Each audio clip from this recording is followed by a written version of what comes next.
PMITV Audiobook. For the Crimson HMMMMMM. What's wrong with you? Why are you acting like that? Is there any problem? Galfredic asked.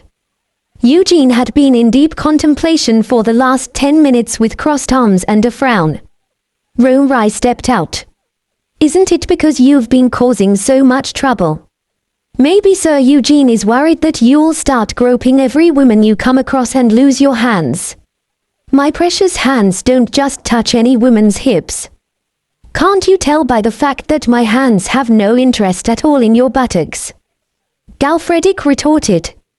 What? Rai raged after losing the argument, although she picked the fight. Quiet. I will send you back to the territory if you keep it up, Eugene commented. I'm sorry, Rai apologized. Eugene licked his lips before continuing. I need to be in a coffin on my way to Branchia. I could say that I'm going to be staying in my cabin the entire way, but if I never come out, won't Lancelot and the others start to become suspicious? Oh, you're right. I don't know about the others, but it would be troublesome if Lancelot found out, Galfredic answered. Although Lancelot was a little peculiar, he was still a righteous knight. No matter how favorable he was toward Eugene, their relationship could take a plunge if he ever discovered Eugene's true identity. What? I thought Sir Drac was from Branchia, right? There should not be any problems then, Rai commented. What?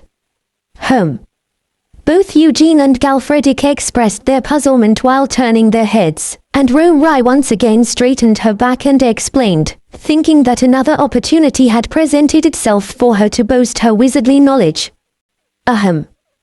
Branchia is different from here. Their church has hybridized and combined with the local beliefs, which is why they are very generous toward wizards and respectful toward other races. There was even an orc lord at one point.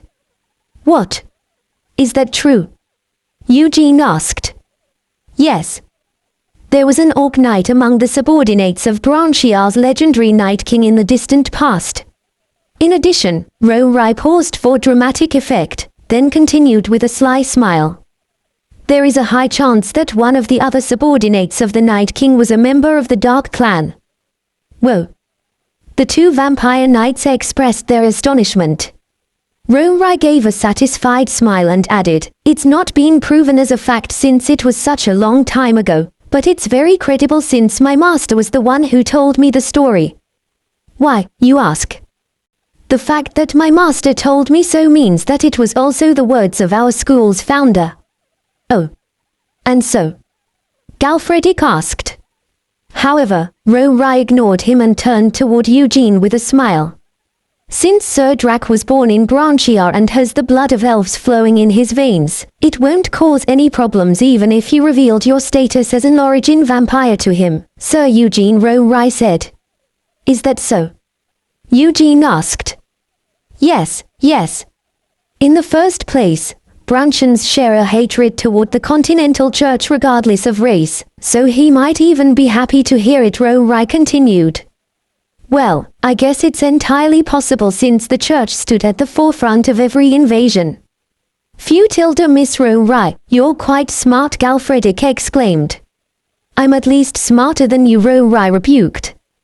Being smarter than me isn't anything to brag about, is it? I guess I will take back what I said just now, Galfredic countered. Excuse me. Quiet. Eugene immediately put a stop to their argument. He continued, anyway, you are saying that it will be fine for Lancelot to know that I am a vampire, right? Yes. Galfredic. Go and bring Lancelot. No, rather, bring Luke and Partic's men as well.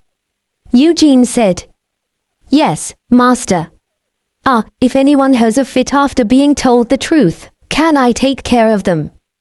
Galfredic asked. Naturally, Eugene replied. He. Galfredic stepped outside with a cruel smile befitting a vampire. Asterisk. So that's what it was. I understand. Is that it? What? Then what did you expect? You know that I'm from Branchia, right? Eugene felt slightly disappointed by Lanslow's lukewarm reaction. Rather than being surprised, Lanslow was accepting it as if it were only natural. He. Rory gave a big grin from the side after silently watching the interaction. It was as if she were saying, I told you so, didn't I? Lanslow came to understand the situation from Rory's reaction. He spoke with his charming, trademark smile. Only the Church of the Continent is hostile toward the vampires. Any Branchian would have shown a similar reaction as me. Humans are the ones who commit the most crimes, and humans are the ones most responsible for killing other humans, so why would this be a problem? Is that so? Eugene was once again reminded of how unique Lanslow was. If you know honor and seek chivalry, you are a knight, regardless of whether you are an elf, an orc, or a vampire, Lanslow continued. And Sir Eugene is one of the most exceptional knights I have ever seen, in both honor and skills. Oh, of course, please don't turn me into a vampire. I am proud of my own blood, Lanslow added. I had no intention of doing so, Eugene responded. Ha ha.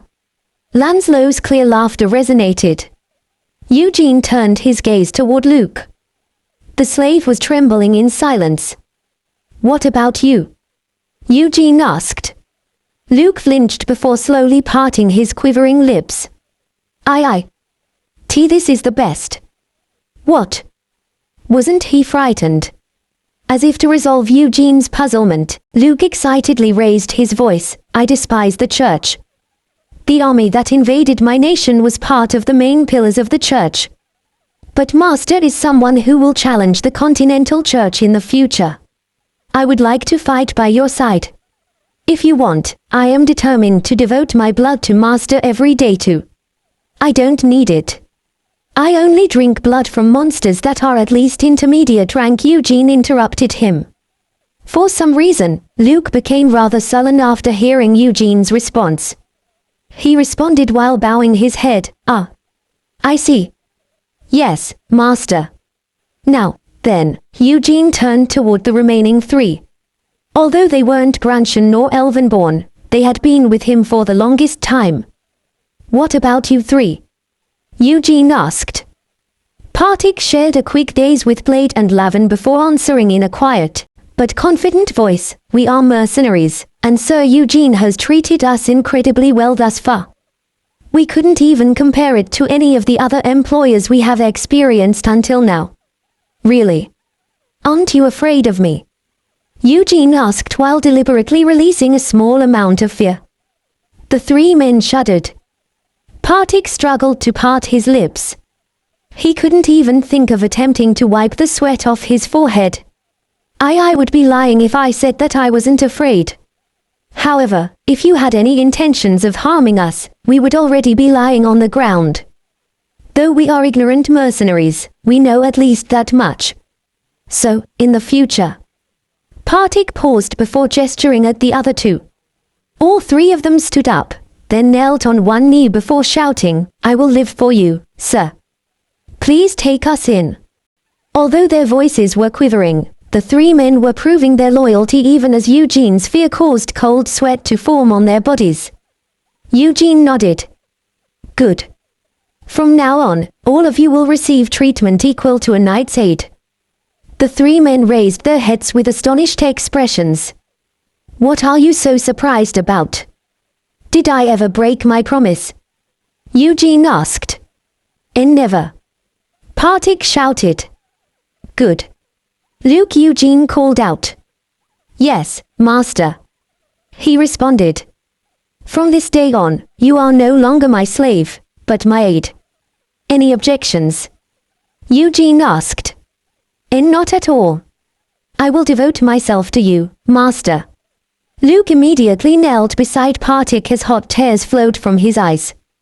Galfredic was watching with a pleased expression. He stepped forward with a grin. He. Since you have a new aide, I'll have to act as a witness for the oath. Oh, that's not right, Lanslow interrupted. What? Galfredic jerked his head toward Lanslow with a fierce expression. An ordinary man would have been unable to speak under the immense pressure, but Lancelot simply shrugged while returning the gaze. Think about it. Sir Galfredic, you are Sir Eugene's vassal, correct?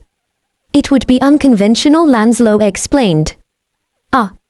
So this time, I will stand as a witness. He happens to be from Branchiar as well. If anyone tries to question or challenge the authenticity of the relationship he has with Sir Eugene, it will be much better for me to stand witness as someone from Branchiar, Lancelot said. HMPH. That's true, too.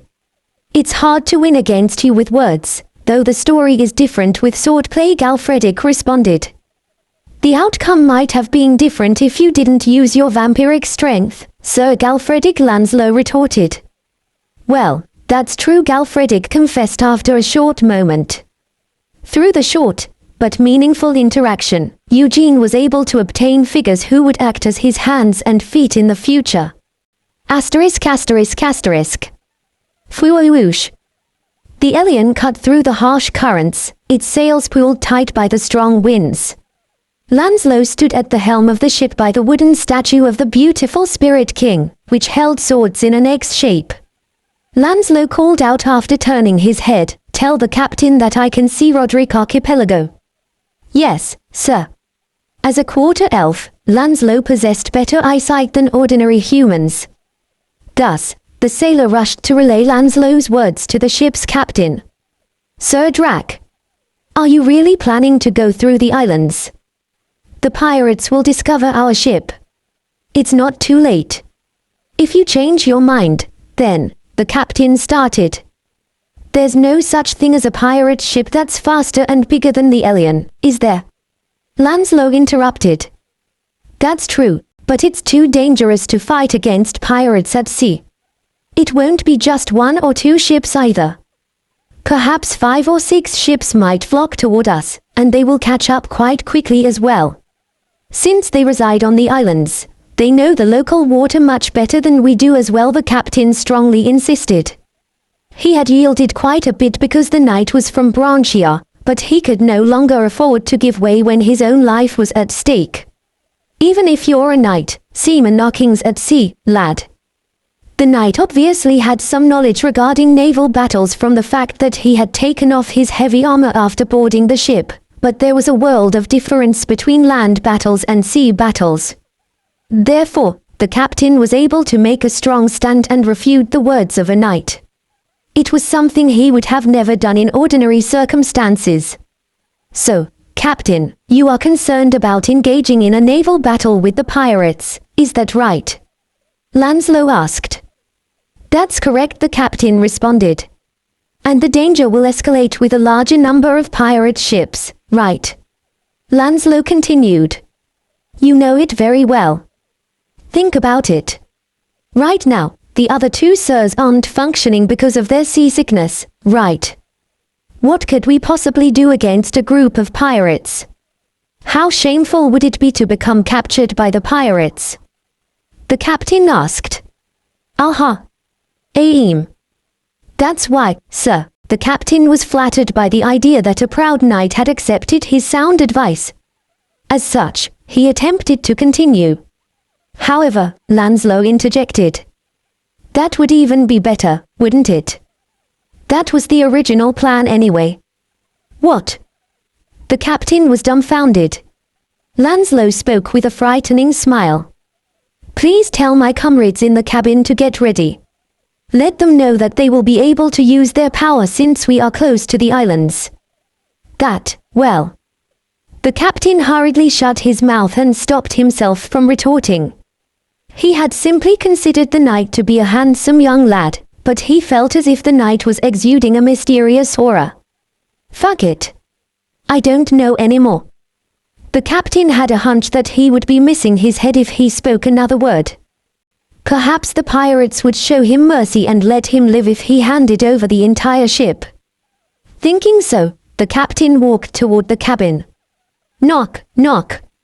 "Excuse me, sirs. Sir Drac wanted me to relay his words. We are nearing the islands, so your powers." Bang. Huke. The door slammed open, and the captain faltered with surprise. The face of the woman responsible for opening the door was extremely frightening. I understand. The two of them are already.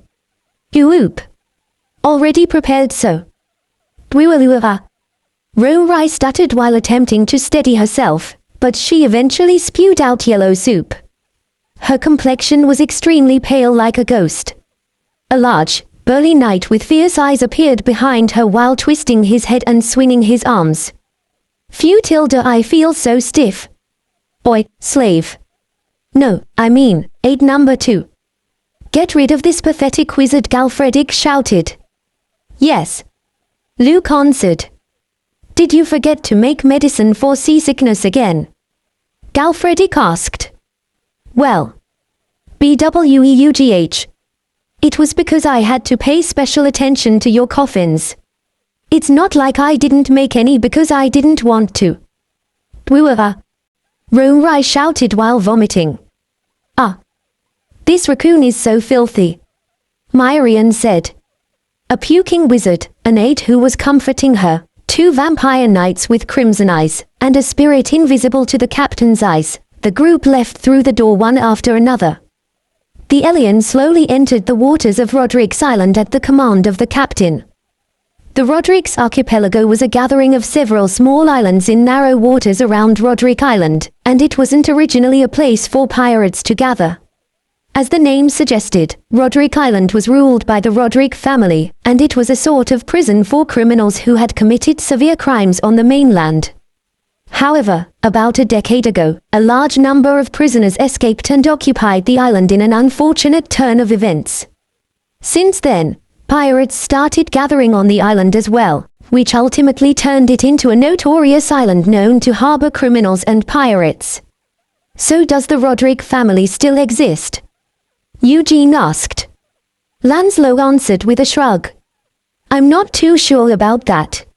Since then, no one has been paying much attention. Galfredic stepped out while stroking his chin. What about during that war, the crusade or whatever it was called? I heard that thousands of troops arrived at Branchia by crossing the sea. Wouldn't they have passed the islands at that time? The pirates were left alone. Lancelot nodded. Yes. Isn't that obvious? Why? Galfredic was confused. The aim of the Continental Church wasn't to eradicate the pirates of the archipelago but to take over Branchia. And the pirates wouldn't have dared to even think of messing with the soldiers when there were more than 100 ships passing through at once, Lancelot explained. That makes sense. So are you saying that they will come at us with fire in their eyes since we only have a single ship? Galfredic asked. When dozens of carriages are being escorted by mercenaries, regular bandits wouldn't dare to try anything, right?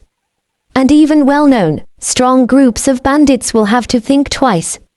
However, what if there's a single, luxurious carriage passing by? Would there be any bandits who would think twice about robbing it? Lancelot asked. There wouldn't be, Galfredic replied. The same goes for pirates, Lancelot concluded. But are we supposed to take it over? Eugene asked. He had been listening to the conversation silently until now. Lancelot responded with a grin. Yes. A bridgehead is absolutely necessary for an expedition. Well, that's certainly one of the basics of military tactics, Galfredic responded to Lancelot's words. Both knights were quite bright when it came to such matters, perhaps because they were properly educated since they were young. The crusade was led by the Holy Knights, and they were incredibly skilled. So why did they fail? Lancelot asked. Eugene thought for a moment before answering. It must have been due to this place.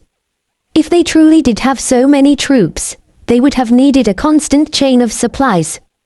But since they left this place untouched, the supply ships must have been robbed by the pirates on their way to Branchia. Exactly. Since it was an army centered around the church, they were too obsessed with justification. They underestimated the pirates and ignored them, which came back to bite their heels. Lancelot explained. I understand what you mean, Eugene responded. After coming to a decision, Eugene turned toward the captain and the crew. They were stealing glances at Eugene with nervous eyes. How do pirates usually attack? Eugene asked. They surround their targets. Although their ships are quite small, there are usually 30 to 40 pirates on board. They surround their target from 3 or 4 directions, then they board the ship, the captain explained. I understand, Eugene responded. What? I said I understand, Eugene repeated himself. You understand? And what exactly did you understand? Why aren't you even devising a plan? A naval battle is completely different from battling on land. The captain simply bowed his head, knowing he could never actually voice his inner thoughts. He was a man of the sea, and he was ignorant of happenings on land. As such, he didn't know much about Eugene either, except the fact that the young knight had killed many monsters in the evil lands and had great results in a night competition. I see the pirates' ships. 4, no, there are 6 of them. The lookout shouted from the crow's nest. Captain! Take the crew and take care of the ship, Eugene ordered. Yes, sir. Although he was afraid of pirates, sailors were tough and experienced as well. They knew that Eugene was a prominent knight on land, and Galfredick and Lancelot were obviously no ordinary knights either. With all 3 knights proudly stepping forward, the sailors regained their courage. Partik, Luke. Work with the wizard to defend the ship, Eugene continued. Yes, master. Leave it to me, sir. They responded. What about me? Master Galfredick. Selena spoke in a timid voice. She couldn't hide her fear and anxiety. It was the first time she was out in the open sea, and she was about to plunge into an actual battle. TSK. You can fight with them or go hide somewhere, Galfredick responded. How could I hide? I will fight as well. Selena responded. As you please, Galfredick muttered before jerking away, and Selena bit her lips. Luke called out, You, come this way. You. She responded with shock. Why, do you have any complaints? Luke asked. No, I don't. Selena answered curtly while glaring at Luke. She felt uncomfortable being addressed in such a way by someone who had been a slave not too long ago. But Luke ignored her reaction and loaded his crossbow along with Partik and his men before taking his position behind a shield at the side of the ship. In the meantime, the pirate ships appeared from the various islands, and they quickly caught up with Elion, which had deliberately reduced its speed. Fwoosh. Fwoosh. The pirates fired their arrows while shouting. Several of them became lodged in the hull of Elion, but none of them actually managed to find their mark. The wind was far too strong, and the pirates had terrible aim. These are the notorious pirates. Eugene was puzzled. Although the pirates were still about 100 meters away, he was able to observe them closely with his enhanced vision. The pirates were topless, probably in case they fell into the water, and they possessed vicious appearances. However, they didn't seem all that threatening. The mercenaries turned pirates were adequately armed, but the others looked no different from beggars. How strange. But they might have set up some sort of trap, so I should be careful. Eugene was determined not to underestimate the pirates. He knocked an arrow on his longbow and pulled the string back all the way. Pew! The projectile shot forward along with a sharp whistle, and it traveled in a straight line before piercing the throat of a pirate. The pirate fell into the sea, and the volley of bolts coming toward the alien stopped momentarily. However, Eugene paid no attention and continued to let loose arrow after arrow. Wow! You are an outstanding shot. Let me as well, Lancelot commented when he saw Galfredick's marksmanship. He. Show me what you got, Sir Elf, Galfredick responded. Lancelot was born with the blood of the elves, and elves were known to be excellent marksmen. Meanwhile, Galfredic was using a bow that was several times stronger and tenser than in the past. The two knights stood side by side and allowed their arrows to fly as well. Wow, the sailors expressed awe while crouching low against the ship's sides. With each arrow from the three knights, the pirates fell into the sea one by one. However, the pirates weren't fools, and they quickly took cover behind the decks of their ships. In the meantime, the other pirate ships quickly approached Elion's sides. But the pirates continued hiding behind their deck and only shot their arrows. They had obviously been frightened by the archery of the three knights. Ping. Titting. As the pirates drew closer, their arrows became more threatening. Now, let's go fishing. At Eugene's instruction, Galfredic and Lancelot lowered their bows before crouching. The pirate ships sped up as if they had been waiting for their chance. The pirates were desperate to climb the Elion to shed blood after losing their comrades to the arrows. Two ships are attempting to block our way. They are preparing the hooks. I think they are about to board. The captain shouted. Eugene shared a gaze with the two knights. Bang! Bang! As the hooks fell on the deck of the Elion, Eugene ran toward the bow of the ship, while Galfredic veered left and Lancelot shot to the right. Ha!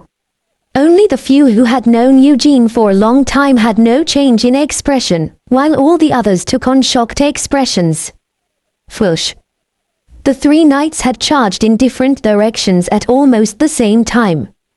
Two of them were vampires who had transcended human limits, and the other possessed the blood of the agile elves. Moreover, they had abandoned their heavy plate armor for leather armor. The three of them landed on their respective pirate ship in an instant. What the hell? The pirates expressed their shock after observing Eugene jump dozens of meters in one leap before making a perfect landing. But since there was only one opponent, kill him. Is this landlubber out of his mind? The pirates revealed their yellow teeth while rushing toward Eugene.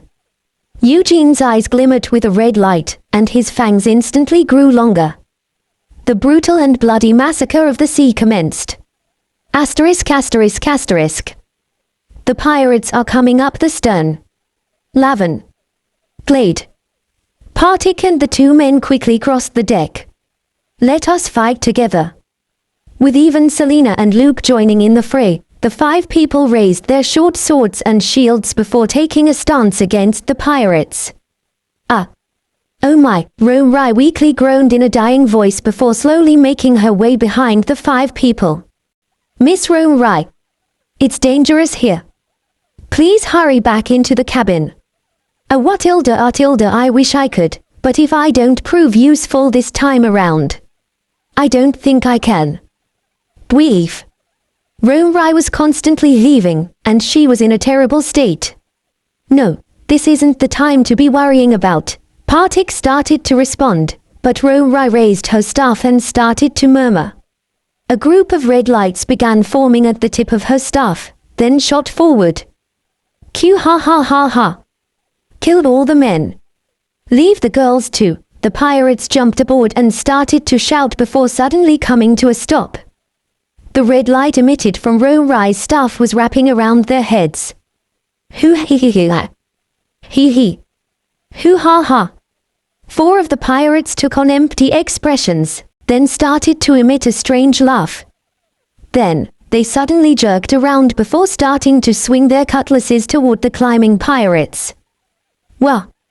You bastards! What are you doing? It's us. It's us. Hoo hee hee ha. Die. Die. Die, you monster. It's a zombie. We have to kill the undead.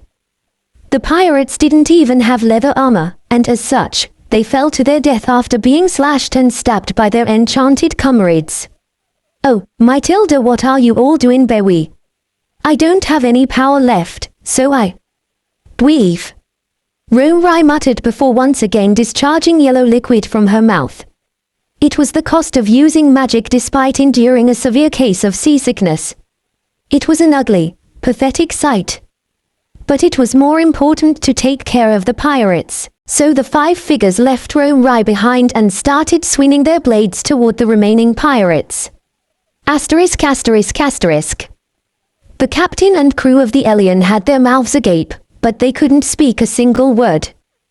The deck of the pirate ships and the surrounding seas were colored crimson, and sharks would approach the floating corpses of the pirates. However, the eyes of the captain and the crew were fixated on the 3 knights who had each smashed an entire ship to smithereens. Even though they were seamen, they knew that it was a foolish move to confront a knight, since knights were known as killing machines. However, the sailors spent most of their time on the sea rather than on land, so they were unfamiliar with a true knight's skills. However, today, they had finally witnessed a battle of true knights.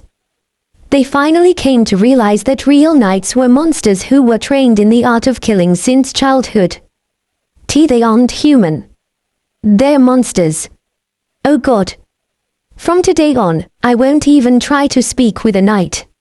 Although the sailors remained silent, they had similar thoughts as well. But their stunned silence was disturbed by the desperate shouts of the lookout.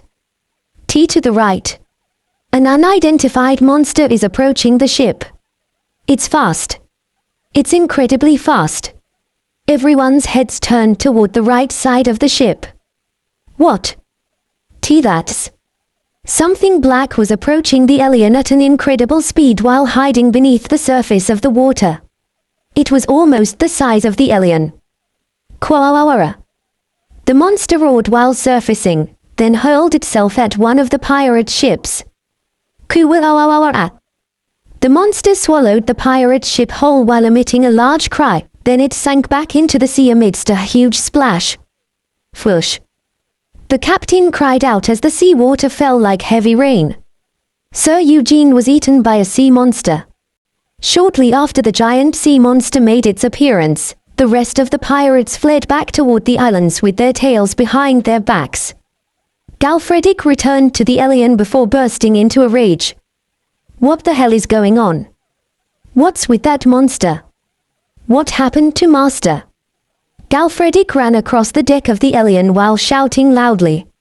It was quite a frightening sight since his entire figure was colored crimson with blood. The atmosphere of the Elion instantly turned quite gloomy. Motherfucker! I'm coming! Where did the monster go? Galfredick shouted. Why you can't, Sir Galfredick? Although we are near the islands, your powers won't be complete. If you jump into the sea, you will surely die, Rai whispered while glancing around at the surroundings. Damn it, Galfredick gritted his teeth. It was just as Rai said. Although he smashed a pirate ship to smithereens and massacred all the pirates on board, he felt a stark difference compared to when he was on land.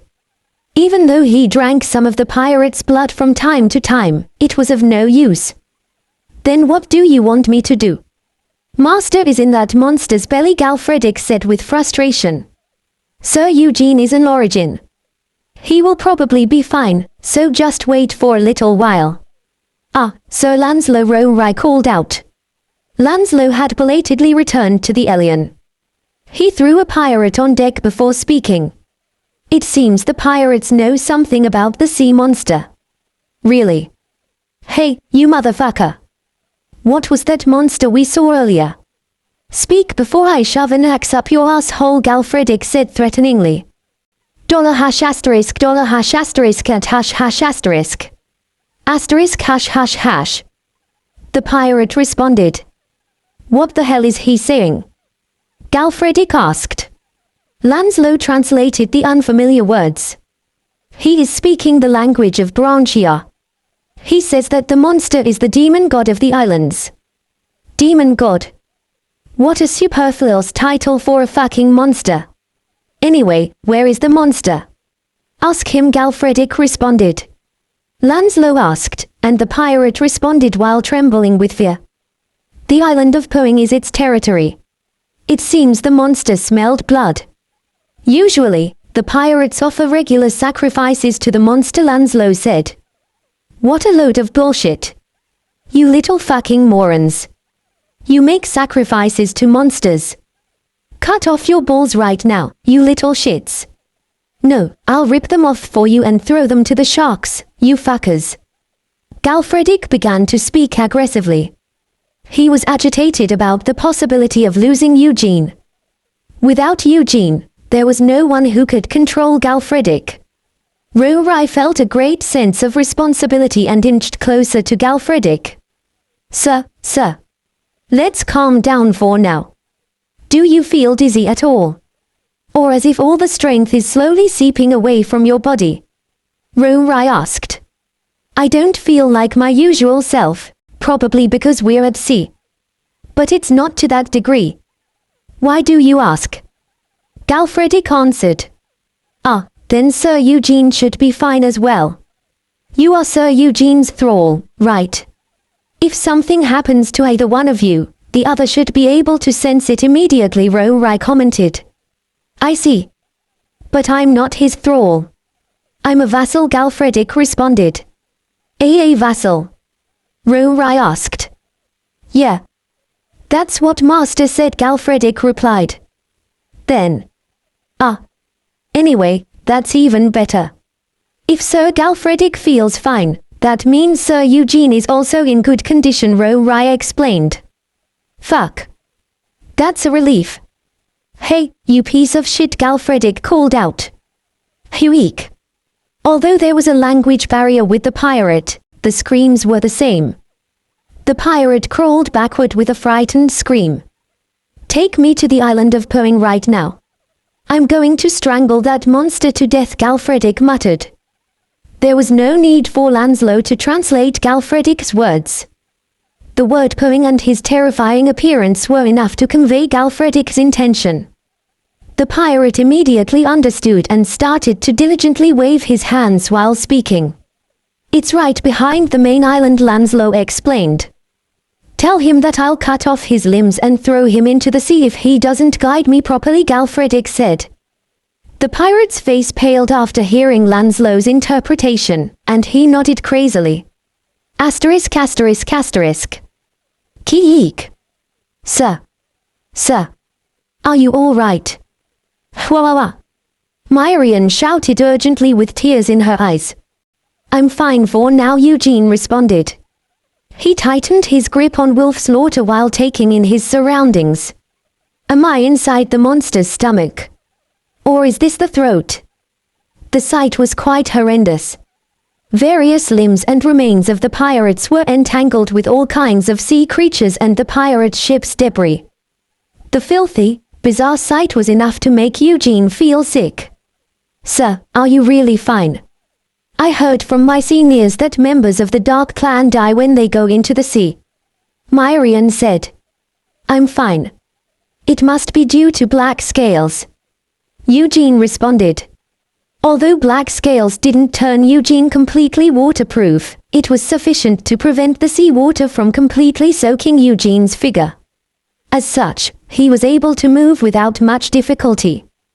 But it's much worse compared to being on land. Guys like Delmondo would have died immediately. He finally understood why Ro-Rai had prepared the coffins full of soil. He never imagined that even origin vampires would possess such a weakness. Sir, what are we going to do? I can't die like this. Even if I can't build myself a mountain out of gold and silver, I would have expected a golden castle at the least. I should be bathed in silk and served 3 meals a day on a silver platter. I have to live for at least another 100 years while spoiling myself with all sorts of delicacies. Myrian whined. At least you are honest even in this mess. Anyway, stop whining. There's no way we're going to die, Eugene responded. Keem. Really? Really? Myrian asked. Really? Have you already forgotten which monsters I killed in the evil land at the Winslan County? Eugene asked. Manticore and Drake, right. But what about it? I almost forgot. You consumed the red mana stone after killing the Drake, right? Myrian shouted. Myrian was right. The Manticore had left behind a common mana stone, but the Drake had dropped a red mana stone. Eugene had gained a new ability after consuming the red mana stone, and he was finally able to utilize his ability to transform. But, how do we get out of here? Myrian asked. Simple. Eugene focused his attention while rousing his fear. A dark, crimson glow began to emit from his eyes, and a red haze began to form over his body. Soon, it deepened in color while swirling around his body. Kugh. Eugene felt a shredding pain envelop his body. However, he kept his focus and directed his fear according to the instinct imprinted on his soul. Kwuwuwuhu. Eugene's body glowed red, and his clothes and boots were torn into pieces. It wasn't due to his fear, but due to the fact that his body was growing rapidly. Crack. Crack. Eugene continued to grow in size. He slowly took on a specific shape and began pressing against the monster's throat. Just like any other creature, the sea monster's mouth was large, but it had a narrow esophagus. A little while later, a deafening roar resonated throughout the cave-like throat of the monster, and the gastric juice and seawater began to regurgitate out of the monster's stomach. Kiyek. Myrian screamed while holding on for her dear life. Eugene had completely transformed into a drake, and she was grabbing onto his tail. Is it because of the sea? It will be hard to keep it up for more than 5 minutes. Eugene contemplated his options while keeping himself in place by piercing his big, sharp claws into the monster's throat. The monster was large enough to swallow an entire ship in one gulp. The odds won't be in my favor if I choose to fight it outside. If so, Eugene quickly came to a decision. If he couldn't fight it outside, then he would simply fight it from the inside. Even though drakes weren't comparable to dragons, they were known as the dragons of the land. Eugene roared before digging his claws and fangs deeper into the monster's esophageal walls. He began to frantically rip apart the wall of flesh. The intestinal fluid and the seawater began to infringe on his mind, but an origin stood at the apex of vampires, and their strong soul and determination were not easily dampened. Crack! Crack! Kuvualuaf. Kuvualuaf. The pained cry of the monster threatened to rupture Eugene's eardrums, but he did not stop. Eugene continued in a single direction while ripping apart the monster's flesh and crushing its bones. He did not forget to guzzle on the turbulent wave of its blood as well. A few dozen seconds later. Crack! Eugene realized that he couldn't feel any resistance from his claws as a grotesque, tearing sound resonated. Ki-eek! We escaped. Sir. I see land. It's land. Myrian let go of Eugene's tail and flew up while exclaiming. Eugene was able to finally escape after widening the tear in the monster's throat. Just as Myrian said, Eugene saw land. It seemed that the sea monster had surfaced due to the immense pain it felt having its throat destroyed from the inside out. Kwawawara. A crimson current swirled around Eugene's 8-meter-tall body. Kugh. Soon, his transformation was undone, and Eugene rolled on the floor and groaned after returning to his original form. Eugene pulled himself up with all his might. After finding wolf slaughter among the debris mixed in with the monster's vomit, Eugene raised his head and observed the monster's corpse. Was it as big as a house? No, it was closer to an entire castle. The monster shuddered from time to time, and Eugene could see a large gash on its neck. The giant monster's body was covered with corals and barnacles, and it almost resembled an armor made to protect its skin. If Eugene had faced the monster on the outside, he would certainly have struggled. A dragon. No, a whale. Eugene muttered. The monster's head was abnormally large, and it possessed a very bizarre appearance resembling both a whale and a dragon. It was likely a colossal monster that operated in the sea, and Eugene suspected that Rai might know of its identity. Phew. Eugene collapsed to the ground with a sigh. My. Sir Eugene. I believed in you. Myrian flew over to Eugene and made a fuss while washing his body with water, He would have hated it in normal circumstances, but the excreted water felt more refreshing and cooler than anything else at the moment. Thanks to Myrian's services, Eugene regained some strength when the seawater was washed off his body. He stood up before speaking. Where are we now? He could see streams of light through a few cracks in the ceiling, which was easily 70 to 80 meters tall, and strangely shaped stones were placed on both sides of the wide, white, sandy beach. There were also several piles of unidentifiable bones and shipwrecks. Is it the monster's den? This is a very large space, Eugene commented. That's right. It's super big. It makes sense since that monster was as big as a dragon, Myrian responded. You've never even actually seen a dragon, right? Eugene retorted. Geek.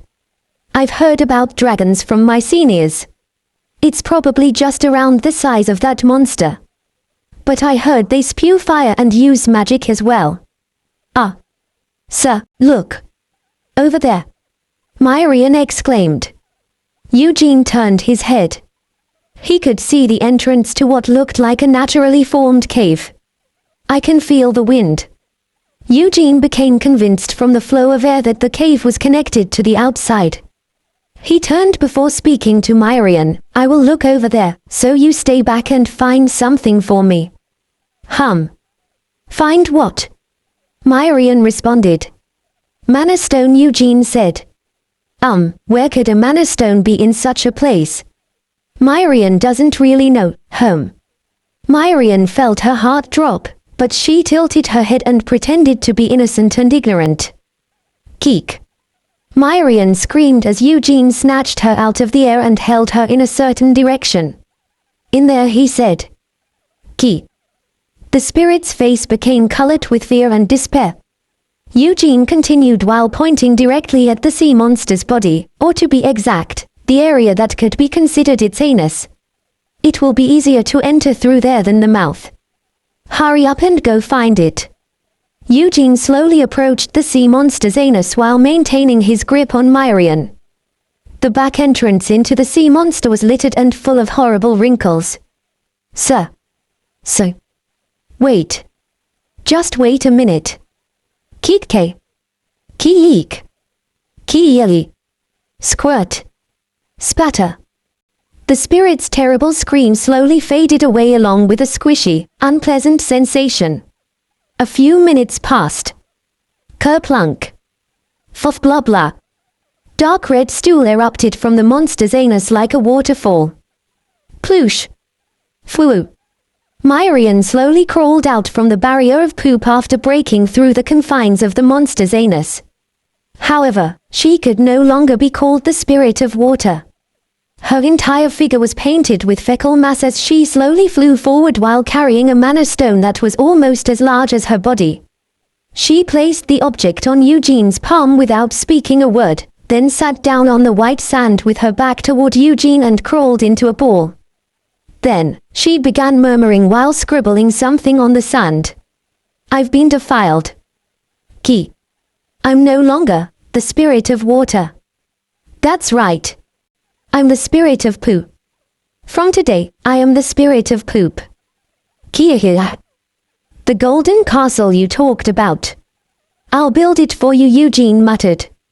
Myrian flinched, but she still had her back to Eugene. I'll embed jewels in the walls for you. Well, I guess I can't help it if you don't want it. Eugene said with a shrug. Sir. Please accept my eternal loyalty and allegiance. Although she was covered in feces, Myrian was still a spirit filled with greed and desire. Wait a minute, be quiet. Eugene raised his finger and stared toward the cave. Someone is coming, he whispered before quickly hiding behind a rock. Soon, a group of people appeared at the entrance of the cave. Eugene's eyes narrowed. Walk faster, you filthy brutes. Hurry up. 4 pirates shouted while dragging several figures behind them. The pirates were armed with torches and cutlasses, and the figures behind them were tied up with ropes. Eugene was quite surprised. Those who were being dragged were not humans. The bodies of the figures were covered with fine, glossy, dark brown hair, and they were very similar in appearance to the seals Eugene had sometimes seen on his way back and forth from Meran and Morfern. Hybrids. The seal humans possessed longer and plumper bodies than humans, and their fin-like limbs were quite short. As such, they couldn't move quickly even with the pirates urging them. Fuck. Let's get this over with and get out of here. But do you think the demon god will accept our request? I'm certain the pirates were conversing in an unfamiliar language, but Eugene was able to understand thanks to the ability of language interpretation he gained from consuming the Drake's Mana Stone. The demon god likes unique things, right? Since we have 10 sacrifices, I'm sure it's enough to satisfy. What? The pirates continued to clamor in a voice filled with fear, then they suddenly stopped in their tracks. They had finally discovered the lifeless corpse of the sea monster. The demon god is dead. What should we do? What do we do now? I don't know, fuck. The pirates started to panic. Eugene silently watched the pirates while assimilating black scales into the surrounding scenery. He slowly stood up before walking toward the pirates. He used black scales on top of the camouflage ability that he had obtained from consuming the red mana stone he gained from the giant cave spider lord. Of course, upon close examination, it was possible to notice the minuscule differences between the surroundings and Eugene's camouflage, but the pirates were too occupied with the monster's death to notice anything strange. However, it appeared that the seal humans were a little different. KQ. The youngest looking cried out while blinking its big, black eyes. You filthy beast, what are you trying to do? One of the pirates shouted angrily before attempting to swing his stick towards the seal human. Sheik. However, the attack never connected. Eugene's claw grew longer in an instant and cut off the pirate's throat. Flush.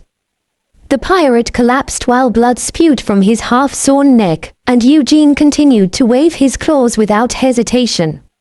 Shuak. Fuck. Kugh. Kura. The pirates collapsed one after another with pierced throats or holes in their chests. Hayek. What is this? What's going on? The last remaining pirate retreated while swinging his torch and cutlass. Sheeing.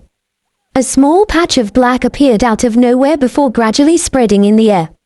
Soon, Eugene's body was completely revealed with black scales still covering his body. Help! The pirate gasped. Eugene's hair, face, and body were covered in black, and his red eyes were emitting a fear. The pirate's instincts were warning him to flee, but he could not move. The fear of an origin vampire was constricting both the pirate's body and soul. Tap. Tap. Eugene neared the pirate before speaking in a low voice. Tell me everything you know. The pirate could not comprehend Eugene's words. However, it was an order that completely seized and imposed Eugene's will upon the perfectly overpowered subject. As such, the pirate began to reveal everything he knew, starting with his own name. Asterisk asterisk asterisk. Slice. The decapitated pirate fell like a bundle of straw. Eugene turned around after shaking his claws free of blood. Kekiua. Kyuk. Q. The seal humans finally started to struggle with fear after being freed from Eugene's fear. However, their legs were just too short, and they simply fell to the ground due to the rope binding their bodies. Eugene approached the seal humans with interest. Kyua, the seal humans instinctively realized that Eugene was an absolute predator and that he could not be compared to the human pirates. In the end, they could only quietly lie on the spot and look up at Eugene. The sea monster had reigned as the ruler of the nearby sea for many years, and Eugene was the one who appeared to be responsible for its death. As such, none of the seal humans dared to rebel, let alone even squeak. The big, black, puppy eyes of the human seals were glistening with tears, and their appearance was heart-rending. Sir, I feel kind of bad for the sea puppies. They were simply living here peacefully until they were caught and turned into the monster's prey, Myrian said. This world follows the law of the jungle. They should have retaliated. Poor as they may be, it doesn't change the fact that they are incompetent. Even if the pirates had not captured them, they would have been devoured by the monster anyway, Eugene responded. That's true, but, Myrian hesitated. But I might have a use for them, Eugene stated. A use for them? Myrian asked. I have something in mind, Eugene replied. With a few swings of wolf slaughter, Eugene cut apart the rope that was restraining the seal humans. Cute.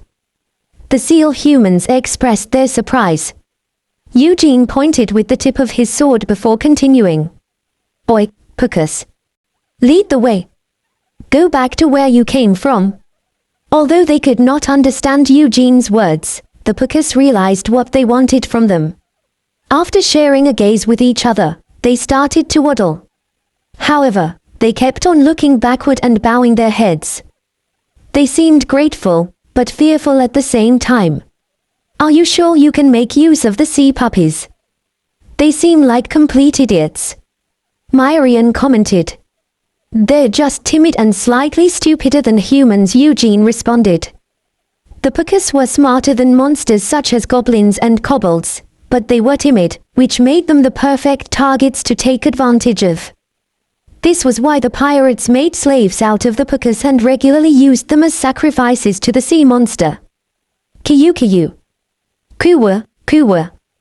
The Puckus were slower than humans because of their short legs, but they eagerly waddled forward while shaking their chestnut-shaped hips as they entered the cave entrance. Eugene followed them at a distance. As a member of the Night Tribe, darkness was no obstacle for Eugene. However, the Puckus were also able to easily navigate through the dark, complex cave without any torches or lights. Simultaneously, they would turn their heads to make sure that Eugene was keeping up with them. They seemed to be kind, timid creatures by nature. After slowly treading behind the Puckus for a while, Eugene passed them and took the lead. He could only feel a single streak of air from this point on, which pointed him to the entrance of the cave. He didn't have to walk behind the slower Puckus any longer. Kiyu. I will take the lead, Eugene declared while pointing at his chest, and the Puckus bowed their heads before following behind him. Sir, I can see light up ahead. But it's really noisy outside. Myrian reported after returning from flying up ahead. Eugene unsheathed wolf slaughter in response. He had to consider the possibility that the pirates were preparing something since their colleagues had not returned for a long time. Warg. Kibu. These are screams, right? And the stench of blood. Eugene raised wolf slaughter and ran out of the cave. He felt that something unusual was happening. Kitty. Both the spirit and the vampire became wide-eyed at the sight that unfolded before them. Indeed, there was something unusual taking place. There were two fully armed knights literally massacring pirates in the wide, gravel field located in front of the cave. Kuwa. Ag. ****.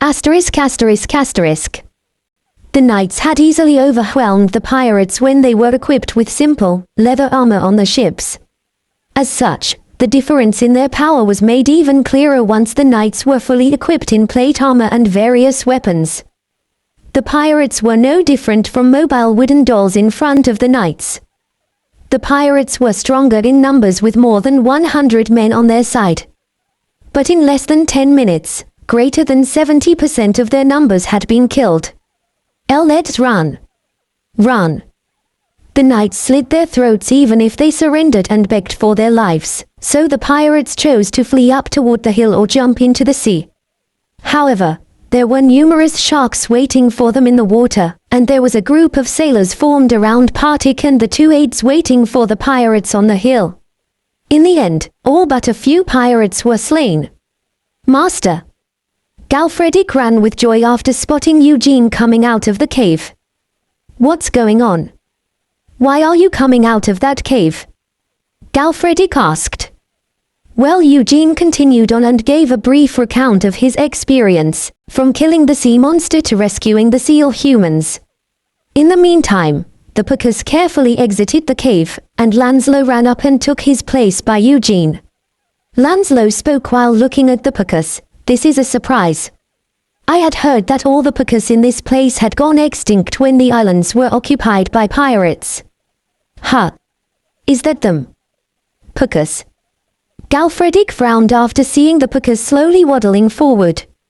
It appeared that the Puckus were slightly wary of the three knights. The Puckus are a very timid and gentle race. They are known to hide in the water when other races approach their settlements, which is why they are relatively unknown, Lancelot explained. Then how were they captured by the pirates? They were being used as slaves, right? Galfredick asked. Lancelot shrugged in response. Eugene answered instead, maybe it's because of the sea monster. They chose to be slaves to the pirates rather than being eaten by the sea monster after jumping into the sea. That sounds entirely possible. When the Roderick family ruled the archipelago, humans didn't involve themselves with the Puckus. They might have thought that humans were better than the sea monster, Lancelot surmised. The pirate I questioned didn't know much about Roderick, but he must have been a pretty decent person, Eugene stated.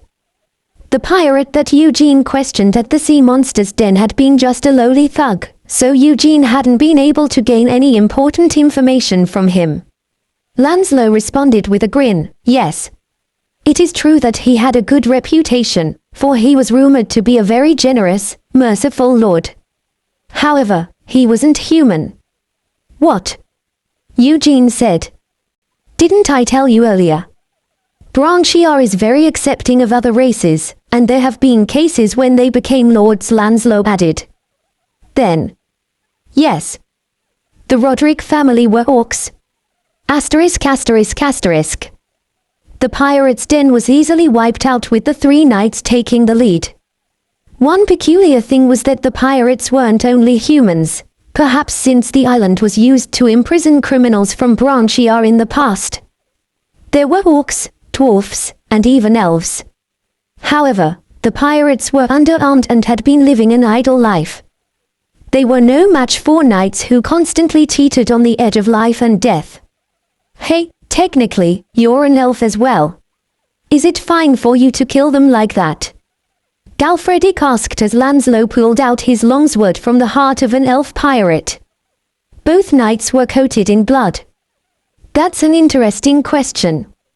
Humans kill humans, so why can't elves do the same? Lancelot responded. Ha ha. Sir Drac, that's a great fucking response. I like that about you, Galfredick said. I wasn't saying it to please you, but thank you anyway. You aren't interested in men, are you? Lancelot asked. I don't even like shaking hands with men, Galfredick responded. That's a relief, Lancelot spoke with a grin before turning toward Eugene. He had just returned with a group of sailors following behind him. Did you take care of them, Sir Eugene? Lancelot asked. A few of them seem to have fled into the mountains, but we can deal with them at night, Eugene answered. The pirates didn't know that Eugene and Galfredick were vampires. After tonight, the pirates of Roderick Island would cross the River of Death. Lancelot, take Partik, his men, and the sailors to rescue the Puckus. Take them with you as well. Eugene spoke while gesturing at the Puckus. The seal human slowly approached him while bowing. And what are you planning to do, Sir Eugene? The man I questioned earlier said something interesting. Eugene coldly laughed when he recalled the words of the pirate. Although the man had been ignorant of any important information, he hadn't been completely useless. It seems that the descendants of the Roderick family are confined somewhere in that castle. Eugene continued. Oh. Does that mean? Lancelot asked with expectant eyes. Eugene nodded. I'll have to save them for now. As expected. You are always pursuing true chivalry too, Lancelot started. I plan to have them come under me instead of paying me a ransom. If they refuse, then there's no helping it, Eugene responded.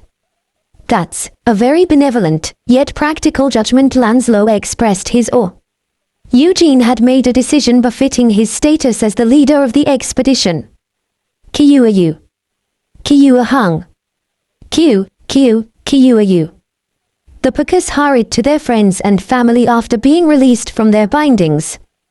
There's so many. It smells. Selena held her breath with a frown. There were hundreds of Picus living in miserable conditions inside the wooden fence.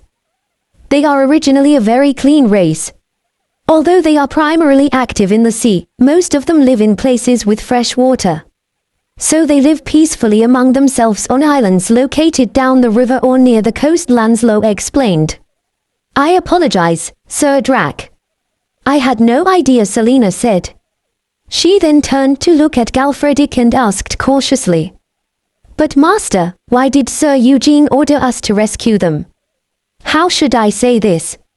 I didn't think that he was such a humanitarian.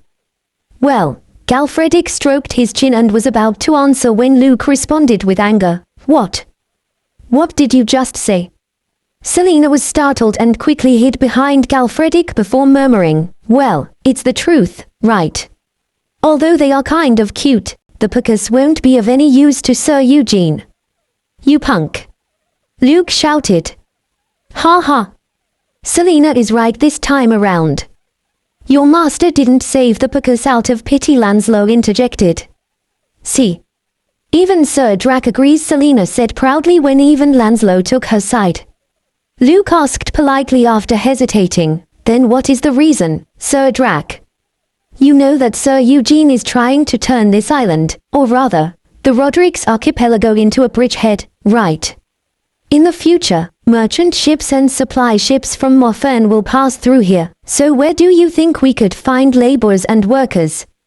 Should we recruit those despicable pirates? Lancelot asked. And that's why Sir Eugene is trying to save the descendants of the Orc Lord as well, right? He's doing that so he could obtain proper control of this region. Am I right, Sir Drac? Selena said with a clap of her hands. Lancelot responded with a grin. Well, I don't think Sir Eugene is such a kind and caring person. Ha ha. That's right. That would be akin to saying that Master Rory loves the sea. Everyone turned their heads. Tilda. Save me, Tilda, the wizard was groaning after collapsing on the floor. Even though they were no longer on the water, she still looked as shabby and pitiful as the trapped Picus. Asterisk. Clop. Clop. Whoa. Cillian stopped at Eugene's command. It had been a long time since the steed stepped on real ground.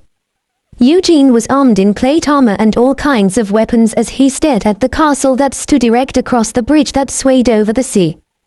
The old castle was built on a cliff, and it was rather simple looking without much decor. To put it in bad terms, it was quite crude. The castle door was firmly closed, and the pirates, who had escaped earlier, were on the wall looking in Eugene's direction. The bewilderment was visible on their faces. Sir, what are you going to do? You can't enter houses or castles unless the owner invites you in, right? Myrian asked. Well, that's true, Eugene answered. It was one of the biggest disadvantages of being a vampire. They could not enter a compound without permission from its owner or residents. It was just that he had not encountered any problems until now because he had received invitations from the lords and the nobles of the castles. Well, I just need their permission, right? Eugene muttered. Phew. While Myrian expressed her puzzlement, Eugene took a long breath before shouting at the top of his lungs. Open the gates. If you surrender, I will kill you painlessly. Painlessly, Leslie. The thunderous shout echoed around the castle walls and the cliff. Hayek. Ugh. They were already scared when they heard Eugene's roar, but they were even mortified after hearing his actual words. Instead of offering to let them live if they surrendered, the knight had declared that he would kill them painlessly. Was that even a negotiation? Bull. Stop with your bullshit. We have water and food that will last us 4 months. Just go on your way, you landlubber. A bald pirate shouted. His entire figure was covered with hideous tattoos. I will cut off all your limbs and decorate the castle with them. I will drink the blood that spews from your filthy bodies and bathe myself in it. However, if you open the gates and surrender peacefully, I will kill you painlessly. Eugene roared once again. Suck my dick. Or eat this instead. The bald man took off his pants before shaking his bulky hips towards Eugene. It appeared that he was the leader of the pirates. Ha ha ha ha ha ha. The pirates burst into an exaggerated laugh as if they were desperately trying to forget their fears. Myrian's wings suddenly quivered when she saw the sight and she murmured in a grim voice. Key. But. Asshole. Something that I've forgotten is trying to return. Ah, the nightmare, what was it? No, I must forget it. I never did anything of the sort. Key. It appeared that her exploration of the sea monster's body had left behind a large scar on the spirit's mind. Sir, don't even think about forgiving that bald bastard. Something inside is telling me so, Myrian muttered. I have no intention of forgiving him, Eugene responded. He once again turned toward the castle before shouting with a jeer, You. Seeing as your dick is even smaller than a goblin's dick, it seems that you're not even a boy. What did you say? The bald pirate was shocked. I can safely assume that the size of your dick is proportional to your courage, right? Do you know how good I am with the sword? I could easily cut your dick into 10 microscopic pieces if I climb that wall. Eugene continued. You bastard. The bald pirate roared furiously. Try it if you can, you motherfucker. Climb up if you can. I'll smash your head with this. The pirate continued before throwing a large rock. Eugene had simply said whatever had come to mind, but the provocation had poked a sore spot. The bald pirate was indeed slightly concerned about the size of his junior, which was why he went berserk. Is that right? Are you saying it's fine for me to climb up the wall? You're saying that I have your permission to climb up to cut your little weenie into even tinier pieces, right? You invited me. Eugene asked. Try it if you can. Come in if you can, motherfucker. The pirate roared. Good. Thank you. A cold smile appeared around Eugene's mouth. Wow, Tilda, no one can possibly rival your skills in angering people, Myrian muttered. Stop the nonsense and let's return. Hey. Cute little weenie. I'll see you later, so wait for me. Eugene provoked. You fucker. Eugene turned his steed without hesitation as the bald pirate roared. The sun started to disappear into the West Sea about an hour later. Asterisk asterisk asterisk. Why aren't the landlubbers coming? Boy, have you heard from the watchtower? Yes. Earlier. Boss, you brat. Ah, yes, boss. He said that he saw them boarding their ships earlier. He hasn't seen anything since. The subordinate said after hastily correcting himself. The real boss had died in the battle earlier in the day, so the bald pirate had forcibly taken the position as his own. There was nothing anyone could do about it even if they didn't like it since he was the strongest one around here. Fuck. I got it. Anyway, where did those fuckers even come from? The bald pirate asked. They looked like knights from the continent. Given that they only had a few sailors and soldiers, perhaps they coincidentally stopped by on their way to Branchia, answered one of the subordinates. Then they should have quietly taken the way around. Those assholes. Anyway, the ones who went to the demon god haven't returned yet, have they? The bald pirate asked. No, they haven't returned yet. I think that they were eaten alongside the Pacas, the subordinate responded. Motherfucker. Nothing's going according to the plan, the bald pirate said after spitting on the ground. He stared intently over the cliff, but it was impossible to make things out clearly in the dark, especially when the clouds were covering the moon as well. Tell the brats to keep an eye out for anything unusual. Make sure they pay close attention to any rocking on the bridge, the bald pirate ordered. Boss, wouldn't it be better to just cut it off? The subordinate asked. You fucking idiot. Then how will we get out after the landlubbers leave? Are you going to crawl down the cliff on all fours? The bald pirate asked him in return. No, I wouldn't. I understand. I will have them keep an eye out, the subordinate answered. Good. I'm heading inside to get some rest, the bald man said before waddling down the wall. Once the bald pirate left, the remaining pirates started conversing with each other. Bitch. He's going to soak in rum and lay around with the slaves again, isn't he? What a piece of shit. Fuck it. Should we just turn it upside down? What? Think about it. Boss Biron and the Barber Horton brothers are all dead, right? We only need to kill the bald asshole and a few others. That's right. Let's get his head and take it to the knights. That's not a bad idea. If we do that, surely, they'll let us live, right? Several pirates voiced their agreement while revealing their killing intent. Pirates killed and robbed at random without discretion. In the first place, they never abided by things such as loyalty. Instead, they followed the law of the jungle. The strongest was the best, and the strongest monopolized everything. That was the law of the pirate world. However, the original boss and his men had been wiped out earlier. The strongest, cruelest pirates were gone. As such, there was a chance it would be much easier to kill the bald pirate rather than to face the horrifying knights they had seen earlier. What should we do, fuck? Home. One of the pirates started muttering in contemplation, then they were startled. Once the dark clouds cleared and the moon made its appearance, the terrible darkness was shunned to some extent, which allowed him to see the bridge connecting the cliff and the castle shaking up and down. Squeak. Squeak. The bridge continued to rock with an ominous sound, and the expressions of the pirates quickly grew dim. What is it? It's not even windy, one of the pirates muttered. Even if it was windy, the bridge should shake from side to side, rather than up and down. If it was moving up and down, then there was only one possible explanation: someone was crossing the bridge. What? Fuck, is there a ghost crossing the bridge? Don't say something like that, you bastard. Although the pirates lived a life filled with murder and crimes, they were all quite susceptible to superstition. As if to prove their weaknesses, the pirates trembled while staring at the bridge with anxious expressions. Kick. Maybe the ghosts of the pickers you killed are waddling over the bridge. Q.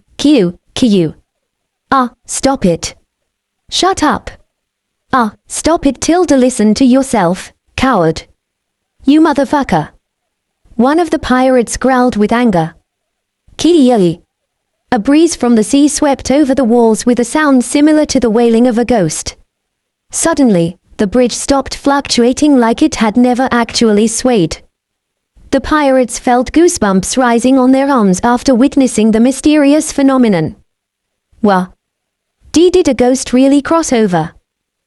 Fuck. This is so fucking scary. Even the pirates who had been mocking their colleagues slowly retreated closer to the walls in fear. ****. Eugene used his camouflage ability to blend into the darkness before suspending himself at the bottom of the rocking bridge. After crossing, he quietly began climbing the wall using his long claws. To avoid detection, he had left behind his armor and any metal he had been carrying. He was naked with only black scales protecting him. Shick. Eugene slowly climbed the wall by inserting his claws into the cracks between the rocks. A few minutes later, Eugene's head quietly appeared over the wall.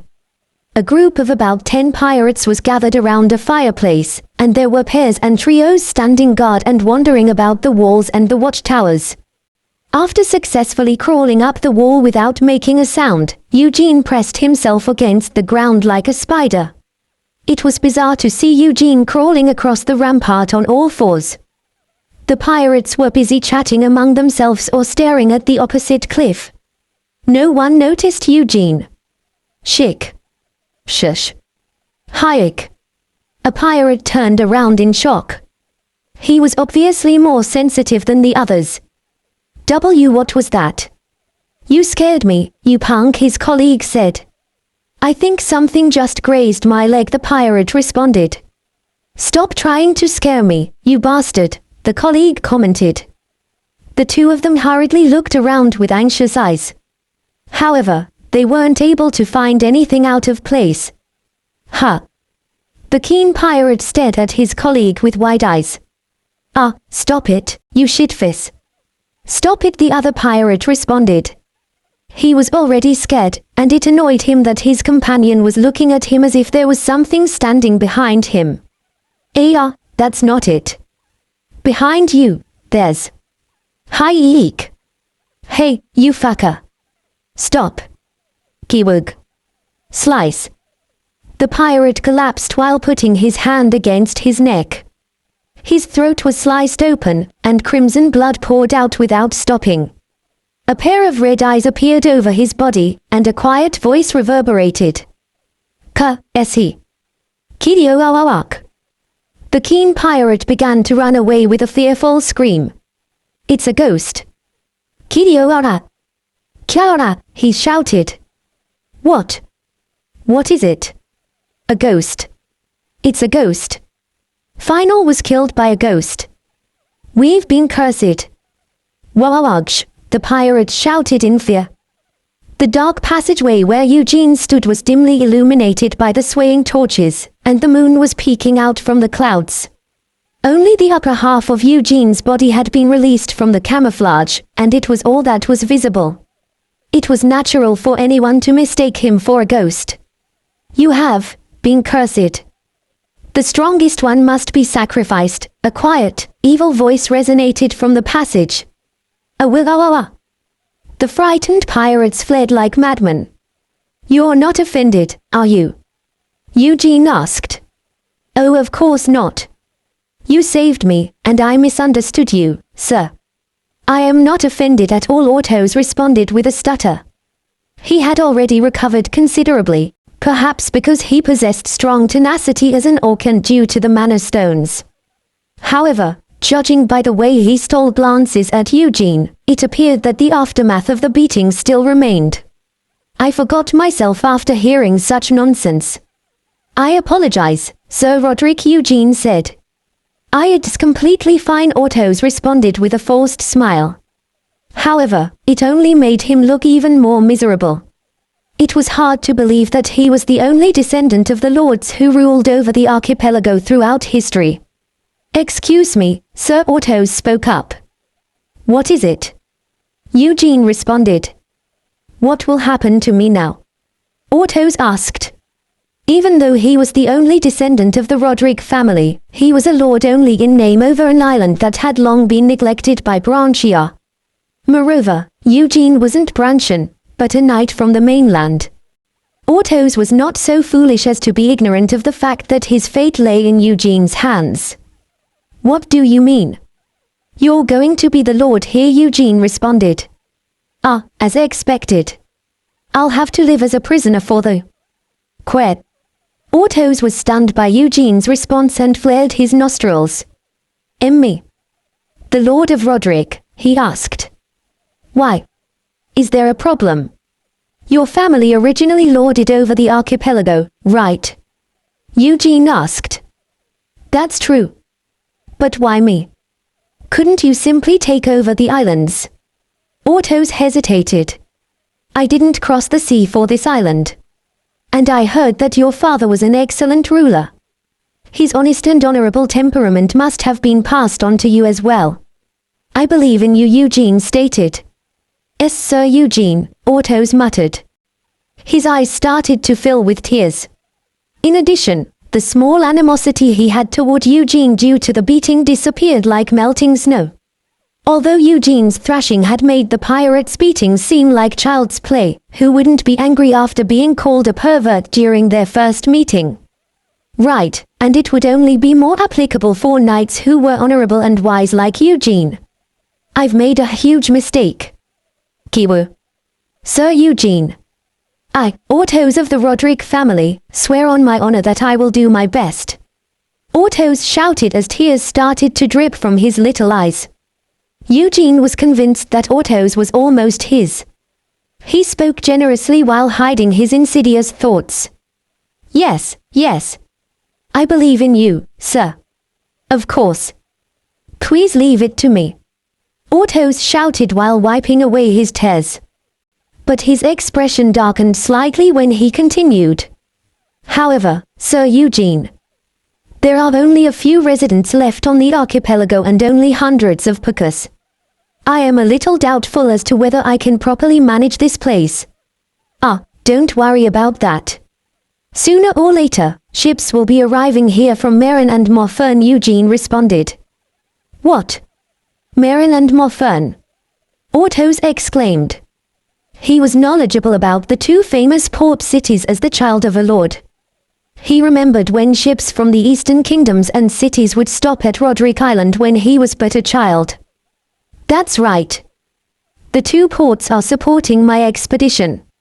My ship was also generously provided by them as well. And Eugene also hinted that Count Winslan and Essandra Archivold were his backers. Considering the relationship he had with the two figures and their current circumstances, they would never send him funds or troops to support his expedition. But words could have different levels of impact depending on how they were packaged. Autos had spent a long time in miserable confinement, so he could not help but be struck with awe after hearing Eugene's stories. You are truly amazing, Sir Eugene. Not to mention the great cities, but even the great nobles. I can't believe it. Autos shouted. It's not a big deal. Anyway, the Roderick Archipelago must play a role as an intermediate supply stop from now on. Lord Roderick, it should be possible considering our friendship, right? Eugene asked. Of course. Autos answered immediately. He would be a fool to refuse such a great opportunity, not to mention the fact that Eugene had saved his life. God has not abandoned Roderick. Sir Eugene is a messenger sent to me by God. Autos felt his heart pounding against his chest as he revealed a bright smile. Good. First, let's make use of the pukas and send a ship to Merin. There are a few ships that were being used by the pirates, so we can remodel them. The ships will sail much faster if the pukas are pushing them, right? Eugene stated. Certainly. However, Autos hesitated with a grim expression. What is it? Is there a problem? Eugene asked. Autos spoke cautiously. It seems that you aren't aware of it yet, Sir Eugene. There is a place called Poing Island behind this island. A large sea monster known as the demon god resides there. Water dragon Bo Miguel. I already killed it, Eugene responded curtly. What? Autos' mouth went agape. Then, he learned from Eugene that Romrai and the other sailors were currently busy dismantling the body of the large sea monster. So, there aren't any remaining threats to the Roderick Archipelago. There won't be any problems for the pukas to move through the sea, right? So, all you need to do is to be a good lord with the support of Merin and Morfern, Eugene stated. Autos quivered as tears started to drop from his eyes. The Devil of the Sea had remained undefeated even though numerous warriors had challenged it from his father's time. However, Eugene had successfully put an end to its tyrannical reign, and he was even presenting Autos with an unprecedented opportunity. Wait. But what if? What if Sir Eugene turns a blind eye in the future or becomes hostile? What if there's a misunderstanding between us? Autos felt goosebumps rising on his dark, grey skin. His benefactor wasn't simply presenting him with an opportunity. Eugene was also hinting that an even more miserable fate would await Autos if he refused and dawdled. Oh, my. I apologize for displaying such an ugly sight after hearing such wonderful news, Sir Eugene Autos said. He quickly wiped away his tears while hiding the fear he felt, then jumped to his feet. He made a decision for himself and his family's future. He knelt down in front of Eugene. Sir Eugene. I, Autos, son of Batu Roderick, swear on my honor and my family, until the day I return to the side of the great earth god, I will surrender myself and my allegiance to your crest. Please take Roderick as your loyal vassal. Autos declared. What's with this stroke of fortune? Eugene was a little surprised, but he never missed an opportunity when it was in front of him. Eugene quickly took out Wolf's Slaughter before placing it on Autos' shoulder. Yes. Autos Roderick, from this moment on, you are a vassal to me, Jan Eugene, and your territory shall be the entirety of the Roderick archipelago. Do you solemnly swear in accordance? Eugene asked. Yes. I understand and I swear. Autos shouted. Good. Eugene raised Autos to his feet with a satisfied expression. Asterisk asterisk asterisk. So, the Roderick family has decided to become a vassal. That's right. He has already made a vow. Isn't that right, Sir Roderick? Of course. I, Autos of Roderick, solemnly swear that I will rule the archipelago as a loyal vassal of Sir Eugene. I swear it on the name of my family and the great earth god. Everyone was stunned by the sudden turn of events. Only an hour ago, the orc was being beaten up while squealing like a pig, but now, he was speaking like the most reliable, loyal subordinate in the world. Everyone knew that Eugene had been planning to take the Roderick archipelago as a bridgehead in his Brunchen expedition. However, no one had ever dreamed that he would take the archipelago's ruler as his vassal. Why are you all standing around like that? Oi, Captain, you heard what I said just now, right? Roderick Island is the territory of my vassal, which means that it is a friend to the city of Meran. Make sure you tell your crew upon their return, Eugene said. Why yes, Sir Eugene, the captain answered. Good. Anyway, how do we make use of the Pucus? Do we need to teach them our language? Eugene asked. What? What do you mean by that, Sir Eugene? Pucus can speak our language. Ha. No, there's no way. Is that really true? I thought they only knew how to say Kiu. Everyone expressed disbelief, but Selena seemed to be especially shocked after hearing the truth. That. Well, the race as a whole was always taken advantage of, so it's a type of defensive mechanism they utilize to deal with newcomers. They look quite pitiful and cute if they cry like that. In reality, they are capable of understanding human speech, and there are even Pucus that are capable of speaking the language of the kingdom. What's with your expression? I feel so betrayed. HMPH. We'll see about that. Selena expressed her disappointment and resentment. Anyhow, the incident in the Roderick archipelago was processed in a timely manner, and the remaining pirates were completely wiped out 4 days later. Asterisk asterisk asterisk. What? If you send us to our respective families, we will never forget your mercy and generosity. We will make sure you are compensated greatly, Sir Eugene. We beg of you, Sir Eugene. There were several people pleading with their heads bowed deeply. All of them were skinny and haggard.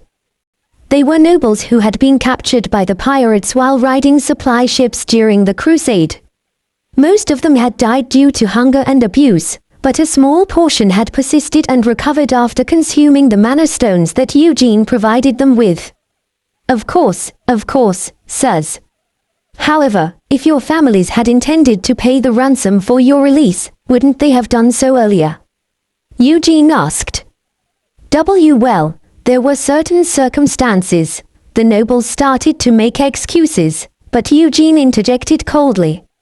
It won't be difficult for me to let you all go.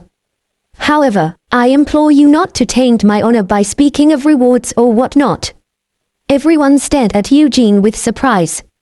Until now, he had been willing to do anything to make a profit, so why was he suddenly acting like this? If anyone would like to return to their family, I will let you go unconditionally, Eugene said. Ah! The nobles exclaimed. Eugene raised his hand. However, what?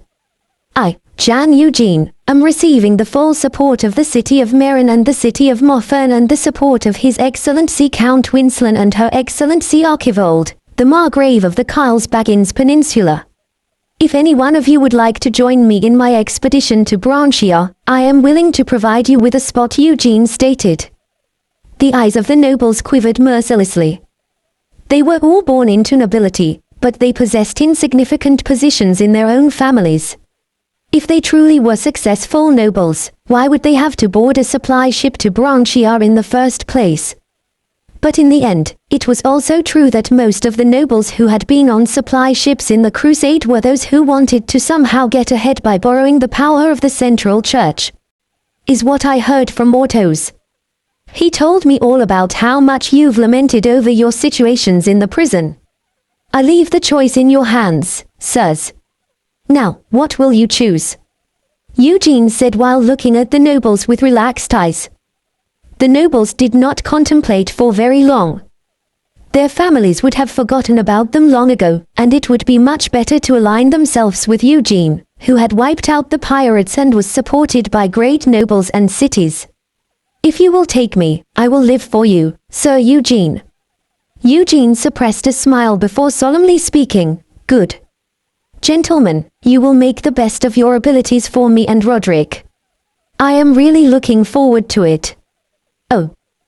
The nobles cheered for now. Although the word Roderick seemed to have been forced into Eugene's statement as well, they had been mere prisoners living out their remaining days until yesterday.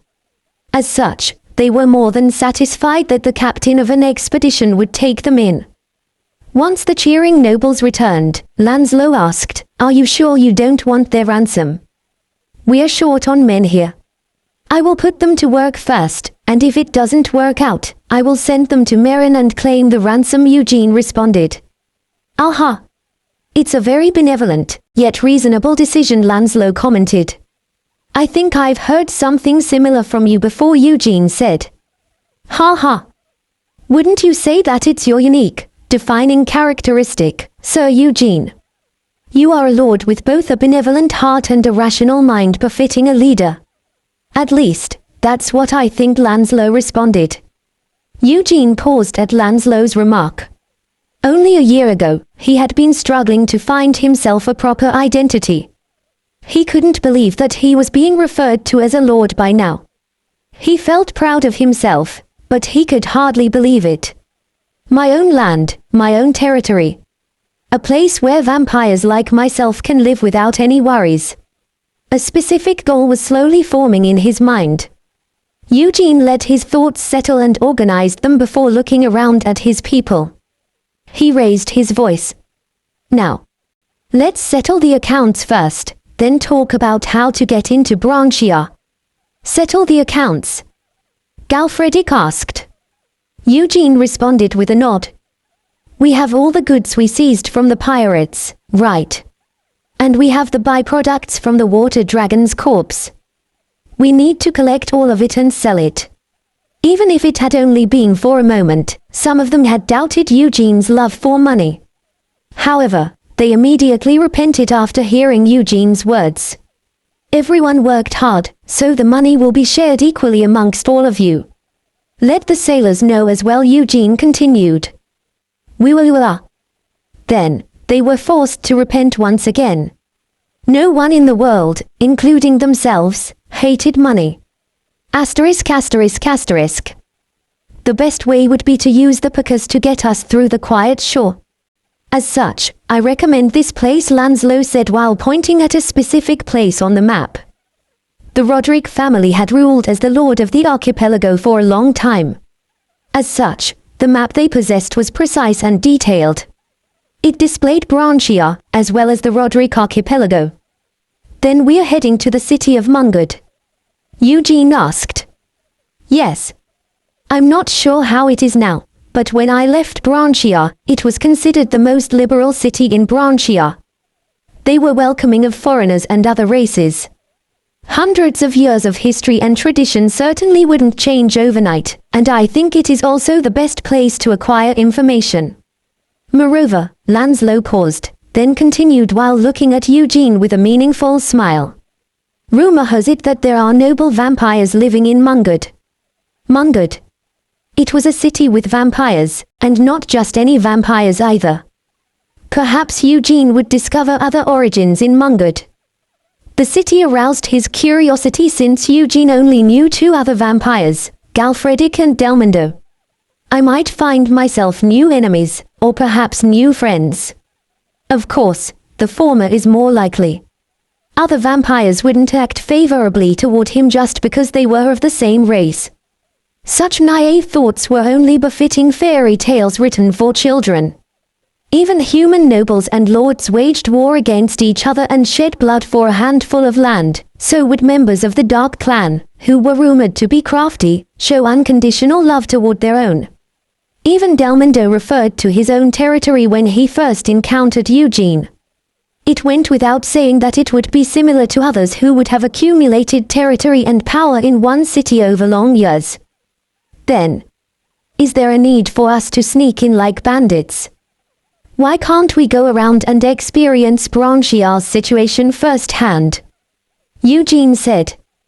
Well, that's one way to go about it. Do you have any other plans? Lancelot asked. Mungard. What if we stride in with confidence and take it over? Eugene asked him instead. What? Everyone, including Lancelot, expressed disbelief at Eugene's words. Gvualua. Geek. Myrian's sweet slumber was disturbed as Eugene's hand abruptly intruded into the pocket. Although it was originally Eugene's money pouch, it had been doubling as Myrian's bed for a while. Eugene continued after taking something out of the pocket. Why don't we make use of this? I don't think anyone would be suspicious if we were carrying some materials from the water dragon. What do you think? The two silver coins glinted with a greedy light when Eugene rubbed them against each other. With money. That's right. Are there others in the city who can afford to use tens of thousands of silver coins at any time? Eugene asked. Although he knew that he currently possessed a lot of money, he was rather blind as to exactly how rich he was or how wealthy people in other countries were. It's supposed to be a historical port city, right? Shouldn't there be quite a few wealthy merchants? Well, if it's a few thousand, sure. But who could possibly afford to spend tens of thousands of silver coins at their leisure? I don't know about how things have changed in Mungard after the Crusade, so I can't provide an accurate answer either. Galfredic, Rai, and even Lancelot could not fully answer Eugene's question. Selena, who had been quietly listening until now, said carefully, "Excuse me, sirs. May I say something?" Eugene gave his permission with a nod, and Selena continued, "Even on the Carlsbaggins Peninsula, there are only a few lords who could spend tens of thousands of silver coins at one time. Such figures will be rare even in affluent cities." Really? Oh, right. Your father is Lord Gabriel. Right, Eugene answered. It made sense that she knew since she stemmed from the richest, most noble family out of anyone else here. Yes, Selena said. She had always taken great pride in her family, but she felt rather bitter knowing that her family's status and prestige did not mean much to these people. But she continued, anyway, including the peninsula and the entire kingdom, there aren't many nobles who can afford to throw tens of thousands of silver coins at once. Even if there are, they wouldn't have the entire amount in coins. It would also come from the various goods in their territories or from their evil lands. So, I believe such people will be even rarer in Branchia since it was recently devastated by the Crusade. From what I learned, Branchia. How should I say this?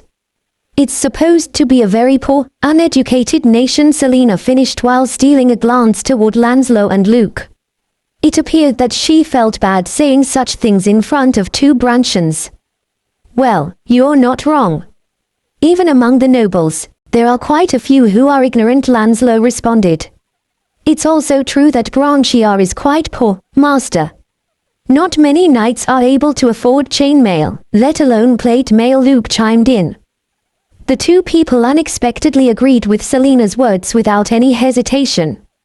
Eugene nodded. Then this might work. All right, we're heading straight to Mungard. Asterisk asterisk asterisk. Huh. Look over there. People in the port of Mungard turned their heads at someone's shouts. A fleet. Is it an invasion? There are only 5 ships. What kind of invasion would that be? But that one is really big, is it? The residents of Mungard were both nervous and curious. It was exceedingly rare for ships of such size to arrive at their port. Ding. Ding. Ding. Soon, the bells started resounding. The guards of mercenaries rushed to the port. In addition, the ballista and the catapults located to the sides of the port and inside the breakwater began loading as well. The ships have stopped. The boats are coming down. The residents were finally relieved when they saw a blue flag being waved from the lighthouse located at the end of the breakwater. Are they foreign merchant ships? They managed to make it through that many pirates. That's amazing.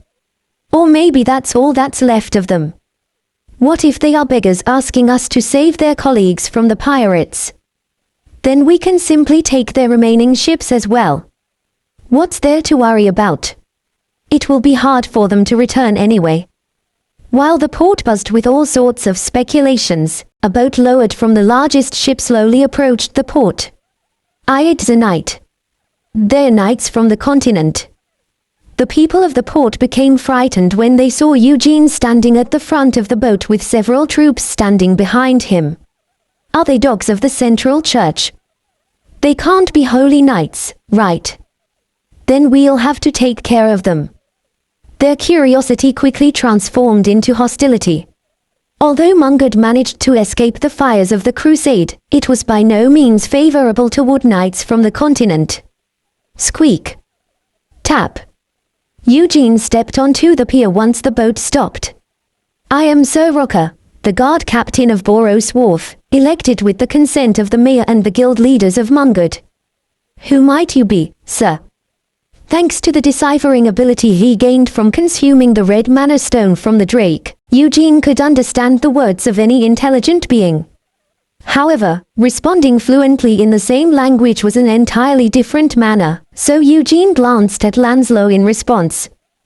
This is Sir Jan Eugene, the lord of a territory belonging to the Kyles Baggins Peninsula and an honorable knight receiving the support of Merrin and Morfern, Lanslow explained. Merrin and Morfern. That means you are coming from a city in the kingdom of Kyla? The guard captain asked. Yes. However, Merrin and Morfern do not receive any influence from the royal family. They have no connections to the Central Church as well, Lanslow answered. Sir Rocker looked over Eugene and the others with a suspicious gaze. Eugene searched his pockets and retrieved a yellow piece of parchment before handing it to Rocker. Lanslow quickly explained, you will see from the contents, but this is a letter from Lord Ortos Roderick, the lord of the Roderick Archipelago. The Roderick Archipelago became occupied by pirates a long time ago. Could that mean? Rocker stuttered through his words. Sir Eugene liberated the Roderick Archipelago. It is now under the rule of the new Lord Roderick, Lanslow said. That's, Rocker mumbled in disbelief while skimming the letter. However, the seal stamped next to the signature at the end of the letter truly belonged to the Roderick family, if his memory served him right. There aren't any problems with the contents of the letter and the seal. However, it is entirely possible that you threatened Lord Roderick to write such a letter. As such, I will have to take you into custody and, Sir Rocker started to speak. I brought monster byproducts. Mayor of Mungard. I prepared a present. I will sell pirated goods. Cheap price. Eugene interrupted him in raw, unpolished Branshan. Although it was not perfect by any means, he was able to convey his message. Rocker was taken aback. Fortunately, Branshan was quite similar to the kingdom's language in terms of words and grammar. It also wasn't too difficult to learn. Moreover, Eugene possessed the ability to decipher others' words, and as such, he could learn unfamiliar languages much faster than others. And Eugene continued calmly while raising his visor, I cannot reveal my family name. I am a member of the tribe of the Night. The Vampire Knight. Rocker exclaimed with astonishment when he saw the sharp fangs jutting under Eugene's lips. Asterisk asterisk asterisk. The rest was history. Branshans absolutely despised the Church of the Continent, and as such, they warmly welcomed Eugene, who was a vampire that the Church had labeled as their enemy. In addition, the pier's atmosphere turned frantic once the boat carrying the byproducts of the water dragon arrived from the Elian. As a port city, Mungad saw quite a bit of traffic in regards to the byproducts of marine monsters, but no one had ever killed a water dragon in the past. Water dragons were comparable to drakes on land. Sir Eugene, we could make a fortune with this. Shall we put it up for auction? The captain asked with his mouth agape, but Eugene shook his head. Don't try to make too big a profit. It will be better to sell it at a reasonable price. This isn't the only time we will be trading in Mungad, right? Of course. I understand. The captain nodded. He quickly understood Eugene's words. It was clear that the mayor of Meran had personally chosen the captain due to his capabilities. As such, he sold the byproducts fairly at a reasonable price to those that gave the highest offers among the merchants of Mungad. Moreover, the goods that were obtained from the pirates were sold in a similar fashion, and as a result, everyone began to see Eugene and the expedition in a more favorable light.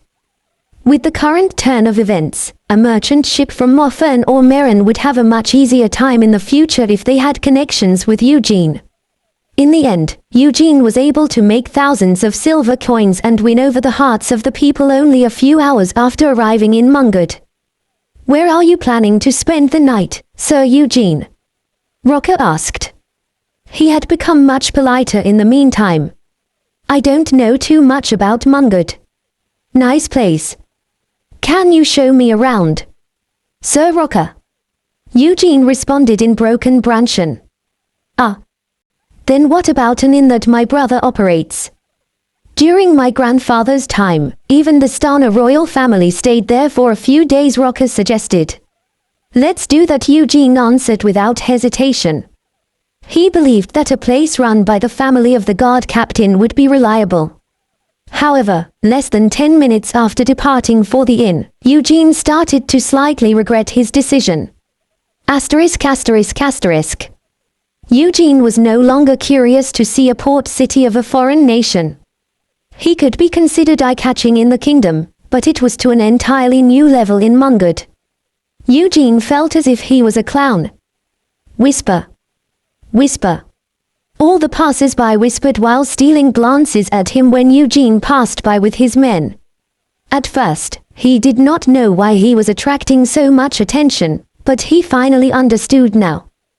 There are very few people with plate mail, let alone plate armor, Eugene remarked. I told you earlier, right?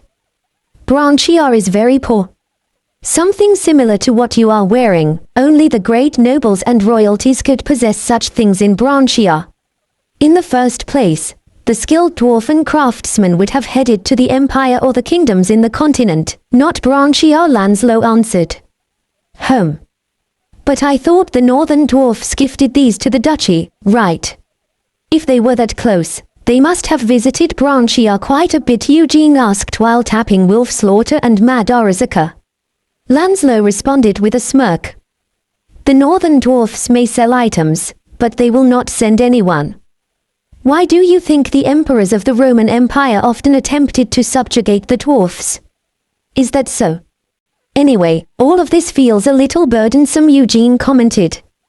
Ha ha. I don't think Sir Galfredick shares the same sentiment. Lanslow boisterously laughed. Eugene's gaze headed toward Galfredick, who was following right behind Sir Rocker. Galfredick had his head held up high like a general, and it appeared that he was enjoying the attention.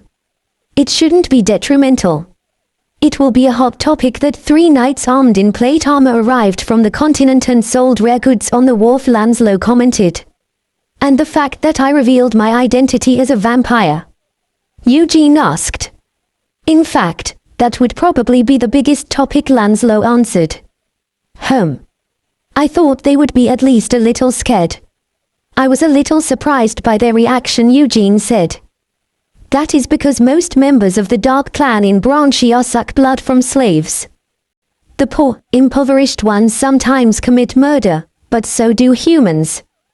The same goes for the fact that if you commit murder and are caught, you will receive the death penalty, Lanslow explained.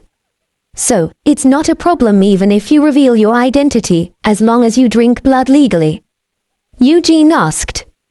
Yes. Customs and laws vary between regions and cities, but they don't care too much unless you forcibly drink blood or kill others. Of course, that doesn't mean that all vampires would reveal their identities, Lanslow responded. Only those who are confident will, right? Eugene asked. That's right. After all, although vampires are stronger than humans, they are weak to silver and sunlight. Revealing one's identity is an expression of confidence, a type of statement, Lanslow explained. Perhaps only origins like Eugene had the confidence to reveal their identities. Anyway, since you have revealed your identity as a member of the Dark Clan, Sir Eugene, the aristocratic society of Mungard must be in a frenzy. We may be faced with a flood of invitations starting this evening, Lanslow said. Well, that's partly why I revealed my identity as well, Eugene answered. In a world where status and power determined many things, fame played an extremely important factor as well. However, though Eugene was quite famous in the Kyler Kingdom, he was simply a nameless foreign knight in Branchia. Rumors were often spread by word of mouth through merchants and minstrels on the continent, but Branchia had little to no traffic from the continental merchants, and there was also no possibility of a minstrel passionate enough to cross the sea. As such, Eugene made a plan to establish his own reputation. He would first make use of the silver coins he gained from the royalists, as well as the byproducts of the water dragon. Then, he would reveal his identity as a vampire knight. He would become known as an extremely rich, strong knight who was capable of hunting a giant sea monster. On top of that, he was also a member of the Dark Clan visiting Branchia and Mungard for the first time. It would be nice if the Dark Clan's nobles invited us, Myrian commented. Would they find any origins? And if so, how would they react and respond? Eugene's curiosity continued to simmer. After putting away his things at the inn operated by Sir Rocker's younger brother, Eugene headed to the city hall alongside Lanslow and Partick's group. Luke expressed his desire to follow Eugene, but he was forced to stay behind. The only ones capable of speaking Branchian were Luke and Lanslow, so each of them were required to stay with each of the groups as translators. By the way, Sir Eugene, where did you get that armor? Do all the knights possess such armor in the Kingdom of Kyler? How much would it cost to buy something like that? Rocker asked. Although he could not be called an official knight, Rocker was still a knight that had been sworn in by the city. He appeared quite envious of Eugene's armor. My armor. It was a gift. From the mayor of Meran. To buy 1,000 silver coins. Eugene answered. Oh my. Rocker's jaws dropped with disbelief. It was an astonishingly large amount of money. Lanslow commented with a smile, it was probably a little cheaper because the mayor ordered it personally. Even on the continent, plate armor like this could go for much higher, since it's high in demand. I see. Your armor is excellent as well, sir. How much would? Rocker asked cautiously.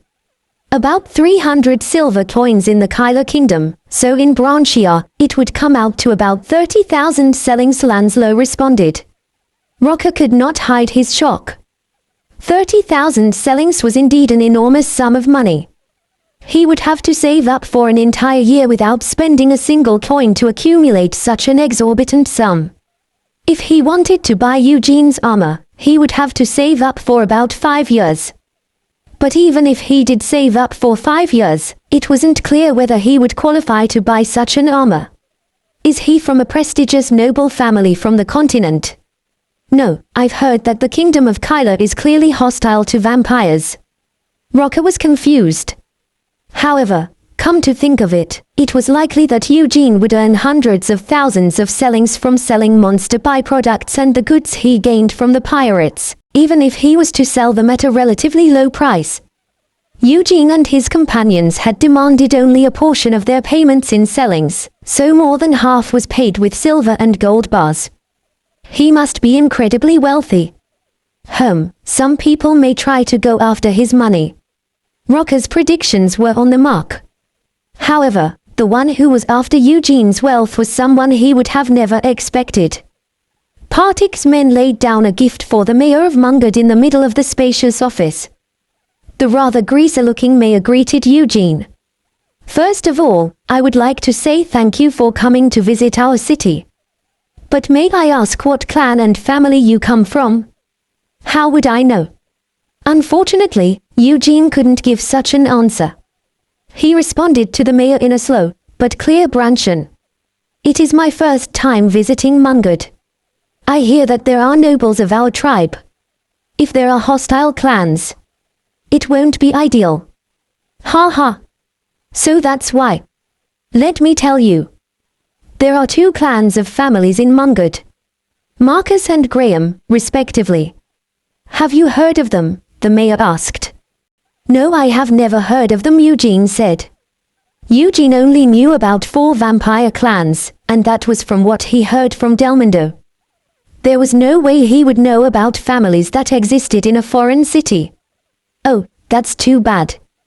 Both families make generous donations to our city every year.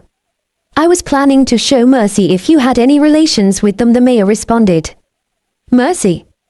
Eugene's eyes narrowed. It means that I would have only taken your money and let you live, the mayor slowly said. Sheeing.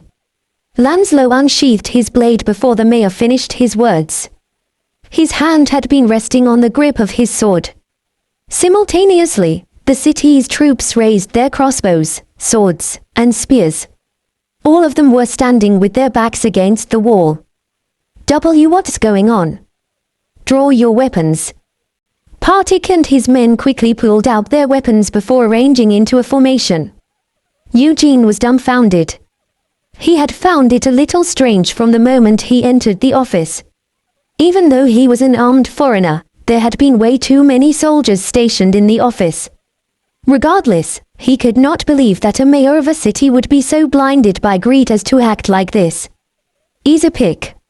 I told you, didn't I? Branchia is terribly poor, and even knights and nobles are ignorant. However, I must admit, I never imagined that it would be to this degree, Lanslow muttered in the kingdom's language. Eugene silently agreed. Mr. Mayor. What are you trying to do? Rocker shouted with confusion and anger. The mayor laughed mockingly before responding, what else? A wandering member of the Dark Clan with nowhere to go, and one with an enormous wealth to boot. We will be taking control of it. The Marcus and Graham families have already approved of this as well. This is insanity. What would happen to our city's honor and reputation if this spreads? We are dealing with Marin and Moffern, Rocker started to shout. I don't care. What, do you think they will send an army to retaliate?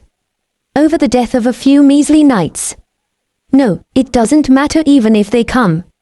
Let them come, we will destroy them with my city's catapults and ballista before they can even land. Do it. At the mayor's shout, the soldiers pulled aside all the curtains that were blocking the walls and the windows. The afternoon sun quickly permeated the room, and a number of large silver plates on the wall sparkled as they reflected the light. You should have never revealed your identity as a member of the tribe of darkness. I cannot believe that there is a vampire as stupid as you. Ha ha ha.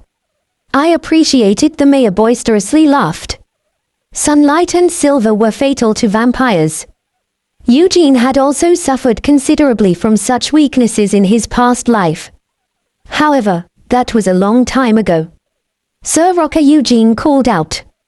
I apologize, Sir Rocker responded with a miserable expression. It's nothing to be sorry about. But let me ask you a question, Eugene said. In this situation, what happens if I kill the mayor? Our laws. A knight is innocent if he is defending himself. Regardless of the situation, Eugene said. Ha ha ha. I take it back. You certainly are a member of that crafty tribe. Even in this situation, you're still trying to use trickery. Boy. Finish him, the mayor shouted. At his instructions, the soldiers fired their crossbows. Ting. Ting. No one was able to stop the attacks, but Partik had already formed into a defensive formation with his men. They were able to deflect and block the projectiles with their shields and swords.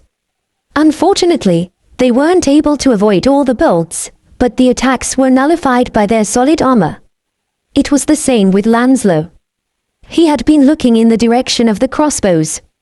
As soon as the bolts left the crossbows, he curled up slightly while raising one arm in front of his head. There was no way that bolts fired from crude crossbows could penetrate Lancelot's plate armor. Eek. Leave the vampires for now and deal with the others first. The vampires won't be able to move anyway, the mayor shouted. Awawa. Around 30 troops rushed toward Lancelot and Partik's men. Even if a vampire was shrouded in heavy armor, it was common knowledge in Branchia that vampires could not exert their power in a place filled with sunlight and flashing silver. Therefore, vampire nobles who revealed their identities rarely headed to places unbeknownst to them. Even if they had to go, they would usually send a servant or a slave to inspect the room beforehand. However, the stupid foreigner had been naive enough to walk headfirst into a room in the middle of the day.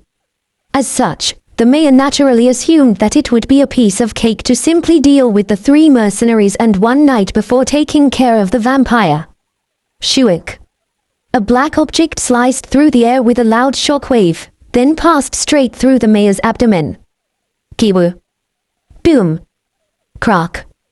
Madarazaka buried itself in the wall behind the mayor after piercing his abdomen, creating dozens of web-like cracks in the wall.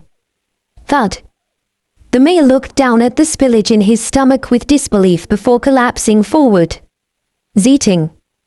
The spear pulled itself out of the wall almost simultaneously, then returned to its master's hand. Everyone was stunned into silence by the sudden turn of events. Eugene held Madarazaka in his left hand and Wolf Slaughter in his right as he slowly walked forward. Hayek. The troops retreated toward the windows with shock. Eugene raised his visor. The rays of the sun were making direct contact with his face, but he was unfazed. All the vampires in this place must be weak. Or perhaps... Eugene paused.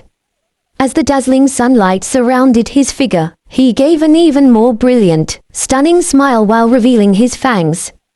I'm just too strong. Ki-ya-yeek. Sir, you're so cool.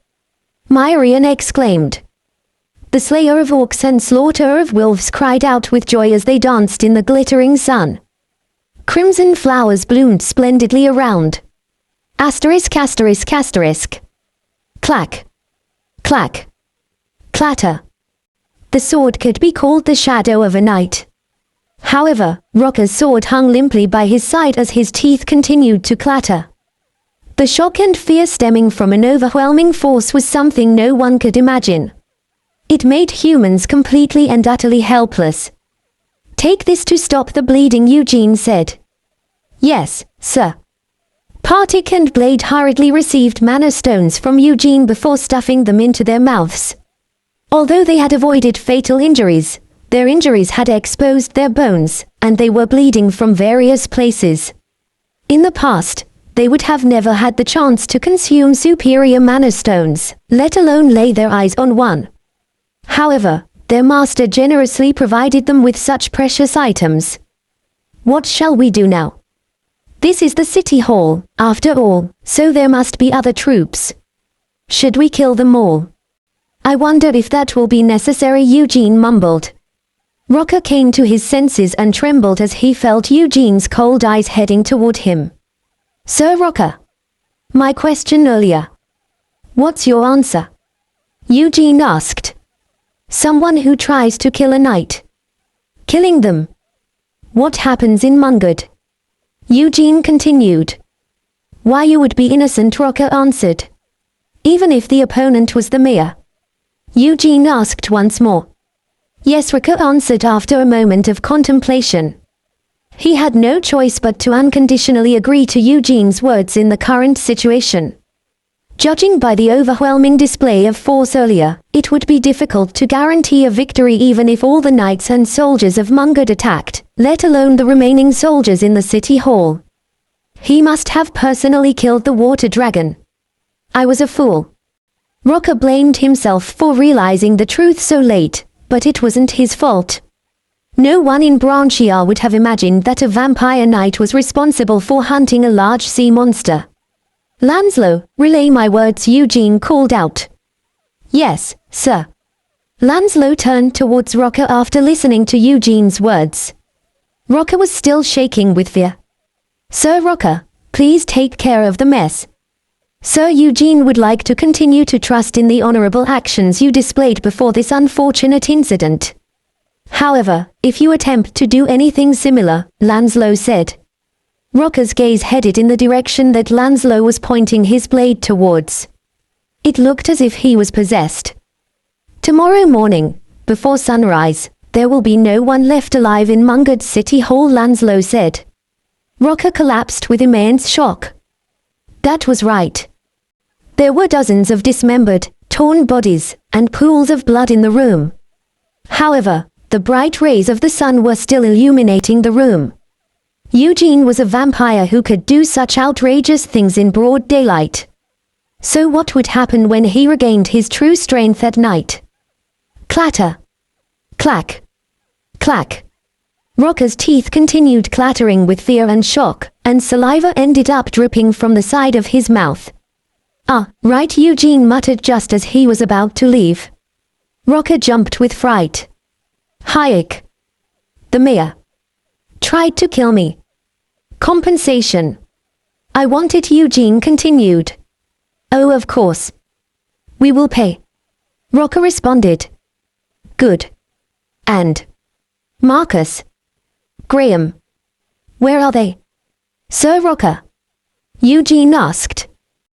They, Rocker immediately informed Eugene about the residences of Mungard's vampire nobles and where he might find them. Asterisk asterisk asterisk. The mayor is late to contact us.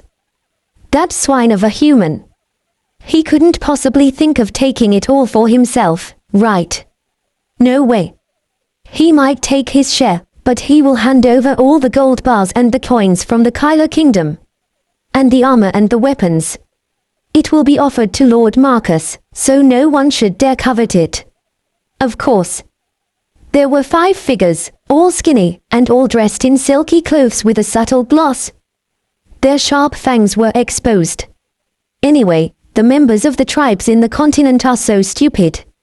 It took us so long to reveal our identity in Branchia, but they wasted no time in revealing their identity as soon as they arrived. It's obvious that they had let their guard down when they heard that our kind is not being persecuted in Branchia. I don't know if I should call it being naive or stupid. It worked to our advantage, right? But you don't think his lord or parent will come looking for us, right? It doesn't matter even if they do. Lord Marcus looks after our family, and he received the cold, noble blood of the Revol's clan. Daring to act against him wouldn't be simply going against our family. It would be akin to taking action against the entire clan. Ho ho. No one would start a war because of a stupid butler or a knight who intruded on another clan's territory. Now, let's not worry about useless things and drink. We should cleanse our mouths before feasting on the blood of the humans from the continent. The youngest vampire suddenly paused mid-toast and frowned. What's the matter, Sir Clavan? Don't you feel that? What? What do you mean? This is weird. Why do I feel stinging on my skin? The other vampires looked puzzled. Boom. The wooden door was smashed to pieces with a loud explosion. Kuvua. The vampires immediately prepared themselves for battle. A figure shrouded in darkness appeared in their line of sight. There's only one who is capable of reacting to this much fear. Similar to Delmondo, I assume. Kawawawa. Clat. The 5 vampires reacted by emitting threatening growls. Their eyes were glowing crimson like fierce flames, and saliva slowly dripped down their elongated fangs. Ordinary humans would have already lost their minds faced with the combined might of their fear. The vampires surrounded Eugene on all sides. Sheeing. Wolf Slaughter revealed its slim figure from her sheath. Kawawa. The eyes of the 5 vampires filled with great shock. They recognized the energy coming from the blade as belonging to silver crafted by the famous dwarfen craftsman of the north. How could a vampire be wielding silver? They were reacting in a similar fashion to how Delmondo had reacted in the past. Eugene became convinced. The 5 vampires were comparable to Delmondo, or even weaker. Eugene allowed the boiling energy inside his body to manifest and flow freely. His vampire fear erupted in a sudden, fierce movement. Rumbly.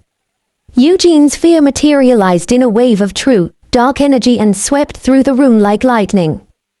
The fears of the 5 vampires could not hold a candle in front of Eugene's fear. The 5 vampires screamed. They weren't simply faced with a being stronger than themselves, but a vast, impossible, overwhelming power. The vampires of the Marcus family encountered the fear that belonged to a pure blood, an origin who stood at the apex of the blood-bound contract that all vampires were under. Nevertheless, they immediately came to a realization. The fate of blood which they were bound by was even more profound than the oath of blood which was imprinted on their very souls as instincts. The Emperor of the Night, Origin. Why? You're Shuik. As soon as one of the vampires managed to open their lips, Wolf Slaughter left behind a cold light. Thud. 4 heads fell in the blink of an eye. However, there was no blood. Only dark red smoke billowed from the headless stumps of the vampires. The only survivor, a female vampire, immediately kowtowed as soon as the others were killed. Although the undead could not feel cold or hot, she felt her back slowly becoming drenched in sweat as she shouted with all her might. Please kill me. Us mere insects dared to act impudently toward the king. Kiik. King. Sir, are you really a king? Is that what this is? Myrian shouted excitedly. Eugene was emitting an enormous energy. Originally, a lower spirit could never leave unscathed in the face of such power, but Myrian was freed from the enormous pressure due to her contract with Eugene. I will ask of you, Eugene said. Please, anything, the vampire responded. The language of the Kyler Kingdom. Do you speak it? Eugene asked. Yes, I do, the vampire affirmed. Eugene continued in the kingdom's language. Just a moment ago, you were speaking butlers and knights. Is that the hierarchy that exists among the vampires of Granchia? The vampire didn't even ponder why he asked such a question. Alice Boheme, a knight of the Marcus family, blabbered under the direction of her soul. In Granchia, members of the Dark Clan are divided into 7 ranks. Slave, servant, knight, butler, banneret, lord, and high lord. My humble self is one of Lord Marcus's 4 knights, she explained. Interesting. The information Eugene obtained from Alice, a female vampire knight, was similar to what he heard from Delmondo, but it was even more specific. First, among the 4 vampires he killed, 3 had been knights and 1 had been a butler. Butlers were direct subordinates or children of lords, and it was a position held by the most capable of the knights. Bannerets were knights under the direct control of high lords, and though they were lower than lords in rank, they were sometimes stronger than lords. However, high lords and lords could transform others into members of the tribe of the knight by injecting their blood into others, while bannerets could not. So that's why only those who are at least lords could be called nobles. It is very rare for there to be only one clan in a city. Lord Marcus is of the Revol's clan, and Lord Graham is of the Helmond clan, Alice continued. However, Eugene raised his hand and stopped her. He had acquired quite a bit of important information. Stop. I will ask you another question. Yes, Great King, Alice answered. The Revol's clan, which your Lord Marcus belongs to, is the head of that clan similar to me? Eugene asked. Alice's pale face turned completely colorless at Eugene's question. She started pounding her head against the floor while giving an answer. This lowly servant has never even seen the High Lord whom Lord Marcus serves. Please forgive me for being unable to answer the question. I dare not say that I could possibly answer such a question. Eugene was disappointed by her answer. He had hoped to possibly meet another origin, but it appeared to be an impossible task to accomplish in Mungard. What is the relationship between your family and the Graham family? Eugene asked. It's neither good nor bad. Essentially, we have a competitive relationship with each other, Alice answered. In the end, it meant that vampires had a similar societal structure as human nobles and lords. Eugene said nonchalantly. Really? It seemed to me that you get along quite well considering that the mayor said that both of you conspired to kill me. Please kill me. Thud. Thud. Thud. Alice shouted while pounding her head against the floor once more. Stop. Get up, Eugene instructed. Yes, Great King. Alice struggled to prop herself up. Her forehead was covered in blood. Let's go, Eugene continued. Yes, yes. Where are we going? But Alice dared not ask. In fact, she couldn't even look Eugene in the eyes, and instead, she trembled with her head lowered. Thuck. Thuck. Eugene thrust wolf slaughter into the hearts of the dead vampires. After their bodies had scattered into ashes, he turned toward Alice. What are you doing? Let's go.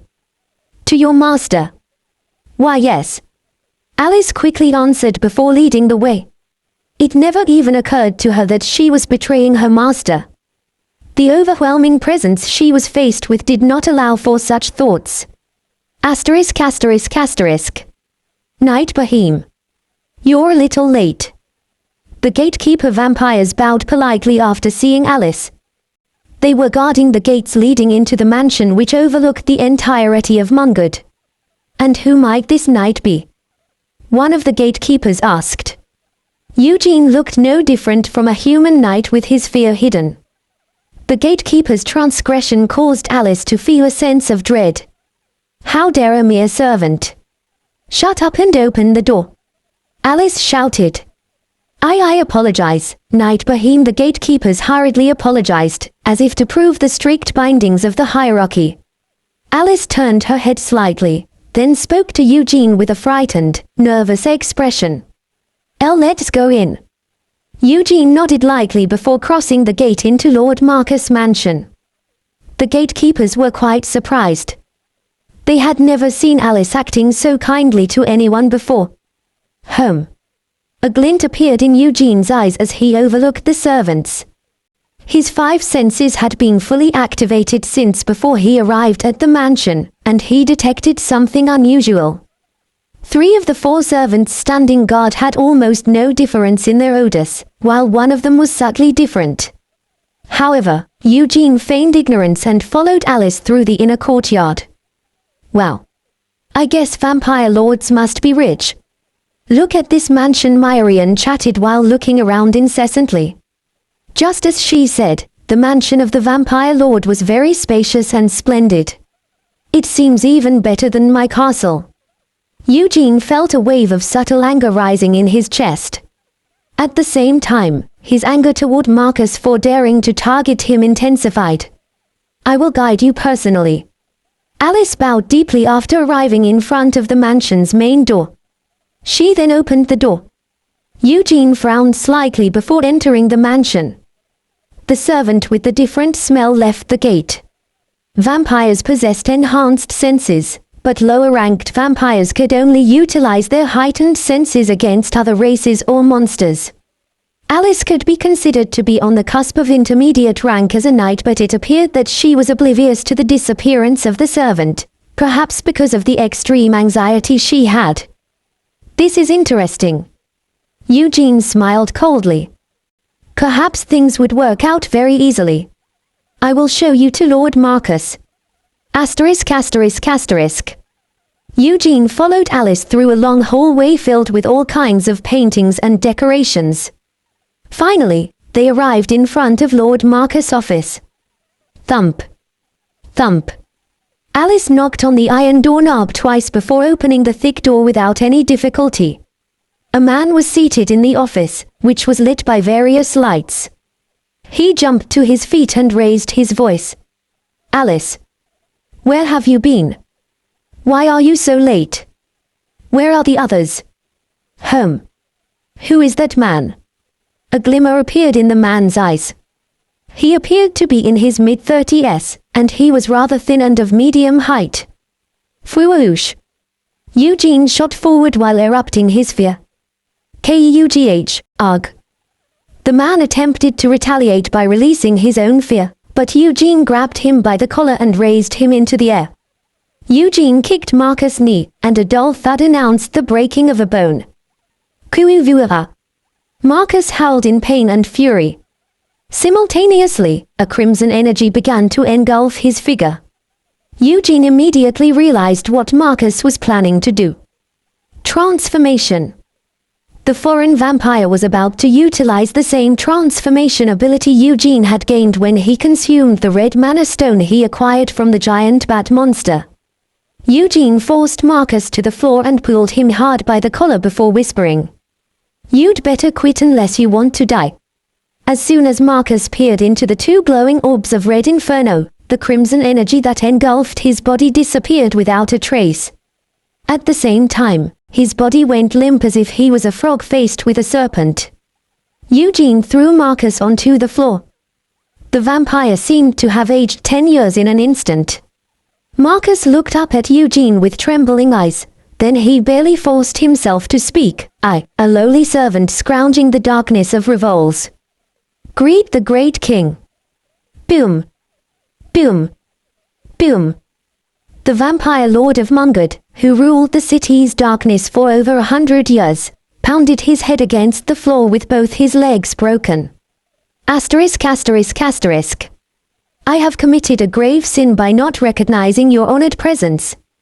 I plead guilty to eternal extinction, Marcus said while trembling. His head was still held against the floor and both his knees were smashed broken. Eugene looked down at Marcus with interest. I was expecting more from a lord, but he's not even up to Galfredic's level. Marcus's vampire fear had fallen short of Eugene's expectations. However, Marcus immediately started speaking in the Kyler Kingdom's language after their initial dialogue. It appeared that he was quite quick-witted.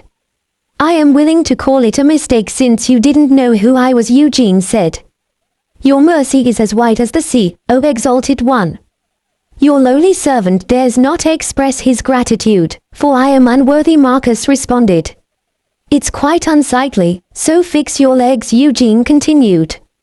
I will obey your orders, Marcus replied before slowly connecting his broken bones. Then, he knelt on one knee. From what I heard, you were planning to kill me with a guy named Graham. Is that true? Eugene asked. Please kill me.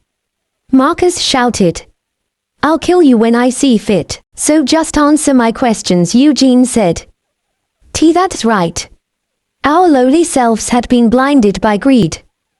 Please, I deserve to suffer eternal damnation, Marcus stammered through his words.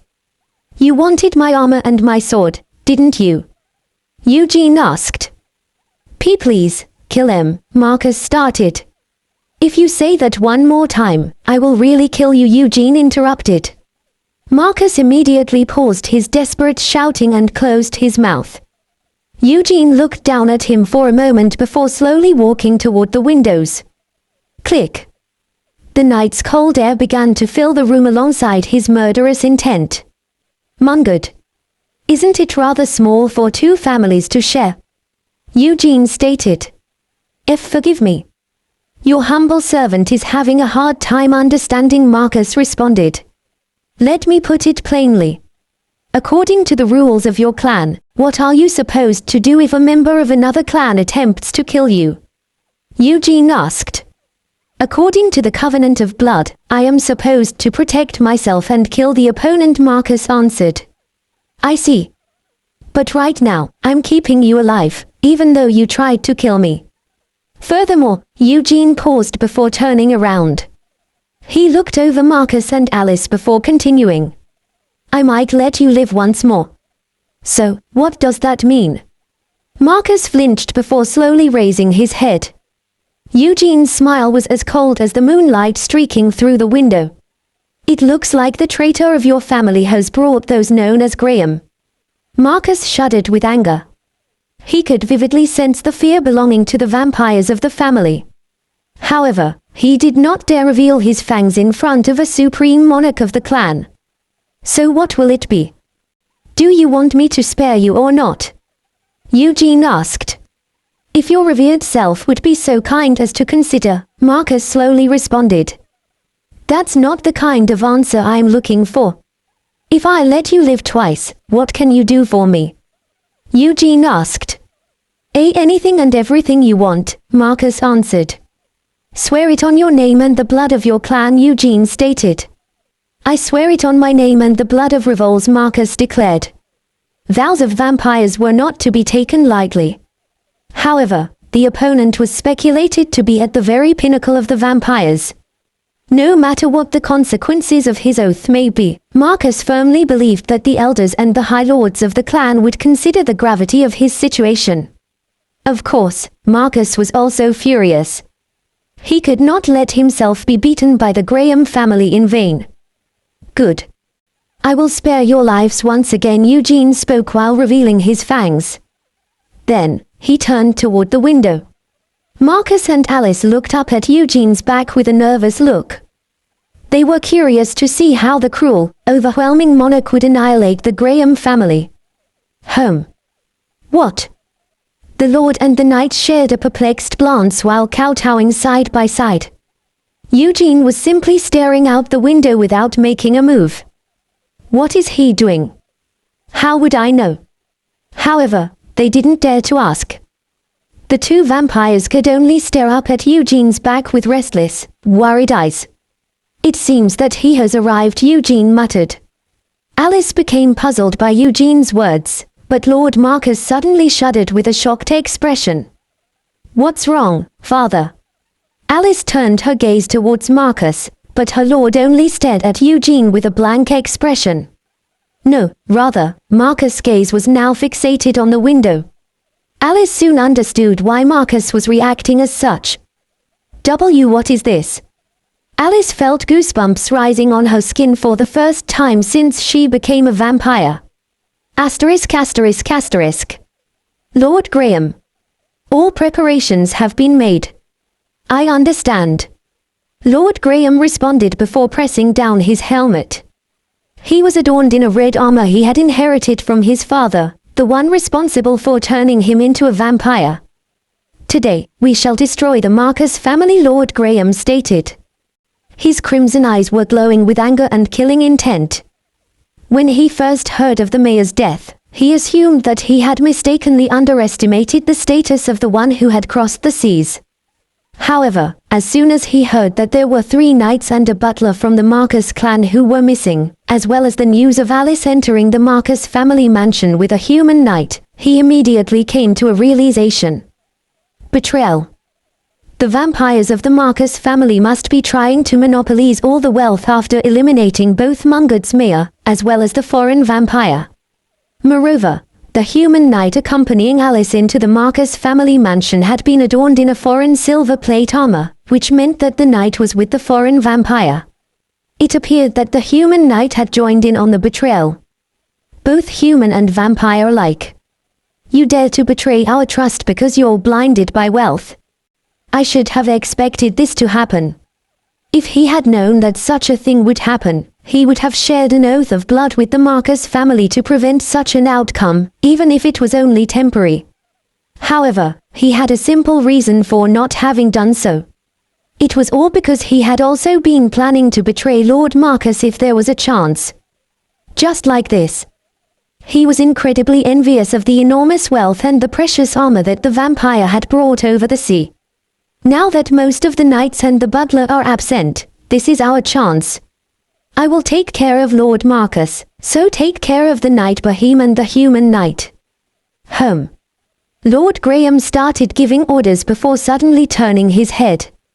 What's wrong, my lord? His butler and knights reflexively followed his gaze. Shuyuawak. Thuk. A sharp whistle was followed by the head of one of the knights splattering into pieces. Kaf. The vampires were greatly shocked. Simultaneously, their fangs elongated. In the deep darkness, they could see a group of horses galloping towards them from far away. As the head of his family and the strongest vampire, Lord Graham was able to identify that a short spear was hanging from the spear thrower of the knight at the forefront of the approaching group. A javelin. From so far away. More importantly, a single attack had caused one of his knights' heads to burst like a watermelon. However, Lord Graham's shock and doubt did not last very long. Fwoosh. Another javelin left the knight's hand, which was followed by an ominous sound. How dare you? Kuvua. Graham's butler shouted before raising his iron shield and taking his position in front of his master. Vampires were much stronger than humans, and they mainly used wooden shields bordered with metal. The butler was confident that he would easily deflect the javelin. And just as he predicted, he did indeed deflect the javelin. Thuk. Kuvuha. However, that was only after he flew back several meters. His shield was shattered along with the bones of his forearm and shoulder blade. Both Lord Graham and his subordinates were taken aback by the inconceivable outcome. Kuvualuayuhaf. The roar of an origin soul vassal resounded, and the bodies and the souls of the vampires were immediately frozen in place. Asterisk asterisk asterisk. Marcus and Alice were oblivious to the saliva dripping down their fangs as they blankly stared at the events occurring outside the window. The Graham family had settled down in Mungud more than 30 years ago, and ever since then, they had always been a thorn in the Marcus family's flesh. However, they had just been literally massacred. Most importantly, it was only done by 2 knights and 5 soldiers. Moreover, one of the knights was a member of the Dark Clan like themselves, but he had defeated all the knights, as well as Lord Graham himself. He's on the level of a High Lord. No. Perhaps. Marcus could only blankly stare as he recalled the High Lords of his clan. Although he had only encountered them twice, he was certain that the fear emitted by the overwhelming vampire knight, whom he no longer considered a simple knight, was clearly on par with or above a High Lord's. Then that means Marcus had lived a long time as a family's lord. He immediately came to a realization. The cruel knight, who had just crushed Lord Graham's heart with his foot, was clearly a vassal of a monarch. Kilig tilde. Vassal gal. So strong. Mega strong. So cool, but so arrogant.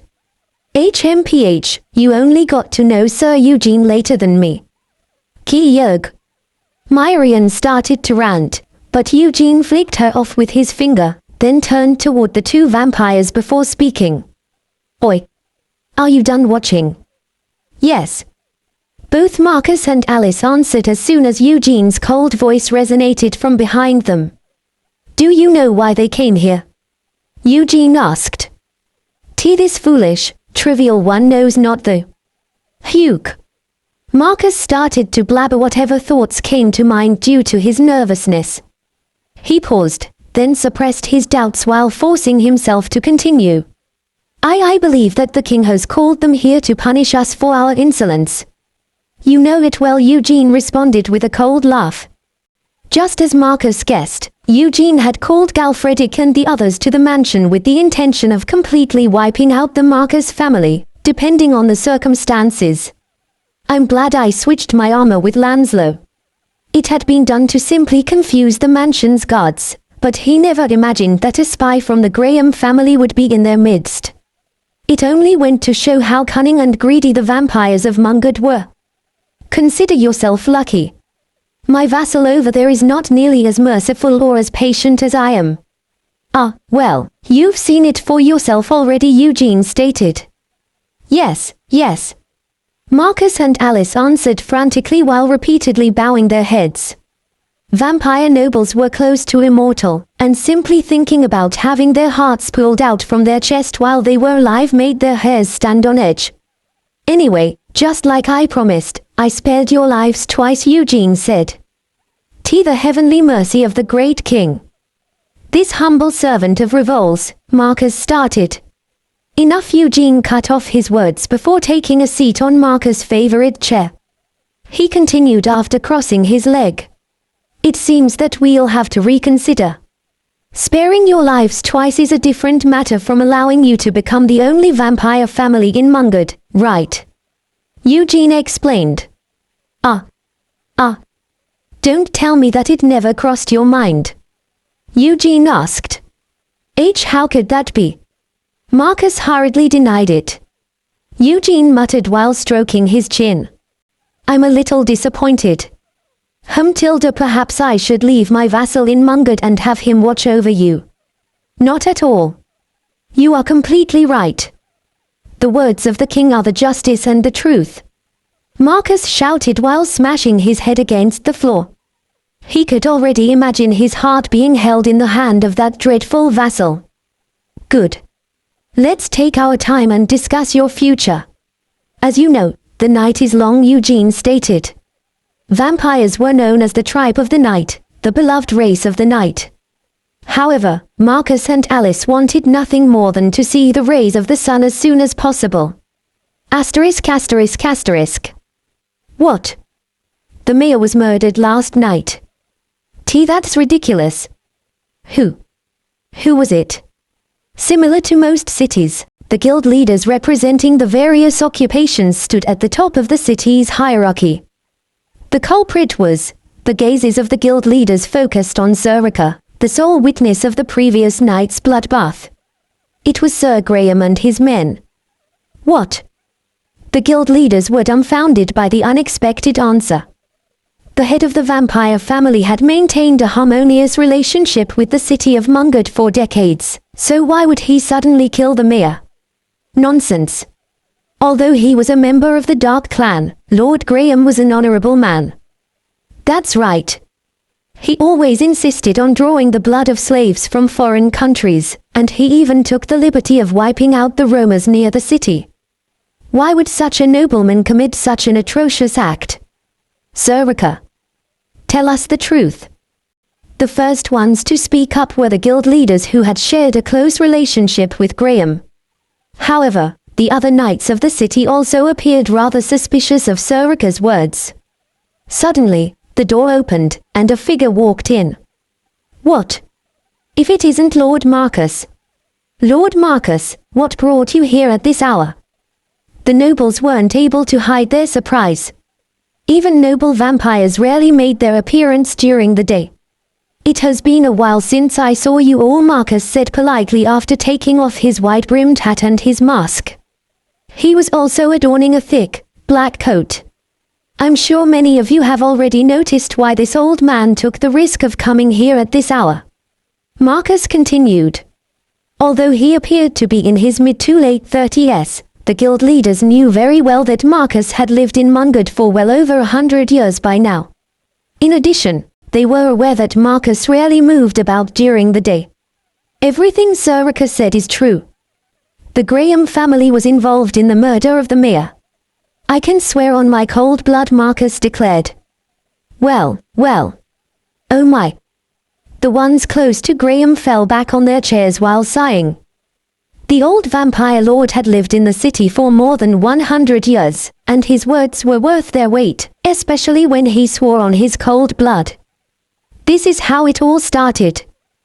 The mayor, alongside Lord Graham, was after Sir Jan Eugene's wealth and honor. Marcus recounted the incident in which he colluded with Lord Graham and the city's mayor with a miserable expression. A pledge on his cold blood. It didn't matter. Marcus wasn't lying. Aside from the fact that he didn't mention one of the participants in the incident, everything he was saying was true. And the one responsible for ordering him to do so was. Even his malevolence and craftiness reek of a sovereign's dignity. The Honorable Vampire Lord Marcus was simply following Eugene's orders. Sir Eugene beat up the vampires. That's what I'm telling you. I don't know much Branshan, but I can understand that much. The pub owner at the wharf said. For the majority of the Elian's crew, this was their first time visiting Branchia. The eyes of the sailors were filled with wonder and awe after hearing the words of an old, veteran sailor who had returned from buying food and water. Graham. Anyway, they must have committed a ton of evil deeds. Apparently, they were trying to hurt Sir Eugene by conspiring with the mayor, but Sir Eugene and the other knights stepped up and decapitated them. The veteran sailor continued. What a bunch of insane bastards. Exactly. What a bunch of cuckoos. Who did they think Sir Eugene was? Maybe they were eager to die. That's right. That's right. The captain of the Elian felt his head throb as he listened to the sailors talking. The sailors don't speak Branshan, and only a few landed in the harbor, so there won't be any problems. But Captain, you now know that I'm a vampire, right? I never wanted to know such an outlandish truth. The captain felt like crying, but he had nowhere to complain. Eugene was keeping him in check with the carrot and the stick. If you tell the truth in Meran, the city will be thrown into chaos. The mayor will also be in quite a bit of trouble. Moreover, even though he trusts you, Captain, maybe he will try to keep your mouth shut. Meran's waters must be pretty cold by now, right? He recalled how Eugene spoke nonchalantly as if it were someone else's business. The captain felt a sudden chill as if he had been thrust into Meran's cold sea. However, what if you only report the fact that I killed vampires in Branchia and took control of a harbor? Wouldn't the mayor's trust in you grow even further? Perhaps he'll appoint you to head all the merchant ships that will travel back and forth between Mungard and Meran. Oh, you know I have a pretty strong say in these matters, right? When the captain recalled Eugene's following words, the chills quickly subsided, and wealth and honor seemed to glimmer right in front of his eyes instead. And what if you get caught later? Captain. People are, once the bet is escalated, they can't just walk away. Could you put forth all your money on a bet and then just walk away and forget about it? Without even opening your cards? Of course not. Moreover, it wasn't just one or two individuals, but rather two entire cities. Both Morfern and Meran were involved in the matter, and it wasn't just his own head on the line. The ship had sailed already, and it couldn't be overturned with just the captain's head alone. Now, take this as a souvenir and evidence. Galfredic had stepped up at Eugene's words and held out around 10 small boxes with a vicious smile. The boxes, which were now stored in the captain's quarters, contained the heads of dead vampires. The vampires had died in fear with their fangs clearly visible. I don't expect to be revered as the defender of faith or anything. However, let's just say that I wouldn't want the Central Church to use my expedition as an excuse to start trouble with Morfern and Meran. I believe in you, Captain. I believe in you. I believe in you. I believe in you. Eugene's voice echoed in the captain's head. At that time, the voices of the sailors started to grow louder. Come to think of it, Sir Eugene converted an undead on the Carlsbaggins Peninsula, right? That's right. That's what Partik's mercenaries had said. Sir Eugene is the guardian of true faith. Would you not agree? Even the Holy Knights had no choice but to concede to Sir Eugene without saying a word. Maybe the vampires of Granchia will start to repent because of Sir Eugene. Away ha ha ha ha ha ha. A sudden thought came to the captain's mind as he listened to the stories and laughter of the sailors. Yes. That's it, the captain shouted. What? Captain, what do you mean by that? The navigator turned his head with a frown. The captain jerked his head towards the navigator before continuing. Listen carefully. Sir Eugene did not occupy Mungard. Well, oh okay, the navigator responded. Instead, he crushed a vicious plan of Mungard's vampires. The guild leaders of the city were moved by his actions and opened the port to Sir Eugene, the captain added. That's also true, but, the navigator muttered. Oi. So Sir Eugene didn't take Branchial by force. He made them open their doors voluntarily. Do you understand? The captain asked. Well, we already know that, the navigator responded. What? Sir Eugene's honorable deeds and true chivalry allowed Mungard to open their doors to us. That's what everyone thinks already, the navigator explained. Yes, the captain answered despondently, then soon clenched his fist. That's right. He would also board the sailing ship. Weigh the anchor. Raise the sails. Get on the rail. Boys. We are going home. Ahoy. I am a sailor from Meran. Yahoo yahoo. Our mast is broken like the captain's leg. Yahoo yahoo. Blow, wind. Blow for Meran's cape. A harbor full of gold and silver. We shout for the harbor of Mungard. The captain shouted the last verse of a traditional song of Meran's sailors, which always changed depending on where the ship was arriving. The crew of the Elian began excitedly preparing for their return voyage, knowing well that each of them had earned a minimum of 100 silver coins. Asterisk asterisk asterisk. Please take good care of me, Sir Eugene. The same for me. I'm just afraid of something like this recurring in the future. Oh, my. No, I can promise you that it will never happen. The former fabric and leather guild leader shook his head and waved his hands. He had succeeded the dead mayor as the new mayor of Mungard. Anyway, regarding the promise that you would send all of the monster byproducts from any evil lands you'll subjugate, the new mayor started. I'm a man of my word. If nothing else, I promise that all of the leather will be processed through Mungard, Eugene responded. Oh, my. Sir Eugene. As soon as the guild leader was announced as the new mayor, Eugene received an apology and compensation from the city. Despite his greed, the previous mayor's wealth didn't amount to much. However, the Graham family had been in possession of quite a bit of money.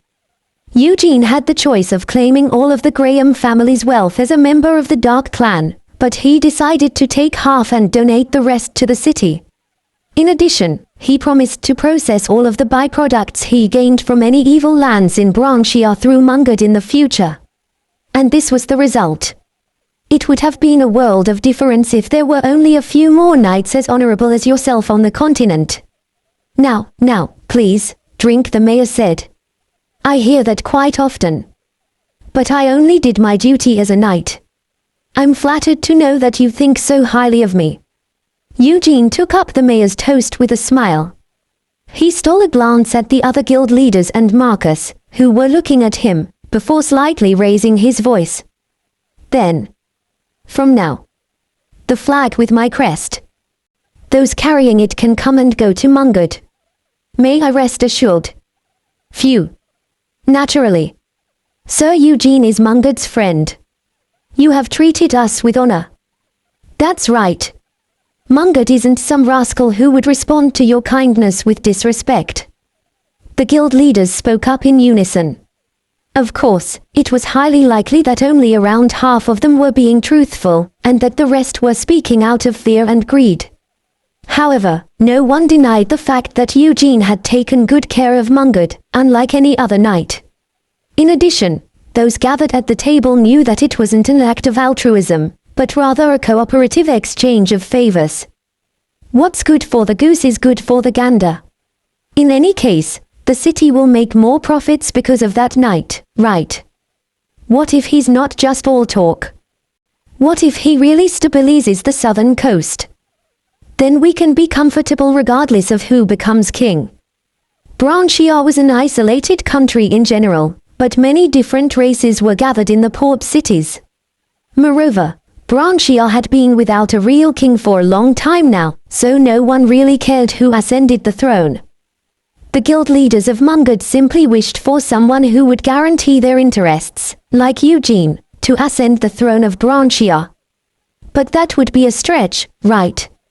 It might be possible for him to become a count or a marquis, but it would be unprecedented for a foreigner and a member of the Dark Clan to become the king. But what if he can gain a significant influence in the new royal family? Phew tilde. The new mayor and the guild leaders quickly calculated their possible gains, then raised their glasses with bright smiles on their faces. Then, let us drink to the friendship between Sir Eugene and Mungard. For friendship. For Mungard and Sir Eugene. Ha ha ha ha ha. There was a constant stream of laughter. Except for Lord Marcus, who was forcing himself to smile. Asterisk asterisk asterisk. Who's in charge of purifying the mana stones here? The priests? Eugene asked. That's correct. However, once you go inland, there are more wizards and sorcerers performing purification rather than priests, Marcus answered politely. Since it was just the two of them, he was on one knee and his head was held low. And who is doing the purification in Mungard? Eugene asked. Well, no one, Marcus answered. What? How come? Eugene said. Eugene could not understand. Mana stones were the second most important resource for nobles and territories after food. Nobles would disregard even their own family and honor in front of the enormous profit they could make from mana stones and monster byproducts. But there was no one in Mungard who purified mana stones. Well, to tell the truth, there were some members of the Graham family who were gifted with magic. After the Graham family settled down in Mungard, they took care of purifying mana stones. Marcus explained. And before that, there must have been those who were responsible for the purification before the Graham family arrived, Eugene asked. The first thing Lord Graham did after arriving in Mungard was to kill the Orthodox priests, Marcus said. Huh. Eugene finally came to a complete understanding. He finally understood why Marcus had allowed the Graham family to stay, and why several of the city's guild leaders had a close relationship with the Graham family. TSK. I would have kept the purifiers alive if you had told me earlier, Eugene said. It's this humble one's fault. Please K, Marcus shouted. If you ask me to kill you, I will kill you. Eugene interrupted him. K, know that I will take responsibility and look for those capable of purifying mana stones, Marcus said. Eugene's eyes glimmered as he looked down at Marcus. Marcus, he called.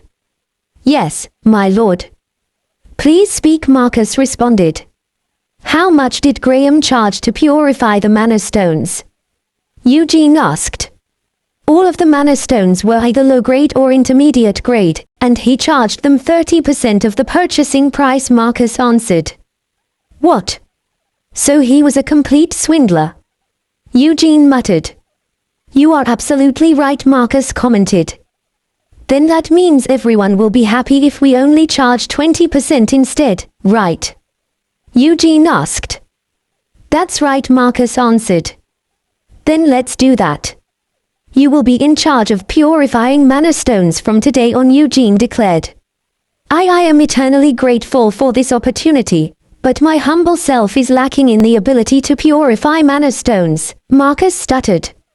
I have someone. She is a decent wizard, but I will lend her to your family for a while. Treat her well, Eugene responded. Oh, my king. Marcus shouted with joy and raised his head. He had absolutely no doubts about Eugene's words. Most wizards didn't have antagonistic relationships with vampires. Moreover, a wizard would be much preferable to the terrifying Origin or his vassal. Ah, do you know about the Blood Shadow School? The wizard told me that she succeeds the Blood Shadow School. Well, I don't really know too much about it, but I heard that its founder was similar to me, Eugene stated. Blood Shadow. It was the name of a school that was known to only recognize vampires who were at least High Lords as true members of the Dark Clan. A drop of sweat flowed from Marcus' forehead. Oh, and one more thing, Eugene said. Why, yes. Please speak. Marcus hastily responded.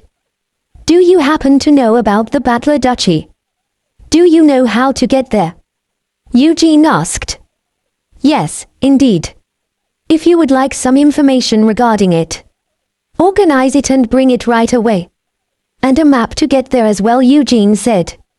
As you wish. However, my king, Marcus called out. What is it? Eugene said. With all due respect, the road to the Battler Duchy is extremely chaotic. I fear for your safety, my king, Marcus responded. That's not your concern. Why is it chaotic? Eugene asked. The roads are rampant with robbers and bandits, and those who claim to be knights are fighting for their own interests, disregarding their faith and honor. In particular, you must pass through Cruel Marine to get to the Battler Duchy, and... Cruel Marine. Eugene frowned after hearing a familiar name. Cruel Marine was definitely the name of the family that was responsible for Luke's participation in the war. Me. Why? Rai asked with disbelief. Eugene responded with a frown. Because we don't have anyone else capable of purifying mana stones. Besides, you don't like wandering around anyway, right? Well, if you'd like, I can take you all over Branchia. Come to think of it, I think purifying mana stones will be a very rewarding job for me. If you will leave it to me, I won't disappoint you, Sir Eugene Rai answered with an immediate change of attitude. Eugene nodded. That's a good choice. I've spoken to Marcus and the Merchant Guild leader of the city, so you can get started tomorrow. Yes. By the way, how much work will I have? Rai asked. For now, 40 or 50 a day, Eugene answered. Oh, I see, Rai said. She was doing her best to maintain a grim expression, even though she felt delighted. It will depend on the condition of the mana stones being brought in, but you will need to ensure that at least 30% of them are refined into high-rank mana stones, Eugene added. I understand, Rai answered. She was confident that it was still less than half a day's work. As such, she would be able to spend the rest of her time elsewhere. I'll finally be guaranteed some time to research and to take a break. She felt like tearing up. It appeared heaven hadn't abandoned her, after all. Finally, she would see the light at the end of the tunnel. However, Eugene's following words shattered her hopes and dreams. The number of mana stones will likely increase twofold or threefold in about a month. What? Why would that? Rai muttered with disbelief. Isn't it obvious? We will have to clean up the area surrounding Mungard first, right? In particular, I'm planning to focus on cleaning up the roads leading to the territories with the evil lands as soon as possible, Eugene answered. Branchia was even worse off than the Carlsbaggins Peninsula. Although the peninsula had been thrown into chaos and confusion after the detainment of the former marquis, the lords were still kept in check by the remaining forces of the Archivold family. But Branchia had devolved into a completely lawless land. After all, the throne had been deprived of a proper master for a long time. From the things Eugene had heard from Marcus, there were apparently 4 self-proclaimed kings in Branchia, and their subordinate nobles were always at war with each other. In the unending turmoil and chaos, knights devolved into simple bandits while thieves gathered forces and proclaimed themselves to be lords. The pandemonium naturally brought along a restriction of movement. People could no longer travel without having to worry about their safety. Once upon a time, Mungad also maintained active trade with 5 or 6 families possessing evil lands, but now, there was only one left. Since we will be heading to the Battler Duchy anyways, I'm planning to reconnect the routes leading to the territories with evil lands. Anyway, it should take a few months, so work hard. I thought that you might get bored by yourself, so I will be leaving Selena behind as your escort, Eugene said. Yes, Rai answered in a dejected voice. How annoying. However, she could not express her dissatisfaction with Eugene. Instead, Rai's negative emotions shifted to another target. Things wouldn't have turned out like this if it weren't for the muddy vampires living in this backwater town. We'll see how I deal with you. Rai's lifeless eyes glinted with an evil light. She was completely determined to constantly torment those that were ultimately responsible for her situation. Keek. I can feel an evil, ominous aura coming from the raccoon. Don't he tell me? Has she finally devolved into a black wizard? It was to the point where the spirit of desire expressed her astonishment. ****. Eugene left Mungad alongside Galfredic, Lanslow, Luke, and Partik's group after stationing Rai and Selena at Marcus' mansion. May the blessing of blood be with the steps of the Great One. Please stay safe until the day I am in your presence once again. Marcus spoke politely with a deep bow. Although it was the middle of the day, Marcus had insisted on following Eugene to see him off at the gate. Marcus was completely covered in a coat, a hat, and even a mask. I'm going to warn you just in case, but don't even try to bother my wizard or waste my fortune in my absence. Understood? Eugene said. I would not dare. I will treat your property like my own blood, my king. Also, the wizard who succeeds the Blood Shadow School is a friend of the clan. In addition, since you have personally hired the wizard, I will put her safety before my own. Marcus hurriedly responded. And don't trouble my aide either. Well, I won't mind it if it's just a moderate amount of work, Galfredic said with a grin. Oh, of course, Marcus replied while nodding desperately. As an origin, Eugene was definitely out of his league. However, even Eugene's vassal caused Marcus to erupt into fear with mere eye contact. The intimidation was even greater than when Marcus had come to face with the clan's high lords in the past. As such, he was determined to protect Selena at all costs. Then I will be leaving. If ships arrive from Merin or Moffern, behave and give reasonable explanations about me. If my relationship with them turns sour, then I will make sure to hold you fully accountable, Eugene stated. Your humble servant will fulfill your orders by mobilizing everything I have. By the way, with all due respect, Marcus hesitated for a moment before continuing. If you encounter a member of the Revol's clan or the Helmand clan, about the current situation, could you? I will take care of that. And if the members of the Helmand clan come to harass you, feel free to sell me out.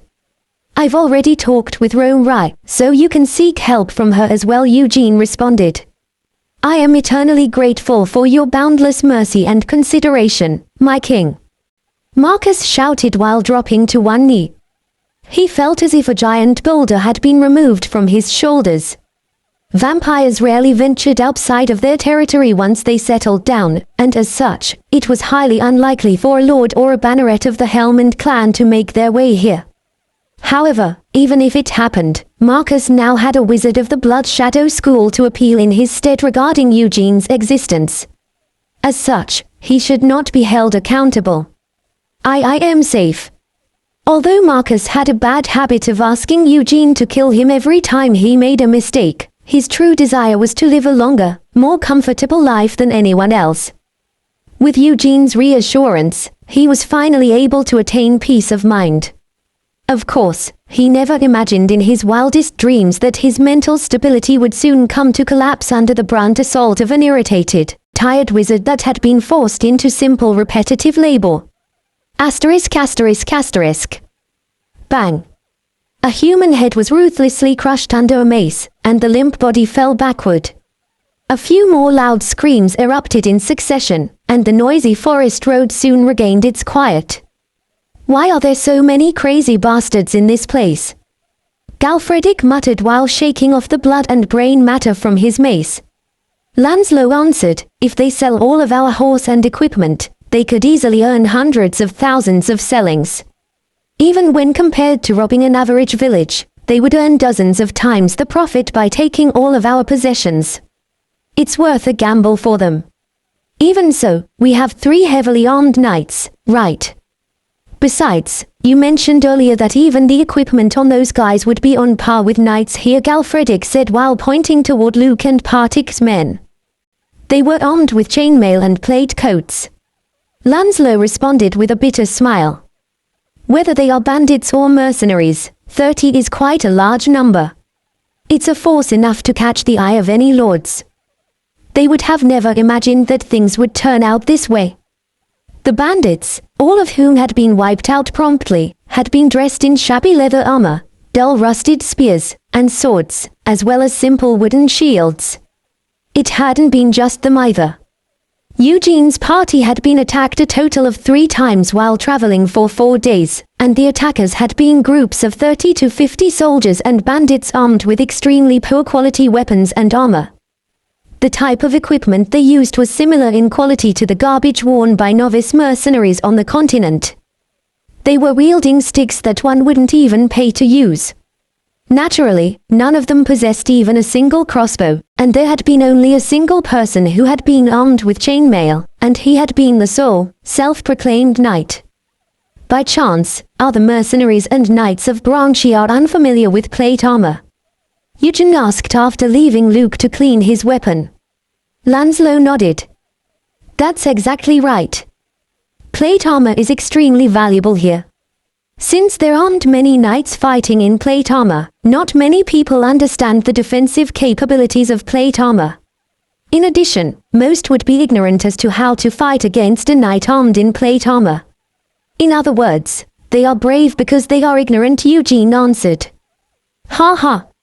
I guess that's one way to put it, Lanslow said.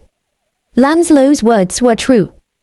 The various nations of the continent had greatly developed smelting and armor manufacturing technology. As such, most countries were up to standard in terms of technology and the quality of their armors. Naturally, the majority of those who lived and died by the blade were familiar with the greatness of plate armor, as well as the proper method of facing off against an opponent with plate armor. However, Branchiar possessed poor technology, and sets of plate armor were extremely limited in number. As such, even a great number of knights had no idea how to deal with enemies wearing them. In Branchiar, plate mail was considered the toughest armor. During the Crusade, numerous disputes had been fought over plate mails and chain emails that were looted. Sir Eugene. Yes. Is it the same this time as well? Eugene answered. Blade, Lavin, and Partick were scratching their heads with disappointed expressions. They had just finished searching the bodies of the bandits. Yes.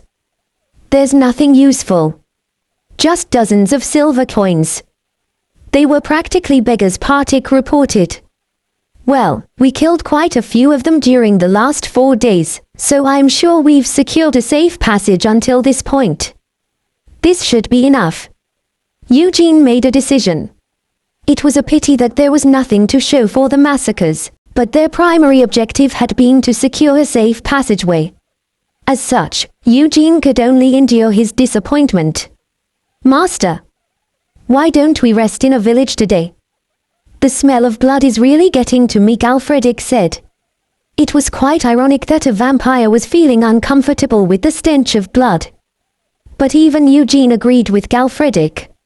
After his initial awakening, Eugene had only feasted on the blood of monsters that were at least intermediate rank, and he had grown to possess a sophisticated palate.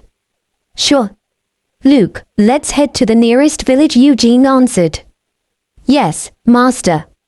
Luke shouted eagerly before intently observing the map. Then, he started in a direction without hesitation. Sir, should we leave the bodies behind? Parted asked. Eugene nodded. That's right. The roamers who've been following us will take care of them. About 10 minutes later. Kikik. Ki-yeli. Kuiwook. A number of roamers slowly came out of hiding and crawled out of the forest. They immediately pounced on the corpses of the bandits and dragged them away. However, the number of roamers was unexpectedly high enough to baffle Eugene, who had already known that there were measly monsters following their tracks. Eugene had no idea, but thanks to the repeated massacres over the last 4 days, the great migration of the local roamers had begun. Asterisk asterisk asterisk. Welcome. Hayek. The server boy started to eagerly greet the customers before freezing in place with shock. He started to hiccup. There were 3 knights completely covered in metal, not to mention other men who possessed unusual weapons and armor. It wasn't just the boy either. The guests of the filthy pub, which resembled a barn or a warehouse, turned to stare at the newcomers with disbelief in their eyes. An Iron Man. Is that human? Isn't it heavy to walk around in something like that? Maybe he has monstrous strength.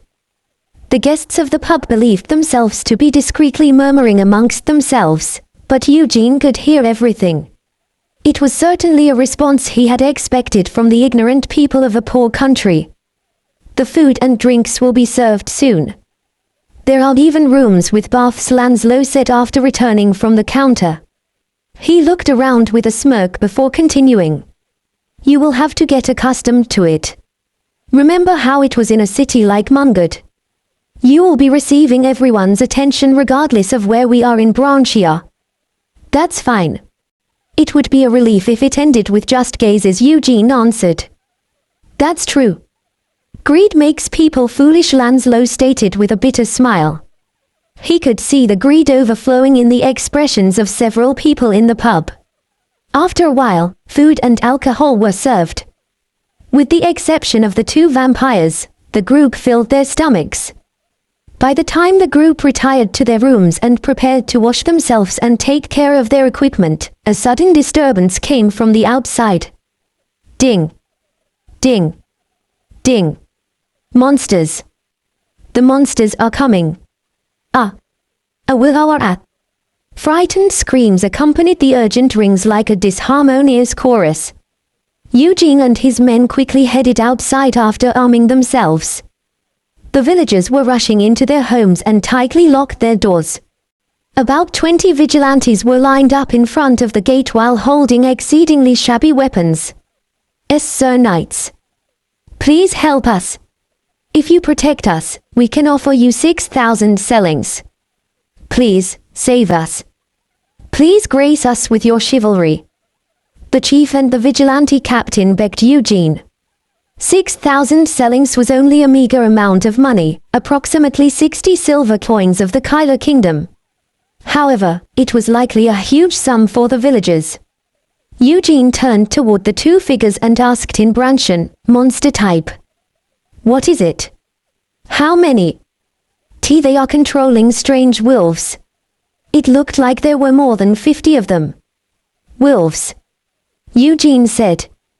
He was slightly puzzled.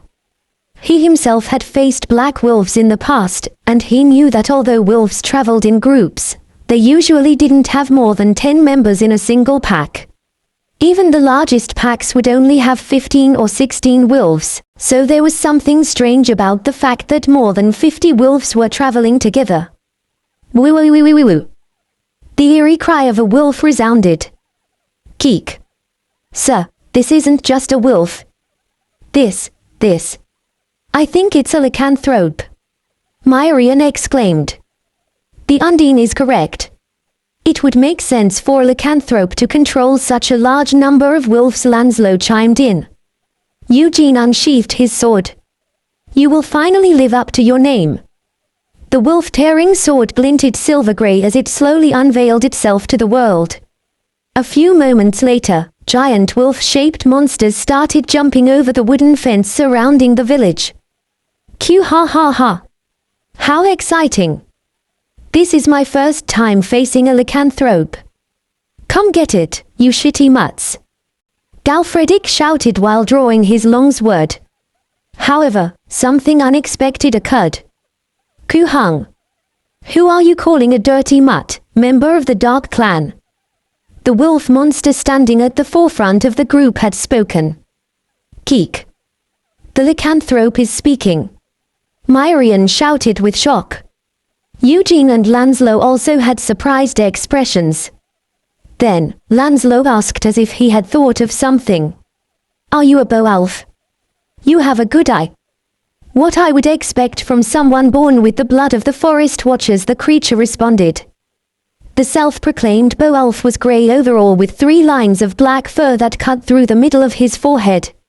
It appeared that he was the leader of the pack. Beowulf. Eugene muttered with a frown. Lanslow responded in a low voice. They are a race that normally takes on human form. However, they are able to transform into a lycanthrope whenever they desire. This is the first time I've seen a transformed Beowulf as well. I have only heard about them in stories. Do not compare us with inferior beings like lycanthropes, nightborn with the blood of the forest watchers, the Beowulf said. It's been a while since I've been referred to as such. However, I was not born in the forest, and I have never watched over them either, Lanslow responded. HMPH. That's what you would expect from a mongrel, I suppose. The Beowulf scoffed. Lanslow smiled after hearing the Beowulf's words. However, his smile was unusually cold. Lanslow responded after slightly raising his favorite spear into the air. I have killed 5 or 6 lycanthropes with this spear before. Ah, well, they looked just like you. Maybe they were Beowulfs instead. You dare. You have. Wah. Hi eek. The enraged group of Beowulfs roared. The village chief and the vigilantes screamed and fell on their hips. Beowulf possessed a unique fear, similar to vampires, and it was difficult for ordinary humans to withstand such energy. However, Eugene's group was unmoved. Although Lavin and Blade flinched slightly, the rest of the group glared at the group of wolves without moving an inch. The Beowulfs were rather surprised by their reactions. Is it because you have a member of the Dark Clan? It seems none of you are ordinary humans. Uncle. What use is there to waste any more words on those weaklings? Look, their fangs are as small as a rat's. That's right, Wolfgan. Let's just tear them apart. Hundreds of roamers wrecked the mountains and the fields because of those bastards. Kawawawawawawa. About a dozen Beowulfs revealed their fangs in fury, and their subordinate wolves growled in response. What do you mean by that? Eugene stepped forward. The one called Wolfgan answered with a glare. Don't you know that the roamers were having a feast every night because of the corpses you left behind in your wake? It seems that it's not just your fangs, but your brains are tiny as well. Kiyeyek. That little punk-ass mutt. How dare he utter such words towards Sir Eugene? Keek. I'll have him steeped in a pot all the way from his ears to tail and boiled alive. You little bastard. You look like you would fuck a goblin. Myrian hollered. Eugene could see that Myrian was genuinely angry from her unusual, ingenuine curses. Of course, Myrian wasn't the only one. A gruesome smile had appeared on Galfredic's hideous face, and Luke was red to the back of his neck. Partik's group was also on the verge of rushing at the Beowulfs while grinding their teeth. However, none of them budged an inch. They obeyed Eugene's instructions to never attack without the order when faced with Branchiar's aristocracy or other races. Ha ha ha. Let me correct myself again. It's not just your brains either, but your guts as well. Look at him. A member of the Dark Clan is clad in a bunch of metal. You can see how weak and scared they really are. He can't even kill a single goblin if he doesn't have his metal. Cree ha ha ha ha. The bizarre, unique laughter of the Beowulfs echoed loudly. Boy, Eugene called out. Home. I guess you have enough courage to speak. Fine, let's hear it. What's your excuse for having done such a stupid thing? Wolfgang spoke while folding his arms together. Eugene responded with a grin. You bunch of ignorant, stupid dogs. You must not know. Where I come from, only idiots insult knights. It means you are putting your head on the line. And this is a saying as well. Eugene's short and unique way of speaking in the Branchian language had a knack for making people very angry.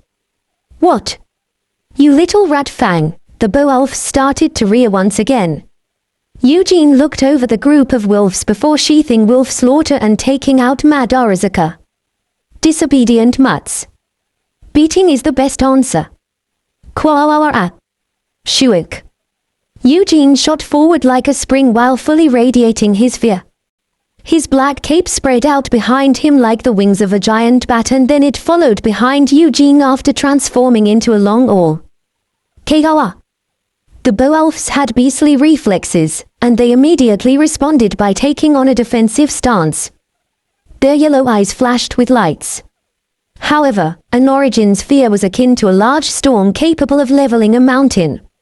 It was simply impossible for them to overcome Eugene's fear. Clang. Wolfgang froze on the spot, and the 50-kilogram iron rod hammered down on his head. Cure. Wolfgang slumped to his knees as he felt his very skull rattle. The other Beowulfs showed their fangs and belatedly attempted to make their move. Kuvua. However, they were petrified by the Origin's roar. It was a powerful sound capable of crushing powerful magic. Quang. Eugene pummeled the 2-meter monsters without missing the chance. In terms of pure physical ability, Beowulfs were above vampires. However, their bones were shattered and their limbs were forcibly twisted in bizarre ways when faced with a spear capable of killing ogres. Yip. Lap. The magnificent roar of the creatures could no longer be heard, and instead, only the pained howls of these mutts filled the place. 10 seconds later. Eugene crippled all of the Beowulfs in just 10 seconds before turning toward Galfredic and Lanslow. Take care of the mutts that they brought. Kuvualuaf. I've been waiting. With the 2 knights taking the lead, the rest of the group rushed toward the subordinate wolves of the Beowulfs. King. Yip. Yoff. Kung. Shut up. I don't want to hear any more dogs barking. The angry roar of the spirit made a perfect harmony in accordance with the cries of the dogs. Asterisk. Kurulualua Yuhaf. Kuvualua. King tilde. Oi. I thought I told you to keep your mouths shut. The sad cries of the Beowulfs died down in an instant. The Beowulf's injuries had recovered to some extent, thanks to the outstanding physique and resilience unique to their species. But Eugene's overwhelming fear suppressed both their bodies and minds, and their recovery progressed slower than usual. As such, the Beowulfs still had broken limbs and shattered skulls as they kneeled in front of Eugene. So, the Romans were moving because of us? Eugene asked. That's right, Wolfgang answered. As soon as he noticed Galfredic's glare, he immediately took on a polite tone. You punk. Funny little bastard.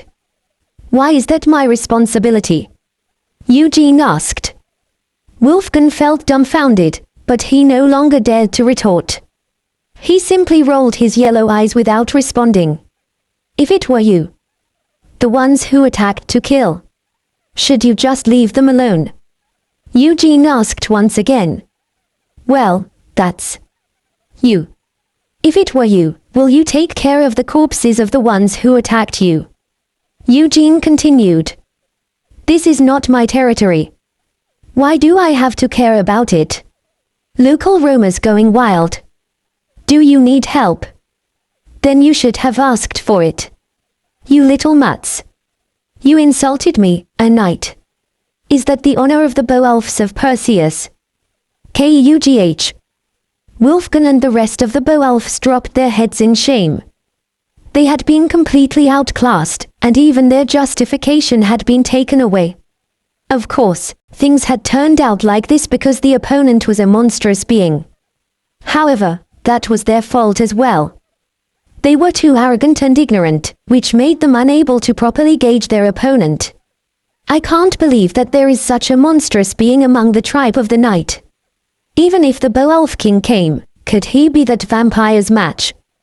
Where the hell did he come from? All sorts of miscellaneous thoughts were going through the minds of the Beowulfs. Eugene looked down at them before speaking in a cold voice, "Mutts. Stop thinking so hard. Undo your transformation." The Beowulfs flinched before lifting their transformation one by one. The grey hairs scattered momentarily, their swollen muscles shrunk, and their canine heads also changed into human forms. Whoa! How fascinating! The faces of the Beowulfs filled with shame as Eugene's group expressed wonder and shock. It was disgraceful for the Beowulfs to display the process of their transformation to anyone outside of their race. They were a race born to battle, so the only time they reverted their transformation was when they had lost. And the majority of the time, such Beowulfs ended up dead. Beowulfs considered dying in battle a warrior's honor. To be alive in front of their opponents in a devastated, defeated, naked form was nothing less than wag. I would rather die. Wah. Ugh. Ugh. One of the Beowulfs jumped up while screaming, but then immediately fell to the ground with his hands covering his head. Thuck. Thuck. Thuck.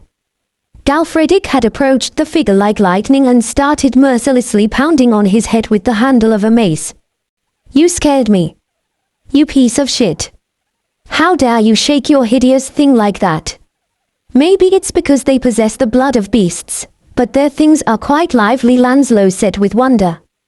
That's true. Partik nodded with an awkward expression. Although they had definitely won the battle, it felt like they had lost. TSK. You shameless bastards. Galfredic clapped his hands clean before taking his place behind Eugene once again. Eugene looked over the Beowulfs that wore pathetic expressions. Hey. You. When you get held captive, what law do you follow? We deal with it according to the laws of our race, Wolfgang answered. I see. However, right now, you mutts are my prisoners. Then you should follow my law, right? Eugene stated. That's right, Wolfgang answered with a worried expression. His eyes quivered as an unknown feeling of anxiety washed over him. Eugene grinned. I'm going to your house. Ransom. I will need it. Asterisk asterisk asterisk. Eugene left the village after receiving the sincere gratitude of the chief and the residents. Naturally, he didn't forget to instruct the villagers to notify the nearby lords of his deeds. Since Eugene had declined the rewards and even handed over the corpses of the wolves to the village at a cheap price, the chief groveled as if Eugene were his own lord. Eugene dressed the Beowulfs in shabby clothes before having them lead him to their home. Proper roads were few and rare in Branchia, so the group ended up traveling through the woods and fields for 2 days, and whenever they came across rugged terrain, Eugene allowed the Beowulfs to transform. Although the Beowulfs had the chance of escaping when they were transformed, not a single one attempted to run away. In the first place, it would be impossible for all of them to escape unscathed, and Eugene had treated them better than they expected after leaving the village. Although vampires and Beowulfs often had disputes and quarreled with each other, the two races stemmed from the same bloodline.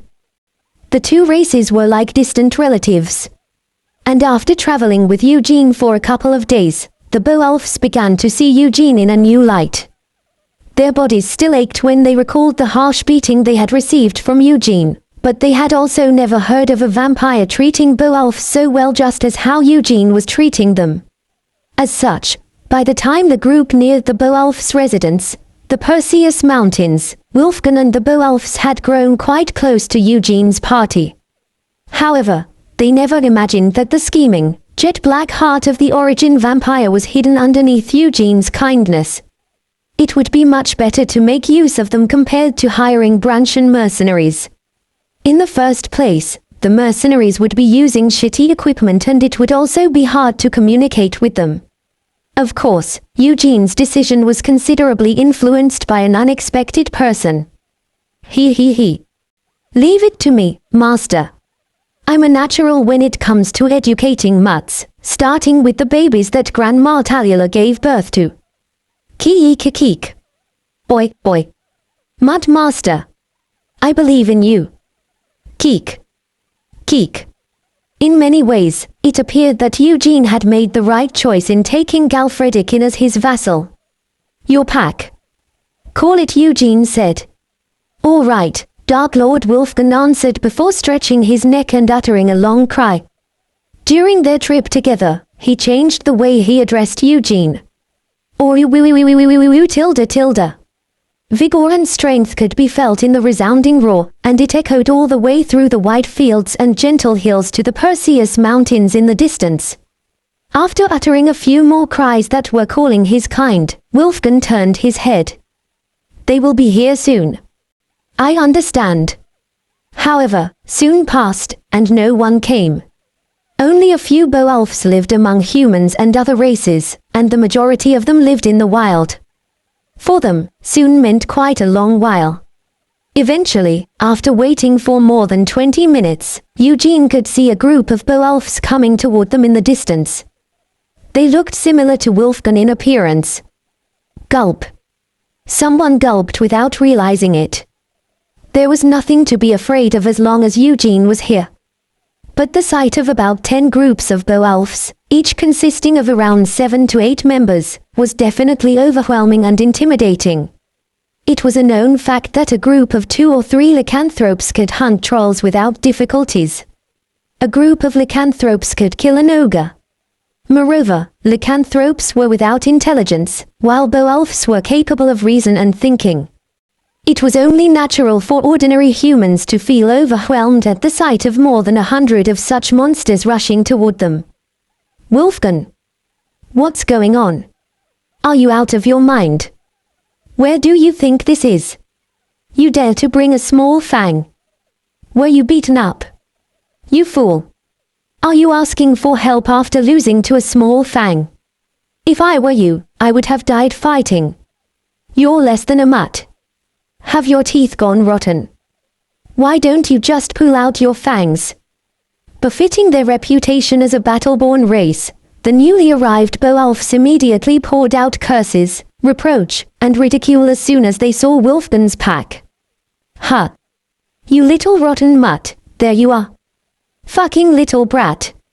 You dare to seduce my sister when your tail hasn't even fully grown yet.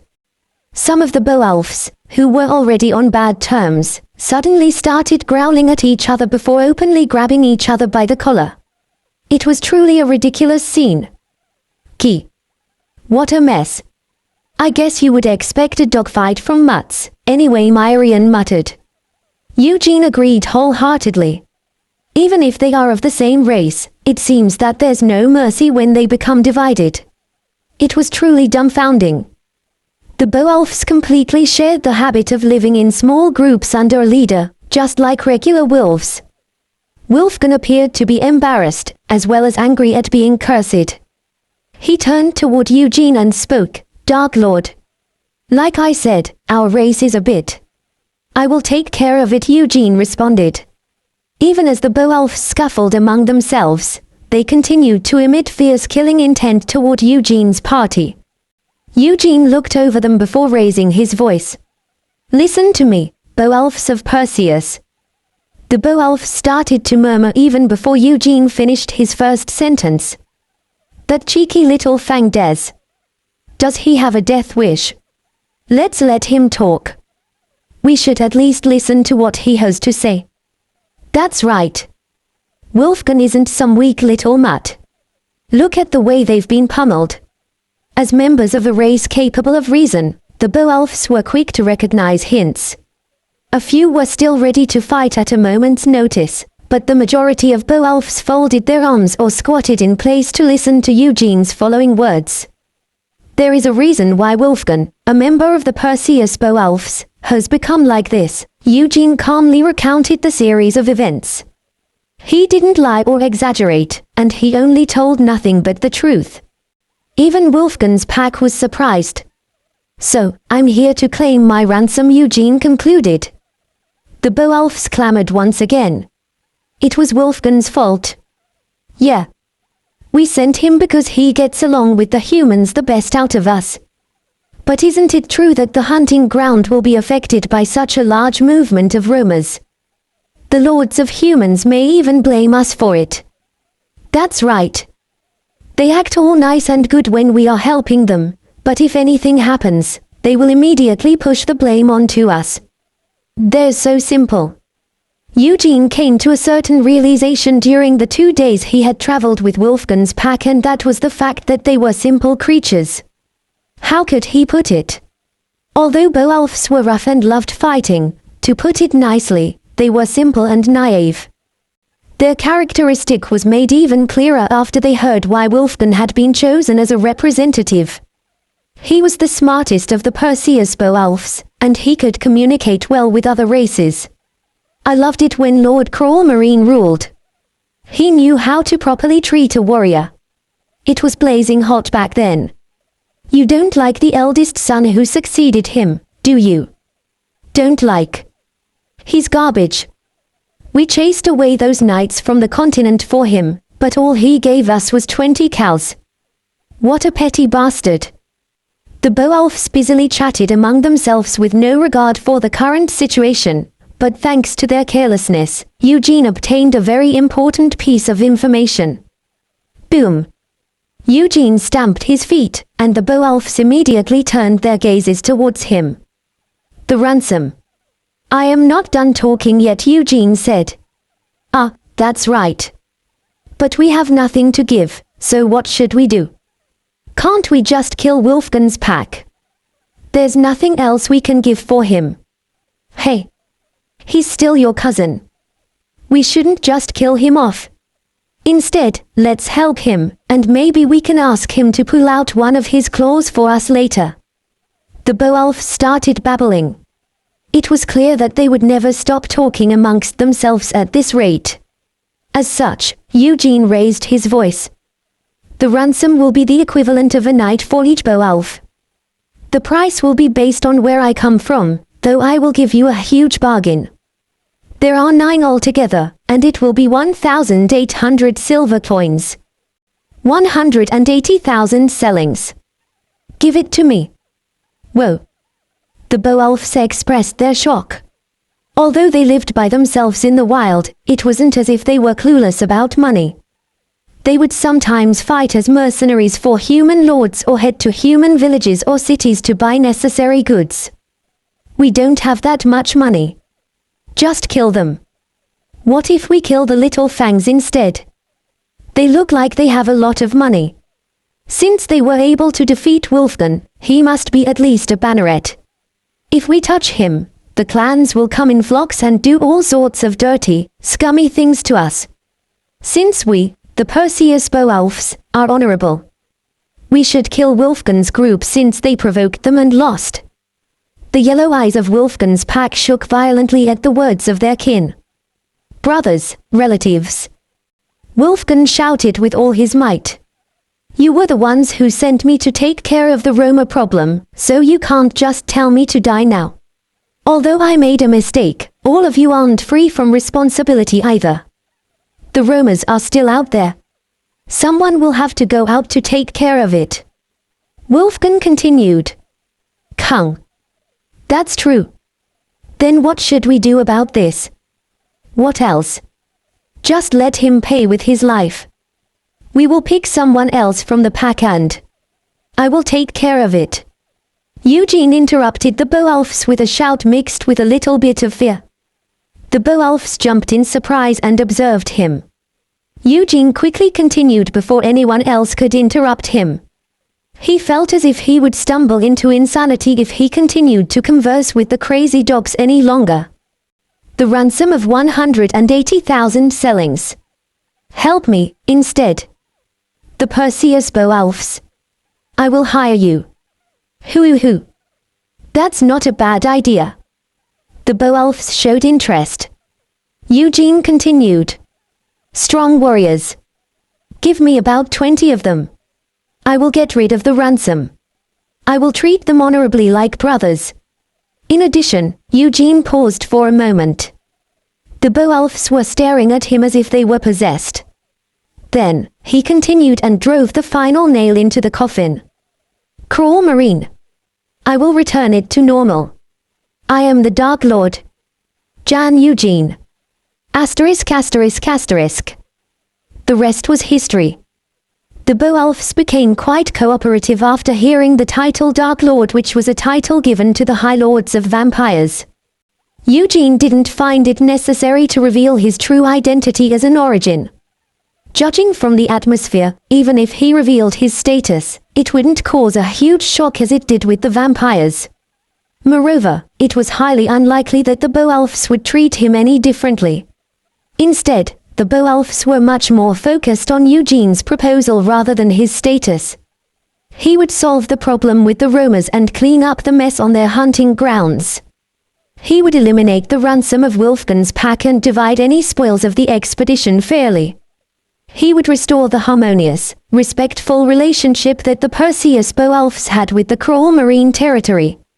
He would allow them to fight the strong figures of Branchiar as much as they wanted. In particular, the last condition was decisive. Although the Beowulfs liked to fight, they considered it dishonorable to pick a fight or harm others without reason. But that didn't mean they adhered to chivalry like human knights. They simply didn't fight without a price. However, the territories around the Perseus Mountains were quite poor, so the only lord capable of hiring expensive mercenaries like the Beowulfs had been the previous Count of Cruel Marine.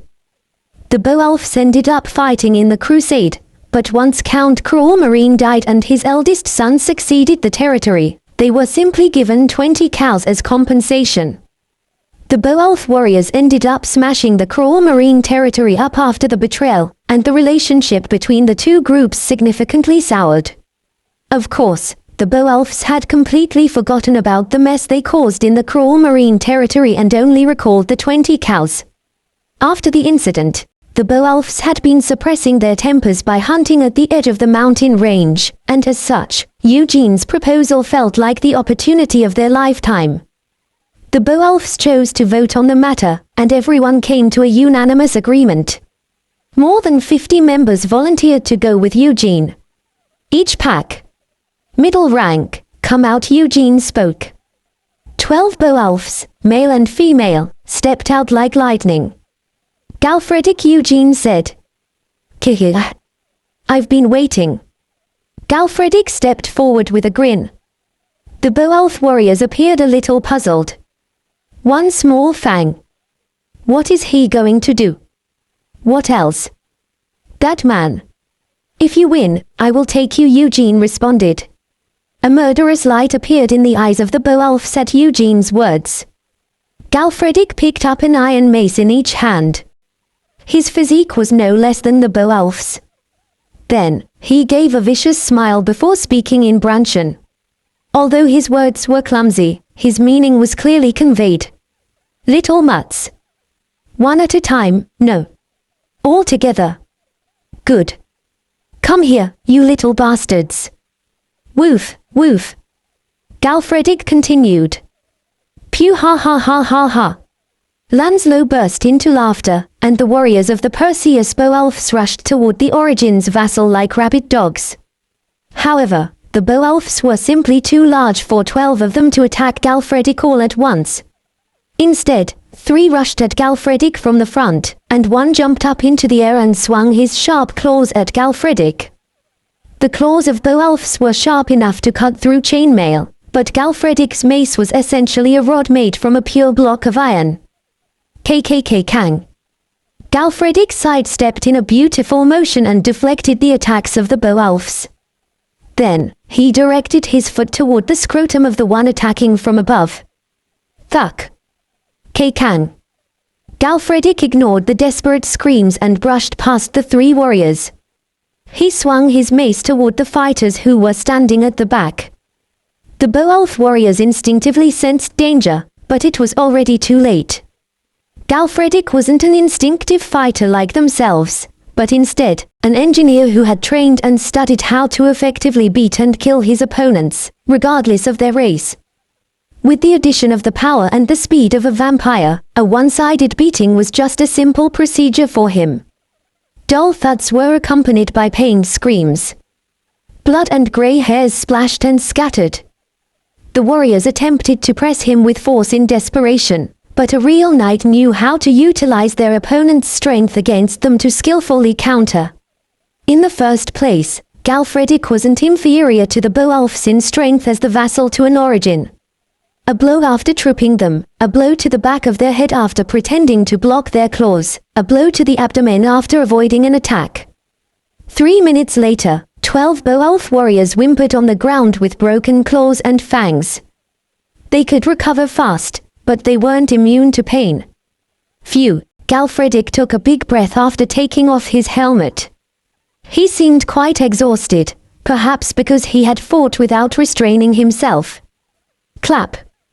But Galfredic slapped himself hard to refresh himself, then gave a vicious smile toward the other Beowulfs. The Beowulfs were fixated in place, staring at the incredulous scene with disbelief. Disobedient mutts.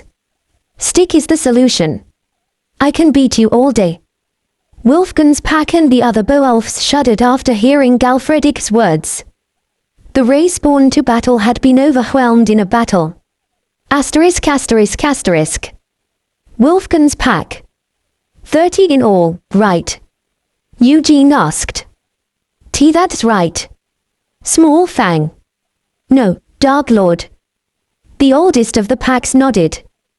They had already reverted their transformation, and they were glancing at Eugene and Galfredic with unsettled gazes. Good. Then the basic contract will be for 3 months. Until then, no pay. Afterward, they will be treated as knights. We will share spoils. Objection. Eugene stated. None. Good. Then we will leave. A total of 30 warriors, a mixture of male and female, followed behind Eugene, including some of the Beowulfs who had been beaten like dogs by Galfredic, as well as some of the strongest warriors of each pack. Since their clothes would rip when they transformed, the Beowulfs were dressed in ragged clothes. They looked quite pitiful. However, the remaining members of the Perseus Beowulfs could not say anything as they watched their siblings and children depart. No wonder Wulfgun's pack was destroyed. I have never seen a little Fang that fights so well. Isn't he stronger than the king? I'm not sure. I've never seen the king.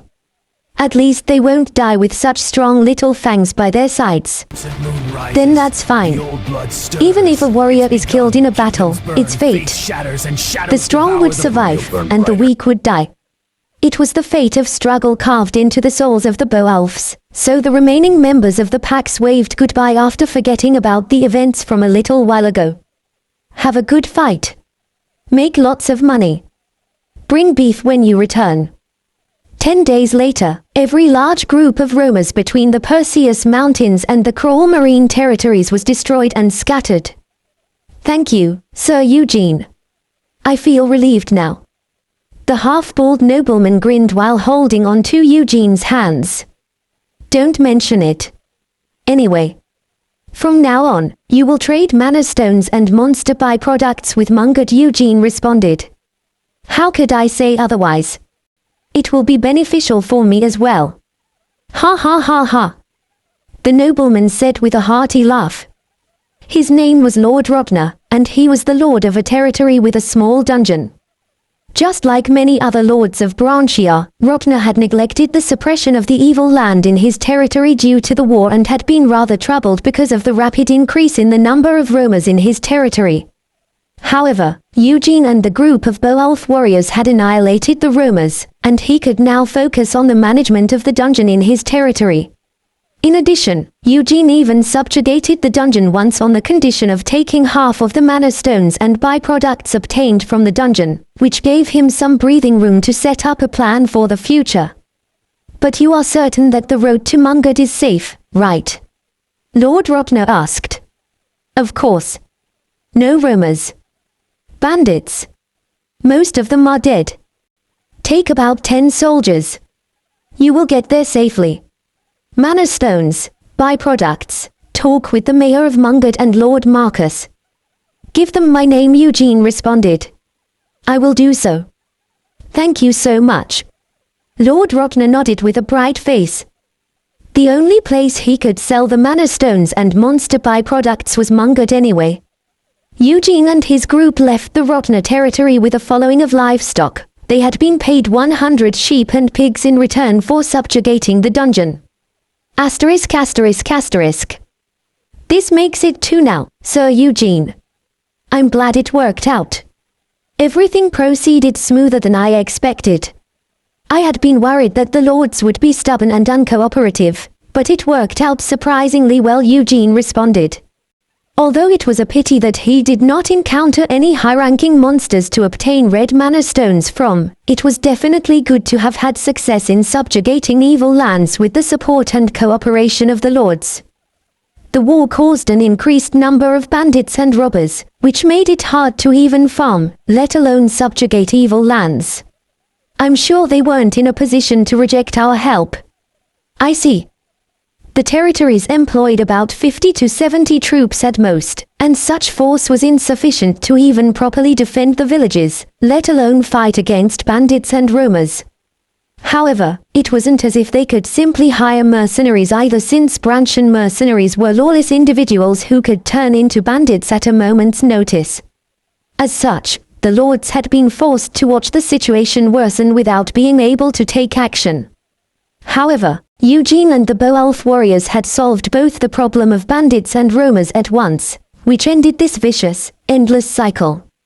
It allowed for normal activities to resume once again. For Lord Rotner, Eugene was like an angel sent from heaven. Please have a safe journey. I pray that you will be blessed with gold and silver that shines as bright as your honor. Lord Rotner gave his farewell. Kidioa. Such an angelic, invaluable advice. That man is extremely well-mannered and educated. Kaya, the spirit of desire, shouted with a content smile. Eugene agreed with her as well. He very much preferred it than the way the nobles of the Kyla kingdom spoke, always talking about God whenever they had the chance. In that sense, he was growing rather fond of Branchia. Ha ha ha. The more I see her, the more interesting she is, Lanslow spoke with a chuckle while looking at Myrian. He continued. By the way, Sir Eugene, you will be earning money from the subjugations and from the purification of mana stones, as well as whenever ships come and go from Meran and Mothern. Disposing of roamers and bandits in the nearby areas wasn't only to benefit the lords. Ultimately, Eugene was reaping the most out of his actions. In the first place, he wouldn't have bothered doing such cumbersome tasks without his own purpose. Don't forget about the spoils you'll get from flattening lords or nobles who try to pick a fight. That might be where the biggest profit will come from. Galfredic spoke with a grin. Lanslow answered, naturally. It's a knight's responsibility and destiny to prove his worth through combat. I believe in that path as well. The two men laughed while sharing a gaze. Although the two were very different people, strangely enough, they were harmonious in this respect. No, perhaps they were just true to their foundation and essence as knights.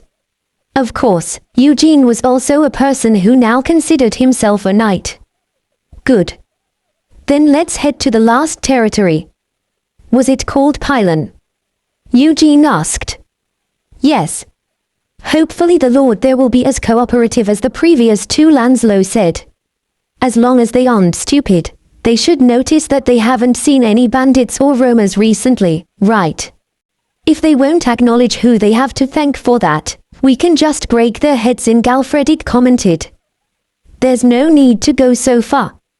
We can simply let them know that we won't allow them to purify any of their mana stones, Lanslow replied. Ah, that's right. Miss Rai is going to have more stress. Q ha ha ha. Galfredic chuckled once more. The Beowulfs called out. Recently, they had been maintaining their transformed state. Dark Lord. We're hungry. There's a saying, food first, branchiar second. Can't we eat before we go? Ah. I want to eat meat. Aim. I don't really like salted meat, but it's still delicious when grilled. Even Wolfgang, the most civil of the bunch, was sniffing the meat on the back of the warrior in front of him. Eugene sighed inwardly before nodding. Go ahead. A meat party was held in the fields at midday, and unfortunately, this wasn't the last. Asterisk asterisk asterisk. How gluttonous, Eugene muttered. That's right. They aren't werewolves, they're just pigs. Myrian agreed. Well, it's only natural. Both their physique and strength are the same as lycanthropes. Even so, this is just. The tail is wagging the dog. Eugene and his companions had weary eyes as they watched the Beowulfs eat. The Beowulfs sat cramped in groups of 5 or 6 around campfires, ripping into morsels of meat that weren't even fully cooked. They were completely absorbed in eating, and they were devouring the food as if they were gluttonous pigs. Galfredic had a huge appetite before becoming a vampire, and Partik's group had never been the ones to lose when it came to eating and drinking. However, the Beowulf's appetite was on an entirely different level. It was a relief that they only ate 1 meal a day, but each of their meals was 3 or 4 times the size that an adult male human would eat in an entire day. Moreover, the Beowulfs insisted on eating only meat. What? Vegetables. Natilda, you can't use your strength if you eat that kind of crap. If you tell the Dark Lord to suck a goblin's blood, would he? That's what eating vegetables is like for us. Eugene didn't have much to say. He did suck on a goblin's blood in the past, but he had no intention of doing so now. Huh. They already ate more than half. Are they for real? Galfredic exclaimed. Eugene's eyes narrowed. If I knew earlier that they would eat so much, I would have doubled, or even tripled their ransom. Eugene regretted his complacency, but it was too late now. Luke, who had been glancing at Eugene, said cautiously, Excuse me, Master. What is it? Eugene responded. We were able to make do with what we have received from Lord Rotner this time, but it's going to cost us a huge sum to feed them in the long run, Luke said. This will be problematic since there will be even fewer farms with large numbers of livestock as we go further inland. And it's not like we can have them hunt freely as they did in the Perseus Mountains. Lanslow chimed in. It was just as he said. The forest located at the end of the Perseus Mountains and the surrounding area was land given to the Beowulfs by the preceding Lord of Cruel Marine. It didn't matter what the Beowulfs did in their own land. However, they couldn't hunt freely anymore. They would need about 10 deer or wild boars every day to feed 30 Beowulfs, but they could end up in a conflict with the owners of the lands if they hunted freely. Sir Eugene, don't you think we should hire a depot merchant? Lanslow suggested. Eugene nodded at Lanslow's suggestion. Even with a group of 30 to 40 mercenaries, they would need to stop at a village at least once every 3 or 4 days to prevent any issues with supplies. Although there were only 30 of them, the Beowulfs were equivalent to 100 mercenaries in terms of how much they ate. It would be better to travel with a merchant who could continue to supply them with necessities. Where is the largest town or city in the vicinity? Eugene muttered while carefully looking over a map. Lanslow responded while pointing at a place. Why don't we just go straight to Cruel Marine? The castle town should be fairly large since it's ruled by a count. There will be merchants who have direct dealings with the county as well. Then what about the Pylon territory? Galfredic asked. Eugene thought for a moment before answering. Even if Pylon's lord subjugates the evil land, he will have to take the mana stones and byproducts to Mungut anyway. We could directly subjugate the evil land at any time, so it will be better to head to Cruel Marine for now, as Lanslow said. Eugene came to a decision before turning to the Beowulfs. The pigs had finished eating half of the meat that they had received from Lord Rogner. If you're done inhaling your food, clean up. We will be departing straight away. Asterisk asterisk asterisk. Wolves were known to follow their prey for days, and the Beowulfs were similarly fast, resilient, and strong as well. Although Eugene and all of his companions were on horseback, the Beowulfs were able to match their pace. The group traveled more than 50 kilometers in a single day, and they finally saw Cruel Marine, which was known as the land of rivers and lakes. When it comes to things like this, maybe they are worth their meals. Eugene felt conflicted.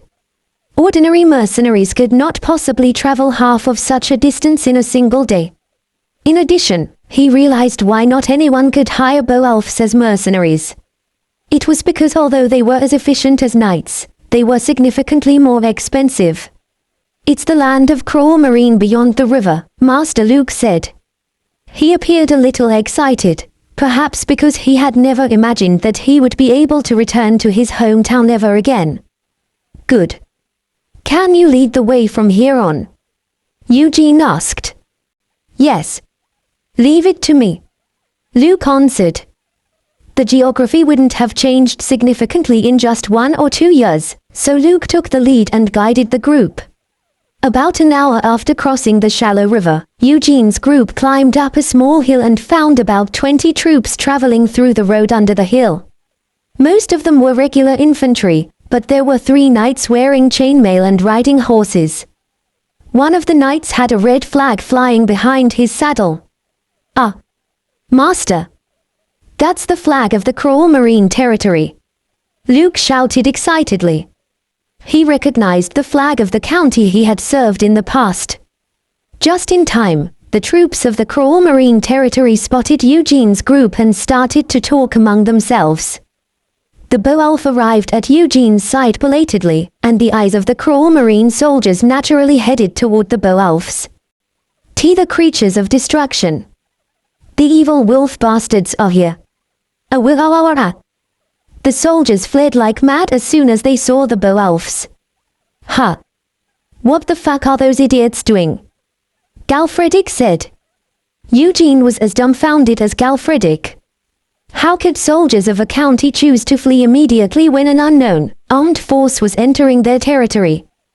Was it like this when you were here as well? Eugene asked while looking at Luke. Luke responded with slight embarrassment, yes. There were quite a few cowardly men. Wolfgang and several of the Beowulfs stepped forward without hiding their agitation. They're not just cowardly. They are trash who don't even know about a warrior's pride. Dark Lord, I told you, didn't I? We fought with our lives on the life for them, but they betrayed us and only gave us 20 cows. But you made a mess in response, right? Eugene asked. I did, but we should have stomped on them even more back then. If it wasn't for the grace of the previous count, we would have just utterly destroyed everything, Wolfgang answered. Eugene had a hunch after hearing the words of the Beowulfs. In addition, judging by how Lanslow was sighing and shaking his head, it seemed that Lanslow was also thinking of something along the lines. Lanslow said, it probably wasn't a simple mess. I'm thinking the same thing. Hey, Wolfgang, Eugene answered before calling out. Wolfgang sauntered over, and Eugene asked him, the mess that the Perseus Beowulfs created. Tell me in detail. Wolfgang shrugged before responding as if it were nothing. We smashed about half of the county's castle, and maybe about 50 of the soldiers and knights. And we killed all of the cows and sheep in the castle town, but we only took 20 cows. We are not as cowardly and cheap as they are. The Beowulfs proudly raised their heads in response to Wolfgang's words. Certainly, their attitudes were far from cowardly and cheap. However, Eugene finally understood why the soldiers had fled without hesitation, as if they had seen the devil itself when they saw the Beowulfs. It might be harder to persuade them than I initially thought, Lanslow said. Could you possibly recover their relationship after they smashed apart the castle? Besides, they've killed so many soldiers and knights. It seems irreversible to me, Galfredick said. Wolfgang protested as if he had been falsely accused. We only destroyed half of the castle. We didn't even kill a single person. We simply broke a few bones and limbs. That's your excuse. And why did you kill the livestock? Eugene asked. It's because the villagers were throwing a fit. We were angry, Wolfgang responded. Fine. Then what about the villagers? Eugene asked coldly. As if realizing that something was wrong, Wolfgang responded with a slightly timid expression. We did not hurt the villagers. Well, I have a feeling that a few buildings might have, maybe, could have been blown away in the chaos, but... So, they destroyed the village as well, Galfredick muttered. That's right. Besides, it's only been a few years, so it must still be fresh in everyone's minds, Lanslow said while clicking his tongue. It was a complete mess. Eugene held back a sigh as he looked back at Wolfgang and the Beowulfs. From now on, you obey my orders. Whatever they say, whatever they do. Do nothing without my words. HMPH. I understand. First order. Turn into humans. As soon as Eugene finished speaking, the Beowulfs lifted their transformation. Since they had already transformed several times in front of Eugene's group, the Beowulfs weren't very embarrassed even though they were almost naked. The Count's castle. We will go, Eugene declared. The warriors waddled behind Eugene's group in shabby, torn clothing. It was a very comical scene, but Eugene was unconcerned. His mind was full of worries about how to restore the relationship between the Beowulfs and the cruel marine territory. What do you think? Do you have any ideas? Lanslow asked. Well, Eugene smacked his lips in response. They will have to make amends, but I don't think apologizing will solve anything. Those bastards won't apologize in the first place. Then what about force? No, it was the worst method. Eugene's goal was to obtain the title of Battler's Duke. The cruel marine family was highly reputable and influential in the south of Branchia, so it would only cause harm if Eugene left the wrong impression on them. I'll have to see the Count before I can do anything, Eugene said while hurrying his horse. Simply thinking about it wasn't giving him any answers. Asterisk asterisk asterisk. Stop. Eugene's group was interrupted at the entrance to the castle town. A knight with chainmail covering his upper body and soldiers in crude, leather armor surrounded the group without hiding their anxiety and hostility. His Excellency Cruel Marine's village does not want a commotion. Especially those people.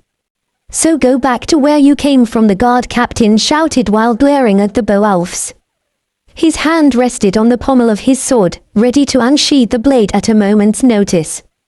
However, his hands were trembling ever so slightly, indicating his fear of the Beowulfs. Eugene raised up his visor before speaking with the gentlest expression he could muster. I am Knight Jan Eugene. I have the support of the city of Mungard. Luke. Luke quickly got off his horse and held out an object to the guard captain. It was an identification token that Mungard's mayor had created for Eugene. The mayor had boasted that it would be recognized mostly everywhere, even by those who weren't literate, since the crest of Mungard was quite famous. However, the captain took one look at the identification token before returning it.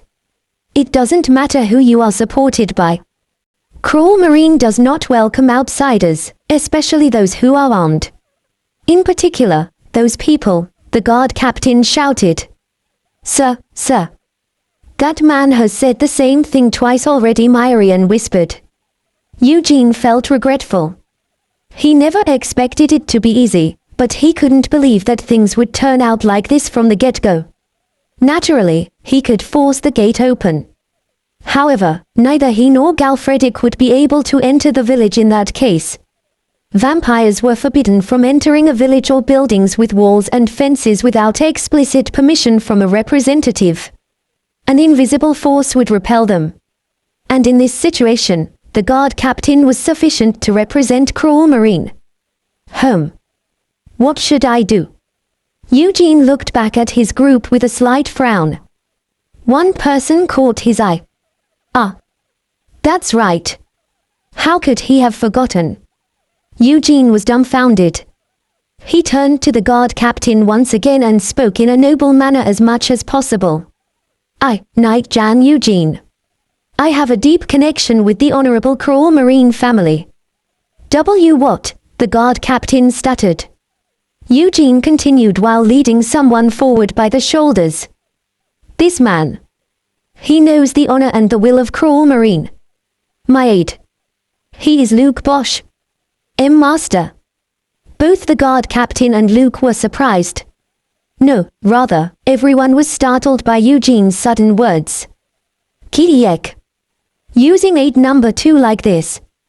Kya. As expected, you always have a plan, don't you, sir? Myrian exclaimed. However, it wasn't a plan, but rather a hurried improvisation. Wow. I never even thought about this. I agree. However, judging by everyone's reaction, it seemed to be working rather well. Surely enough, the guard captain looked alternatingly at Eugene and Luke with a shocked expression. His eyes widened even further with surprise as he exclaimed. Luke Bosch. Sir Bosch's illegitimate child. Weren't you dead?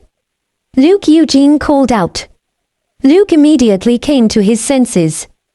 He was very mature and intelligent compared to his peers, and he was able to recognize what Eugene wanted.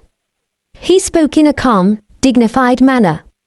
I fought bravely as a man of Cruel Marine, but I was captured by the Knights of the Central Church. I was sold as a slave to a territory in the Kingdom of Kyla. No one in Eugene's party had realized that Luke was so well-spoken until now. Luke recounted the story of how he was given to Eugene as a slave and how he came to return to Branchiar as Eugene's aide. He dressed his words properly to add flavor to the story, and even the rest of the guards and the Beowulfs crept up and started listening to his story. Even Partik and his men, as well as the Spirit of Desire, listened to Luke's story with great attention, even though they had been with Eugene together even before Luke joined. As such, Master lived out his chivalry and brilliant honor by taking me, a mere slave, as his aide. My master is a true knight, and he would like to give his greetings to Lord Cruel Marine since we happened to be in the vicinity. So, please show us your consideration. Luke's long story came to an end. Eugene stole a glance at the guard captain's expression. Both his eyes and lips were quivering. It appeared that Cruel Marine welcomes the return of a proud son of the land. Sir Eugene, you are a true, chivalrous knight. And you all, the guard captain said before turning his eyes toward the Beowulfs. The Beowulf warriors flinched. I will propose to the Count an opportunity for you to apologize and to explain yourselves in honor of Sir Eugene's prestige. Open the gates. Welcome the return of the Fellow of Cruel Marine and the Honorable, Merciful Knight, as well as the others, the guard captain shouted. Where? The Beowulf warriors had been watching with nervous expressions, and the guards had been sighing and shedding tears while listening to Luke's story. However, everyone cheered with one heart at the guard captain's shouts. ****. Bosch. Sir Bosch's illegitimate son. That is correct, my lord. Fortunately, he survived against the leaders of the Central Church, and he has now returned as the aide of a valiant, honorable knight who has the support of Mungard. Yoo-hoo. The nobles of the county expressed their awe. The lingering scars of the war were still deeply etched in everyone's hearts. However, the son of Cruel Marine's knight had returned alive. Moreover, he had even become the aide of a skillful knight with a promising future. That is great. The holy spirits of Branchiar and Cruel Marine must have been looking after him. Count Lucas exclaimed. However, his thoughts were contrary to his bright expression and words. How did he come back alive? This is problematic. Oh, there's just one more thing, the guard captain said. What is it? Count Lucas responded. Sir Jan Eugene brought the Perseus Beowulfs with him, the guard captain answered. What? The count and the nobles jumped up in shock, and the guard captain hurriedly continued. I can explain. The guard captain explained how the Beowulfs had assisted Eugene in taking care of the bandits and roamers around the region in a desperate voice. In addition, he spoke of how they were here to give proper compensation and to apologize. Since they are already here, there's no helping it, Count Lucas said. Yes. And those rowdy bunch seemed to be very obedient to Sir Eugene's words. Why don't you give them a chance to explain themselves, my lord? The guard captain suggested. Lucas frowned. Sir Bosch's son, and the Beowulfs. Perhaps. Count Lucas didn't think for too long. Bring them here. If it's a son of our land and a knight of honor, it will be worth meeting them even with those obscene creatures. Yes, my lord. Lucas waited for a few minutes with a stern look on his face to hide his anxiousness. Eugene and the Beowulfs walked into the hall in a straight line. Eugene carried his helmet on the side, and he gave his greetings on behalf of the group by placing his right hand on Wulfslaughter's guard and giving a light bow. I am Jan Eugene, the lord of the Eugene territory in the Karlsbaggins Peninsula, a knight supported by Meryn, Mothern, and Mungard, and an honorable friend of Marquis Archivold and Count Winslan, Eugene said. His moderately long obsidian hair and starry red eyes harmonized to create a very mysterious, elegant appearance. Moreover, his beauty was something that was uncommon amidst the rugged, thick men of Branchia, so the nobles couldn't help but express their admiration. What a beautiful knight! How could such a handsome knight receive the support of 3 port cities? Exactly how skillful is he? Look at the beautiful armor. I have never seen anything like it. He must be a considerably great knight to possess such an excellent piece of art. Isn't Winslan one of the most prestigious nobles in the kingdom of Kyla? Maybe the knight is his secret child or lover. It was common for nobles to have 1 or 2 lovers who were either men or women, so the nobles poured out compliments and envy regarding Eugene's appearance. However, Eugene wasn't finished yet. The nobles stopped their murmuring and focused on Eugene once more. Power! Eugene released a tiny bit of fear and continued while revealing his fangs. I am a member of the Dark Clan from the continent. Woawara! Even louder shouts of admiration filled the hall.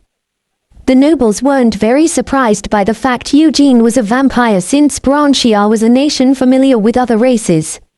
However, the hall was currently filled with sunlight, and Eugene was revealing his face without any fear.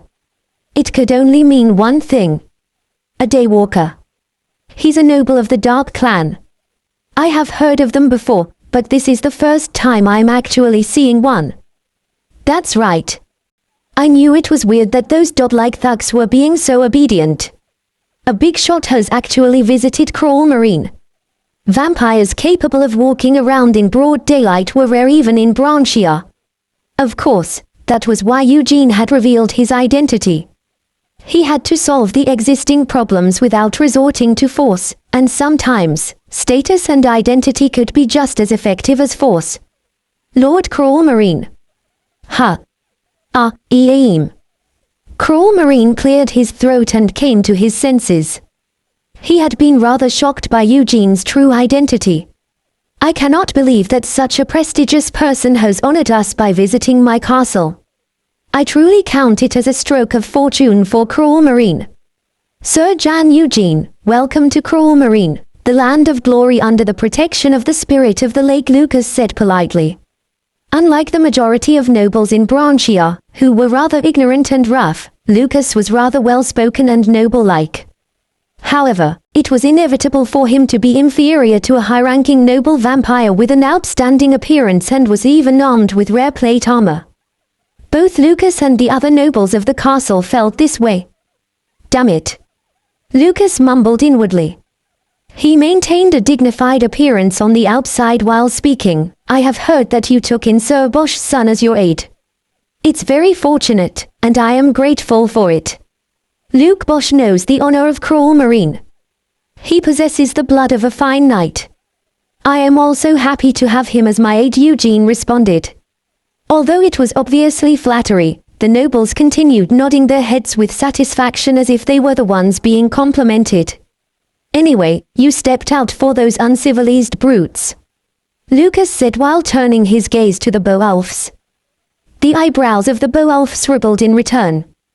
Boom. Eugene stomped on the floor before turning his head. Stay still. The Beowulfs was about to transform and cause a ruckus, but they immediately calmed down at Eugene's words. The nobles were both surprised and relieved. As expected, those beasts are helpless. It must be because they are distant relatives. He has perfect control over the Beowulfs. It will be easy to talk to him. Eugene's following sentence was slow, but it was spoken in a clear voice while receiving the expectant gazes of the nobles. Perseus Beowulfs. They will apologize to Cruel Marine. However, the money they were supposed to get. 300,000 sellings. I want it. What? How could you speak such nonsense? As expected, the atmosphere immediately turned grim. Bang. Eugene once again stomped his foot, silencing the nobles before continuing. The damage they caused in the castle and the town. I will pay for it. Tell me. Huh. The nobles became startled and started to whisper among themselves.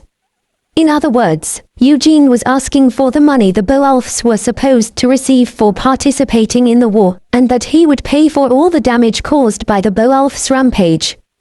I performed some calculations on my own regarding that matter.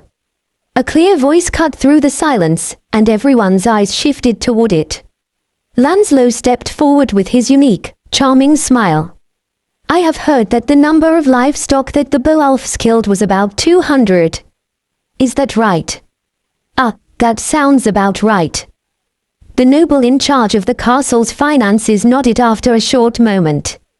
In addition, I heard that 3 knights and 40 soldiers were seriously injured. Is that correct? Lancelot asked once again. That's right, 44 soldiers, to be exact, the noble answered once more. The price of the livestock and the compensation for the injured should be about 320,000 sellings. I think that should be sufficient, would you not agree? Lancelot said. Well, that's... However, I heard that the fight caused some damage to the castle as well. As such, Sir Jan Eugene will pay a total of 400,000 sellings as compensation for all the damages, in addition to consolation money. If you subtract that 300,000 sellings owed to the Beowulfs, that comes to exactly 100,000 sellings. Lancelot explained. But. The noble attempted to respond, but Partik took his chance and placed a small box on the ground. We have prepared it in Roman gold, Partik said. Fuck. Keek. Oh. The eyes of the nobles were colored with greed when they saw the sparkling gold coins. Even the master of the castle, Lucas, forgot his dignity momentarily and jumped up with wide, shocked eyes. Gold is always better. Even if they were equivalent in value, it was an unspoken fact that gold was much better than silver. In addition, judging by the reaction of the spirit of desire, who was the truest to her greed, the effect was guaranteed. Sure enough, the nobles reacted with enthusiasm. Are gold coins supposed to shine like that? I'm not sure. It's been so long since I've seen. Anyway, they are truly mesmerizing. Keek. It's definitely not a given. I wiped them clean. All night long. I spat and I shat. To clean them to shine so brilliantly. Keek. You bastard. Don't touch them with your filthy hands. You're going to stain them. Kuikakuk. Back off. Myrian threw a fit while rubbing herself against the gold coins, even though they would soon belong to someone else. Lanslow was the only one aside from Eugene, who was capable of properly seeing Myrian. He spoke while desperately holding back his laughter. What will you do? 100,000 sellings in the gold of the Roman Empire. Will you take it? Lucas stared hard at the mound of coins with greedy eyes. Then, he shook himself awake and contemplated for a moment before looking at Eugene with a cautious expression.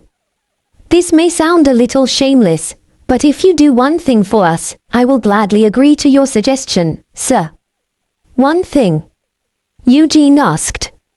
I heard that you have encountered my soldiers earlier, Lucas said. I have, Eugene answered, not bothering to mention that they had run away with their tails between their legs. Ahem. Their slightly dishonorable actions weren't only because they were afraid, Lucas stated. You must have seen it on your way here from Mungard. Branchiar's security has deteriorated considerably. The fundamental reason for it is that we have not been able to properly subjugate our evil land for a long time. There are 3 or 4 times as many roamers as there were a few years ago. Lucas explained. I understand. Cruel Marine. Same situation. Eugene asked. I'm embarrassed to admit it, but yes. The vassals are having trouble mustering enough forces to protect even their own domains. There's even trouble going from village to village, Lucas replied. By chance. Are you asking me to get rid of roamers? Eugene asked with a frown. Until now, he had traveled along a set path from Mungard, so he only had to eliminate the roamers residing near the road. However, killing all the roamers on a territory as large as Cruel Marine was a completely different matter. It would take an enormous amount of time, and more importantly, it would be impossible with the troops he currently had. I'm not asking you to kill all the roamers in the territory. That is a problem for me, the Lord of Cruel Marine, to deal with. The only thing I dare to ask you is to take care of the most threatening of the roamers. Lucas explained. Most threatening roamers? Eugene asked. Lucas and the nobles of the castle all turned toward the Perseus Beowulfs at Eugene's question. Lycanthropes. My troops were only surprised to see your group because they mistook them for a group of lycanthropes. Asterisk asterisk asterisk. Tap. Tap. It was early morning. Lucas and the nobles observed Eugene's group and the Beowulfs as they left through the gate. My lord, are you sure it will be fine? One of the nobles asked. Lucas responded with a bright smile. What do you mean by that? The lycanthropes. Their numbers are one thing, but the place where they reside, the noble continued. What are you so worried about? Sir Eugene is a high-ranking noble of the Dark Clan, right? Besides, there are 30 warriors of the Perseus Beowulfs. Such a force is enough to compete with hundreds of heavily armed cavalries, so there's no need to worry at all, Lucas said reassuringly. That's true, but only when it's a battle in the open plains, right? However, the lycanthropes are hiding in Marine Forest, and Lake Crawl is also located in the forest, the noble said. Another noble joined in as well. That's right. Shouldn't we at least explain to Sir Eugene what happened in that place? And we should have let him know what happened to Sir Laplace of the Battler Duchy when he went to exterminate the lycanthropes. Aim. The brave warriors are departing to restore the honor of Cruel Marine. The least you could do is to pray for their victory. Lucas rebuked the nobles. I made a mistake. Please forgive me. I beg for your forgiveness, my lord.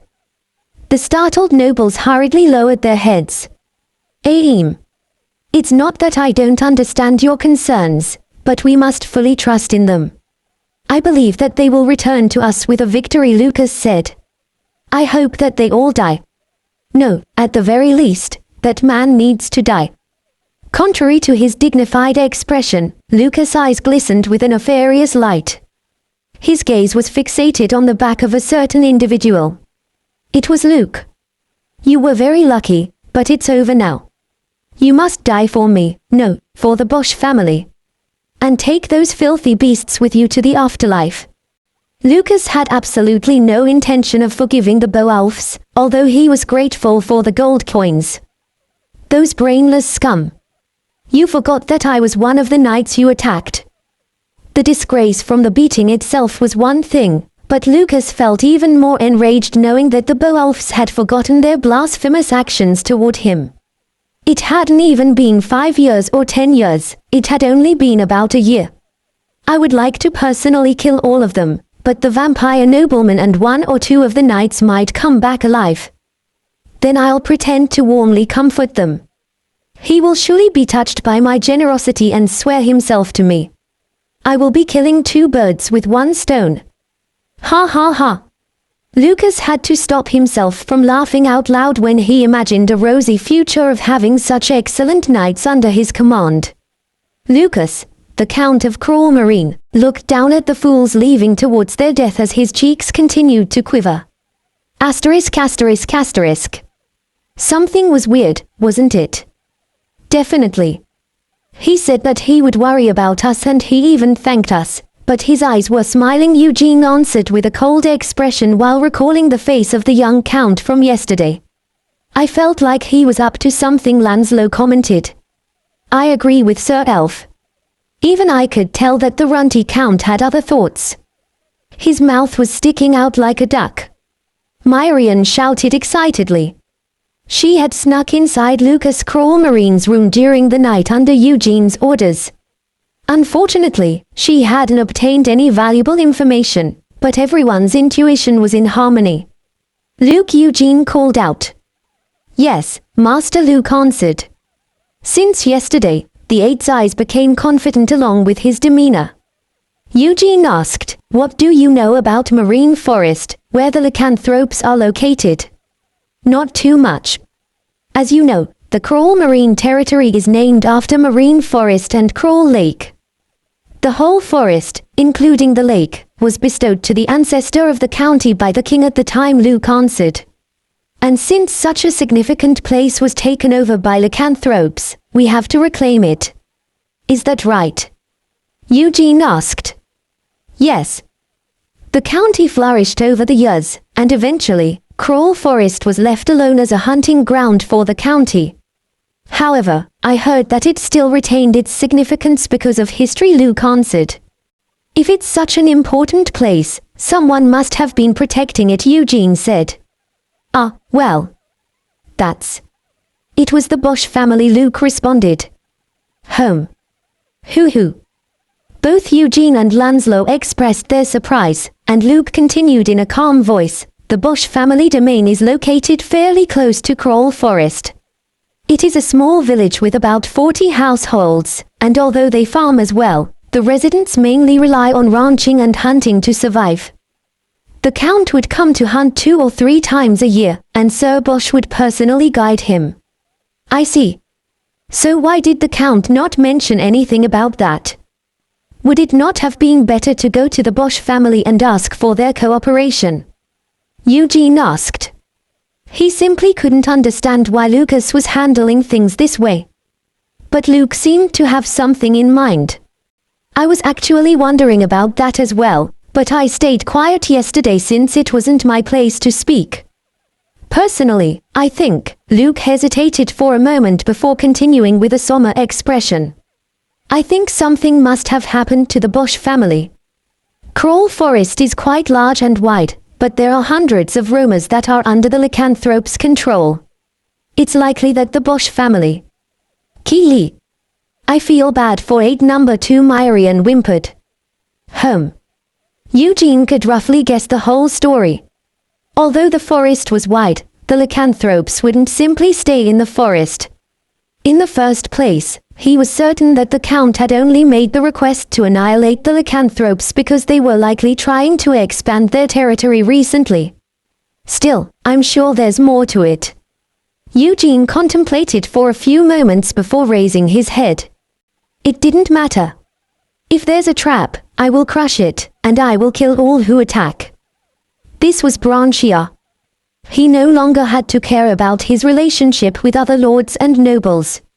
Therefore, if he had sufficient reason, Eugene was ready to strike to kill at any moment if it came to it, even if the opponent was a count or a king. "You guys," Eugene called out. "Yes, sir," the guides answered while groveling. They had been tasked by Count Lucas to lead Eugene's group to the forest. The way to Marine Forest. Right path. "Are you sure?" Eugene asked. "Oh, of course. This is the fastest and safest path to Marine Falls," one of the guides answered. Eugene gave a cold stare, and the guides quickly lowered their heads while trembling. There's something off about this. At first glance, one could think of them as being nervous in front of a high-ranking noble, but Eugene noticed that something was different. The guides were simply too nervous and frightened. Moreover, their behavior had been persistent over the past 2 days. Quick and safe. Until now, we saw a group of roamers. 3 times Eugene asked. There are even more roamers on the other roads." I swear it, sir." The guides bowed their heads while stuttering. Beads of sweat decorated their foreheads. Eugene looked down at them for a moment before turning his head. "Luke." "Yes, Master," Luke answered. Eugene purposefully spoke in the Kyla Kingdom's language. "Are they guiding us properly?" "It does feel as if we are taking a bit of a roundabout, but it is indeed the right path to Marine Forest," Luke answered. "Is that right? Did you see roamers this often when you used to live in the area?" Eugene asked. "No, not at all. Roamers never approached any armed forces to the point where they were visible," Luke answered. However, Eugene's group had already encountered 3 groups of roamers during their journey. Each group of roamers had numbered around 40 to 50, and all of them had been low-ranking monsters. It was a force that would have been fatal to a group escorted by 5 or 6 ordinary mercenaries. It just doesn't make sense. Although their numbers weren't much, Eugene's group was a powerful unit that even an intermediate-ranking monster like a troll would avoid. Roamers would have learned to survive by adapting to the outside world, so it didn't make sense for Eugene to have encountered 3 groups of them until now. If this were the case, then there was only one possible answer. Are they purposely leading us to places that are teeming with monsters? Boy, Eugene called out. Yes, sir, the guides answered politely. They felt even more nervous after noticing that Eugene's tone had shifted. Stop. Get lost. Eugene continued. What? The guides were confused. From here. We will go on our own. Them too. Leave the food, get lost together. Now Eugene said coldly while pointing at the porters pulling carts filled with meat, and the guides became even more flustered. However, sir, the Count instructed us to guide you to the vicinity of Marine Forest. If we return now, surely we would, the guides hurriedly tried to explain. I said, get lost, Eugene declared. Para. Hayek. Where are going? Let's go. Eugene revealed a bit of his fear, and the guides ran away in fear and confusion. The porters also realized the seriousness of the situation and threw away their luggage before running back the way they came from. What? Dark Lord, are you sending them away? What about the baggage? Wolfgang said while approaching Eugene. Most of the food is meat. It's all for you, Beowulfs. So you will carry it, Eugene responded. Ah, right. Yeah, we will, Wolfgang said with an awkward expression. Eugene turned around and spoke toward the group. Something was definitely strange. They sent us guides even though we have Luke and insisted that we go around because of the roamers. Should I pummel some of the guide bastards? I'm sure they'll spill the beans if I break a few bones. Galfredic snapped his knuckles while glaring at the guides hurrying back through the field. No. Leave them alone, Eugene responded. What if they return and say that you booted them, Master? Galfredic asked. They would think it even stranger if we came all this way without realizing that something was off. Lancelot commented. Well, I guess that's true as well. Galfredic nodded before turning towards Eugene. So, what are you planning to do now? Galfredic asked. What else? We will have to leave it to the man who knows the area the best among us, Eugene responded while turning his head. Everyone's gazes followed suit. Are you referring to me? Luke said with a befuddled expression. Who else is there aside from you? And you should have often gone into the woods with your father, right? Don't tell me that you don't know the forest. Eugene asked. Not at all. I know it very well. Luke replied vigorously. He had wandered through marine forest ever since he was young. It was no different from his own backyard. As such, it would not make sense for him to have lost his sense of direction after being absent for only a few years. Good. Take this, Eugene spoke. Luke politely held out his hands and received the object.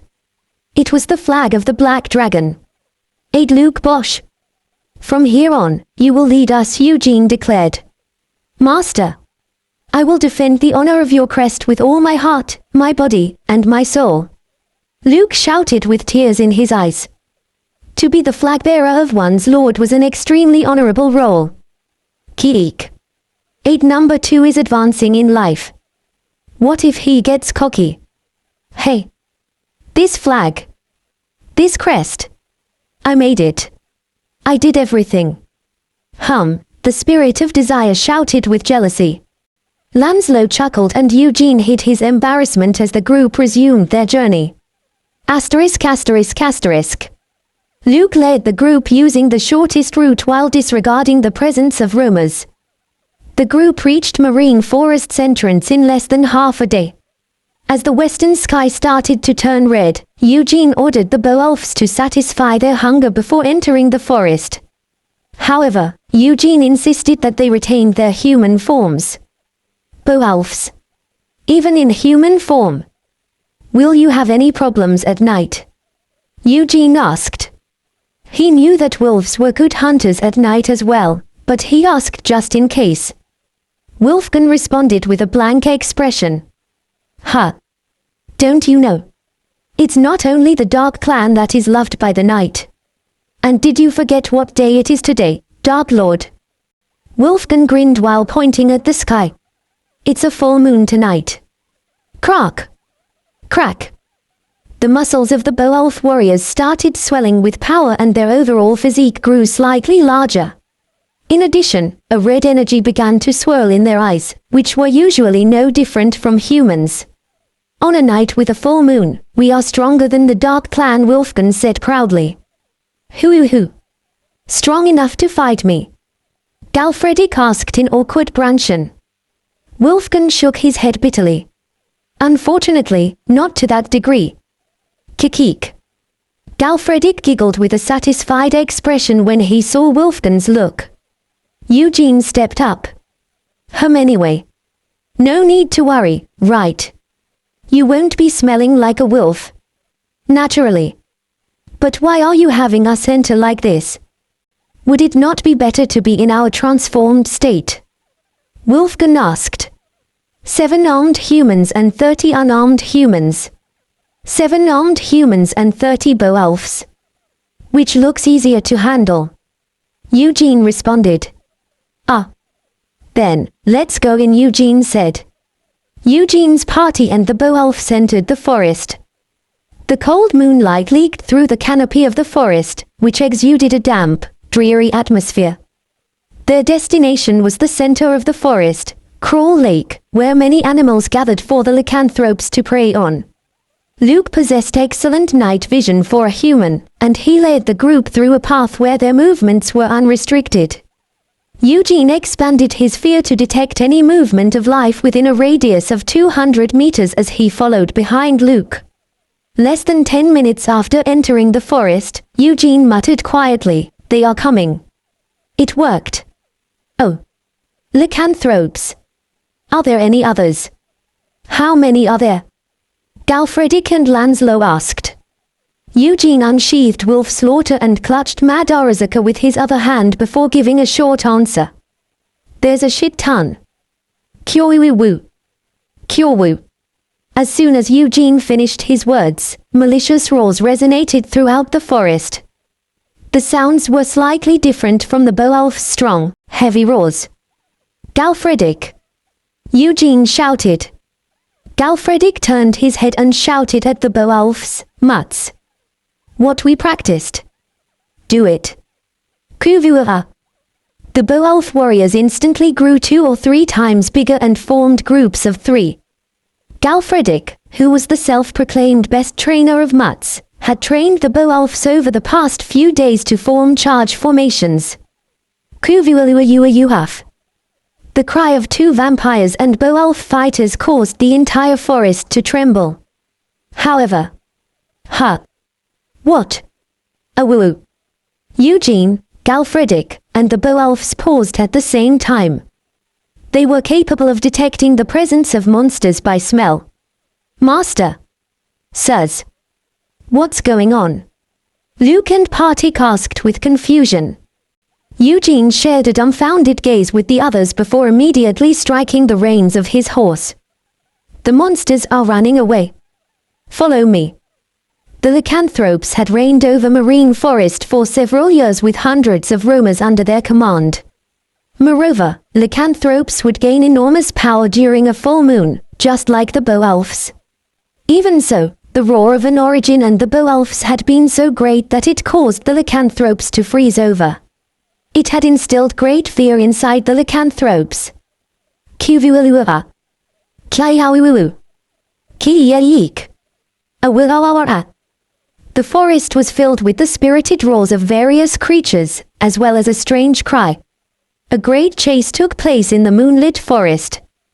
The vampires and Beowulfs radiated their fear as if they were competing with each other, and every creature of marine forest was filled with terror.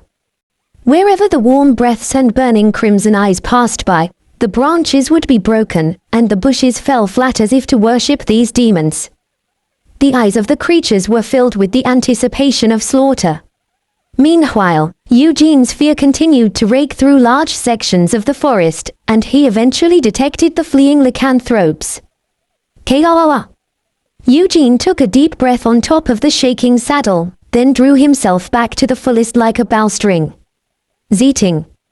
Mad Arazuka resonated in response to the fear of its master as if it were eager to taste blood, and Eugene released the object that would one day make its name known as the Demon Spear of Darkness. Querererererera.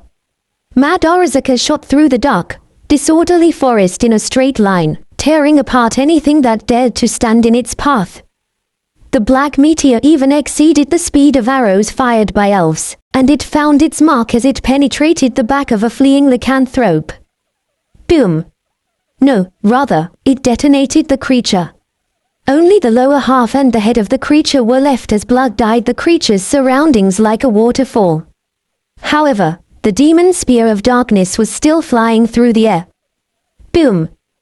Boom! Boom! Boom! Mad Arazuka turned as many as 10 lycanthropes into meat piles before eventually getting stuck in a giant tree. However, it hadn't finished its job yet. Choo. The master's stallion belatedly followed behind Mad Arazuka's trajectory, and the spear gladly answered its master's call. Crack. Whoosh. Eugene recovered the spear before quickly loading it in the spear thrower once more. It was then. Kalualuayuayuayuhaf. Nay. Cillian reared on his hind legs with shock as an intense cry ripped through the forest. Eugene narrowed his eyes. Cillian had always fulfilled Eugene's orders regardless of the situation, except when he had been faced with griffins. The thundering roar was a problem. Eugene had only faced a single being that conveyed such an intense feeling with its roar in the past. Kuuvualuayuara. The creature was openly denying Eugene's fear and provoking him with its roar. It was very similar to that of the undead, twin-headed ogre. Was this why you sent us here? Eugene came to understand why Lucas Crawmarine's eyes had glowed with a devious light. A cold smile appeared around Eugene's lips. Thank you for your hospitality, Sir Bosch. I apologize for visiting you so suddenly, Lucas Crawlmarine said. Not at all. I am simply disappointed that I could not have prepared a better reception for you, my lord. A man in his 30s responded while bowing his head. His name was Calburn Bosch. He was a knight of the Crawlmarine family, and he had become the new Lord of Bosch last year in his dead father's stead. Anyway, I have something urgent I need to discuss with you. Is that okay? Lucas asked. Of course, Calburn answered before glancing at the other members of the Bosch family. They gave a polite bow before leaving. As soon as the door closed, the dignified expression of the two figures disappeared. What brings you here, Your Excellency? Didn't you say a year ago that you would never come visiting? Calburn said. Do you really think that I came here because I wanted to, Calburn? There was no other choice, Lucas answered. On the afternoon of the day Eugene departed for Marine Forest, Lucas left for the Bosch territory along with about a dozen knights and soldiers, and instead of taking the same path as Eugene, he took a secured, direct path without any rumors. In the end, Count Lucas left later than Eugene, but arrived at the Bosch territory at around the same time. What do you mean you couldn't help it? What's going on? Calburn asked with a worried expression. He came back alive, Lucas answered. What? Who are you talking about? Calburn asked. Lucas said. Hyup. Calburn gasped and his eyes filled with shock. Moreover, he came back as an aide to a high-ranking vampire nobleman of the continent, a knight who has territory in the Kyla Kingdom, Lucas explained. Why, Your Excellency? Then what should we? Calburn stuttered without being able to hide his shock. Lucas responded with a grin. Who do you think I am? I've already taken appropriate measures. What? Appropriate measures? Like, what? Calburn asked. Well, a crooked smile appeared on Lucas' face as he recounted the events from a few days ago. As he continued to explain, Calburn's expression gradually loosened. As I have expected from you, my lord. If it's the monster of Marine Forest, even a high-ranking vampire will be helpless. Ha ha. He might survive since he's a big hoe of the Dark Clan, but the other knights and those bastards from the Perseus Mountains will likely die or be severely crippled in the aftermath, Lucas muttered. And the same will go for that dirty bastard. Calburn asked. Dirty? Isn't that too harsh? Whose blood flows in Luke's veins? Are you calling me dirty as well? Lucas said with a frown.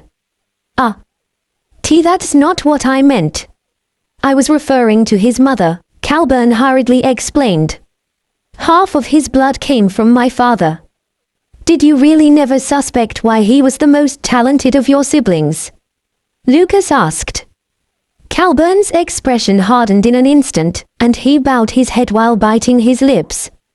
It was a slip of the tongue. I apologize, Calburn said.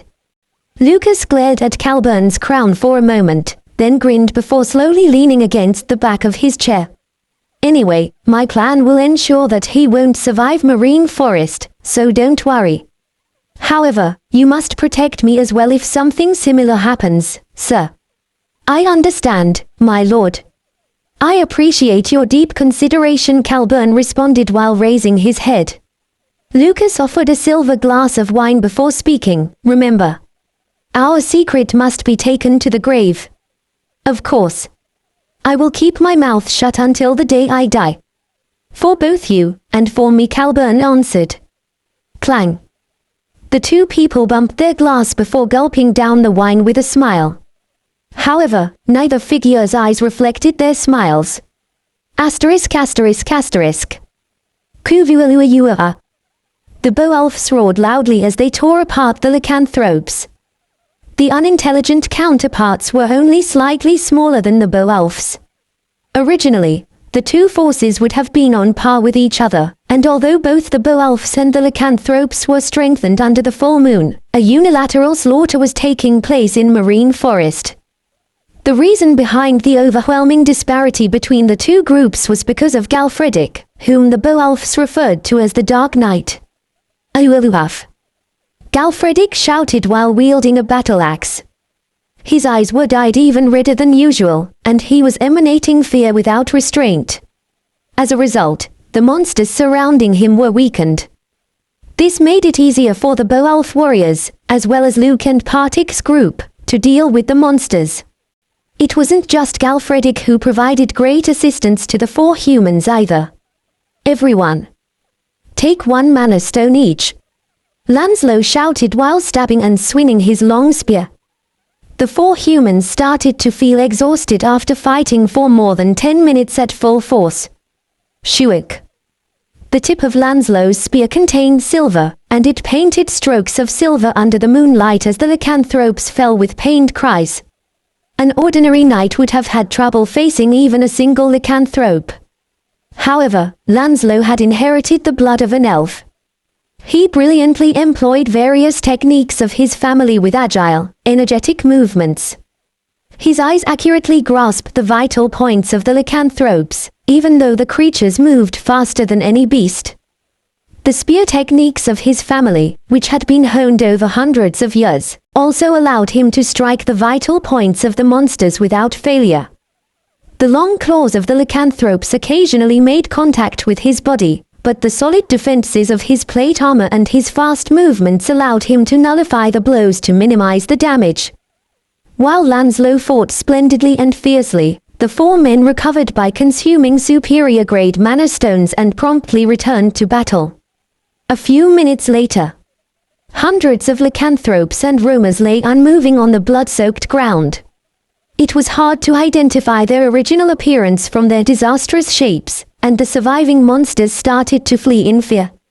However, the Beowulf warriors were dominated by madness and murder, and they fiercely chased after the fleeing opponents while disregarding their own injuries. Kuvualuaf. At that time, a terrible roar embraced the forest and caused the very air to tremble. Kuvuha. Keugh. Ugh. All creatures stopped in their tracks, regardless of whether they were humans, elves, monsters, or other races. The unidentified roar had contained a terrifying force capable of striking fear into the hearts of all creatures. Kuva. What is this? However, the Origin's vassal was largely unaffected. He simply frowned while muttering. Boom. Boom. Boom. Boom. Everyone's eyes turned towards the quick, yet consistent rumble. It was growing louder. A large monster appeared through the thick trees and the bushes. The Beowulf warriors were massive and reached about 2 meters tall. However, even they only reached the chest of the overwhelmingly large monster. It was a bipedal, two-horned monster with the head of a wolf. Lycanthrope King. Wolfgang shouted in disbelief. Phew. Lycanthrope King. What is that? Galfredic asked while breathing heavily. Lancelot quickly responded, it is the final evolution of the lycanthrope. It's rarely seen, even in evil lands. I can't believe it's in a place like this. Final evolution. Does that mean it's a high-ranking monster? Galfredic asked. It's a superior-ranking monster, also known as a champion monster, Lancelot answered. Champion monster, it was a term referring to the king of each race of monsters, and it was closer to a myth or a legend than anything else. There were stories of champion monsters, but living witnesses were far and few between. Kyowiwiwiwiwu. Ka. Ugh. The champion monster roared once again, and the majority of creatures stumbled or fell to one knee. Even Galfredic was forced to take a step back while clenching his teeth. However, one person stood proudly without faltering. The figure even advanced toward the lycanthrope king with bold steps amidst the terrifying roar, even though the monster was several times larger than him. Master. Sir Eugene. Eugene left behind the surprised shouts of his comrades and pushed his fear to the limit. Fwoosh. The energy materialized and flamed over Eugene's blood-stained, flesh-soiled shoulder. No one could hide their shock as the invisible fear manifested into a vivid red color and soared like a living flame. Kalualuayuayuayuhaf.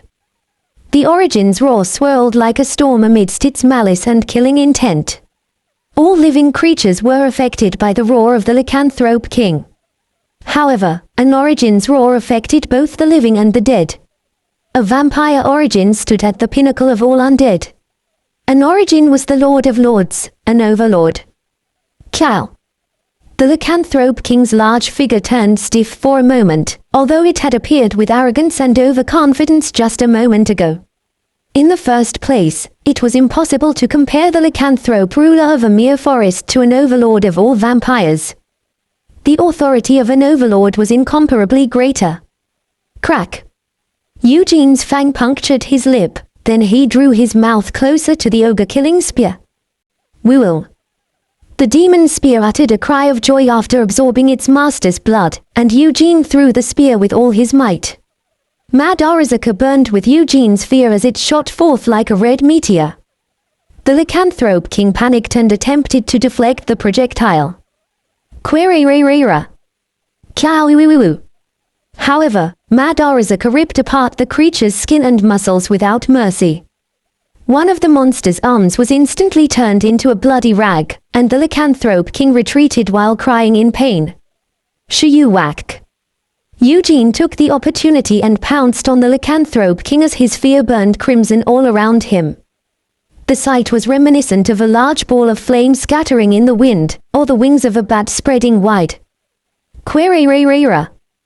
The wolf slaughtering blade glowed with an eerie red light as it aimed for the heart of the Lycanthrope King. However, the champion monster managed to barely twist its body by relying on its instincts and reflexes. Crack. Kivualua. The Lycanthrope King burst into a terrifying scream as the blade pierced its left shoulder. Eugene pulled out the sword to pierce the monster's heart, but the monster struck down with all of its strength. Boom. Eugene was thrown against the ground. The Lycanthrope King immediately turned around and began to flee without looking back. Master! Sir! Eugene's companions ran toward him with worried shouts. Eugene jumped up without delay and started running while shouting, Galfredic! Lanslow! Follow me after you clean up the mess here. The rest of you, join up with the Perseus Beowulfs. Eugene followed after the Lycanthrope King like an enraged beast. Kiyaik. Sir. Wait for me. Wait. I'm not scared or anything, but wait. Myrian came out of hiding and hurriedly flew after Eugene. Q ha ha ha. Now that's my master. Galfredic cheered. We will take care of these as fast as possible. Lanslow shouted. And the rest? They were stunned speechless and could only stare blankly at Eugene's disappearing back. Asterisk asterisk asterisk. Quawawawa. Eugene came to a 20-meter high waterfall after chasing the Lycanthrope King for several minutes through the dark forest. The monster was just about to enter the cave located behind the waterfall. Eugene jumped up without hesitation and cut through the waterfall to enter the cave. The wet, slippery cave was quite large and pitch black. However, such an environment was rather comforting for the Dark Lord. Tap. Tap. Eugene followed the trail of the Lycanthrope King by relying on his fear and heightened senses. Eventually, he came to a stop. Kawawawawa. The monster was growling at the far end of the darkness. That's... Eugene exclaimed with surprise. He had no reason to be surprised by the Lycanthrope King, and instead, his eyes were fixated on a silver barrier that the creature was hiding behind. The long, pentagonal barrier of silver was about 1 meter wide and a little over 2 meters long. It was clearly a shield. Moreover, the indescribably elaborate inscription on the shield's surface was the Red Dragon. Then, PMIT it was the same audiobook crest that was etched on Wolf Slaughter's pommel and Mad Arazaka's spearhead. The lycanthrope was crawled up into a ball behind the shield of the Battler Duchy.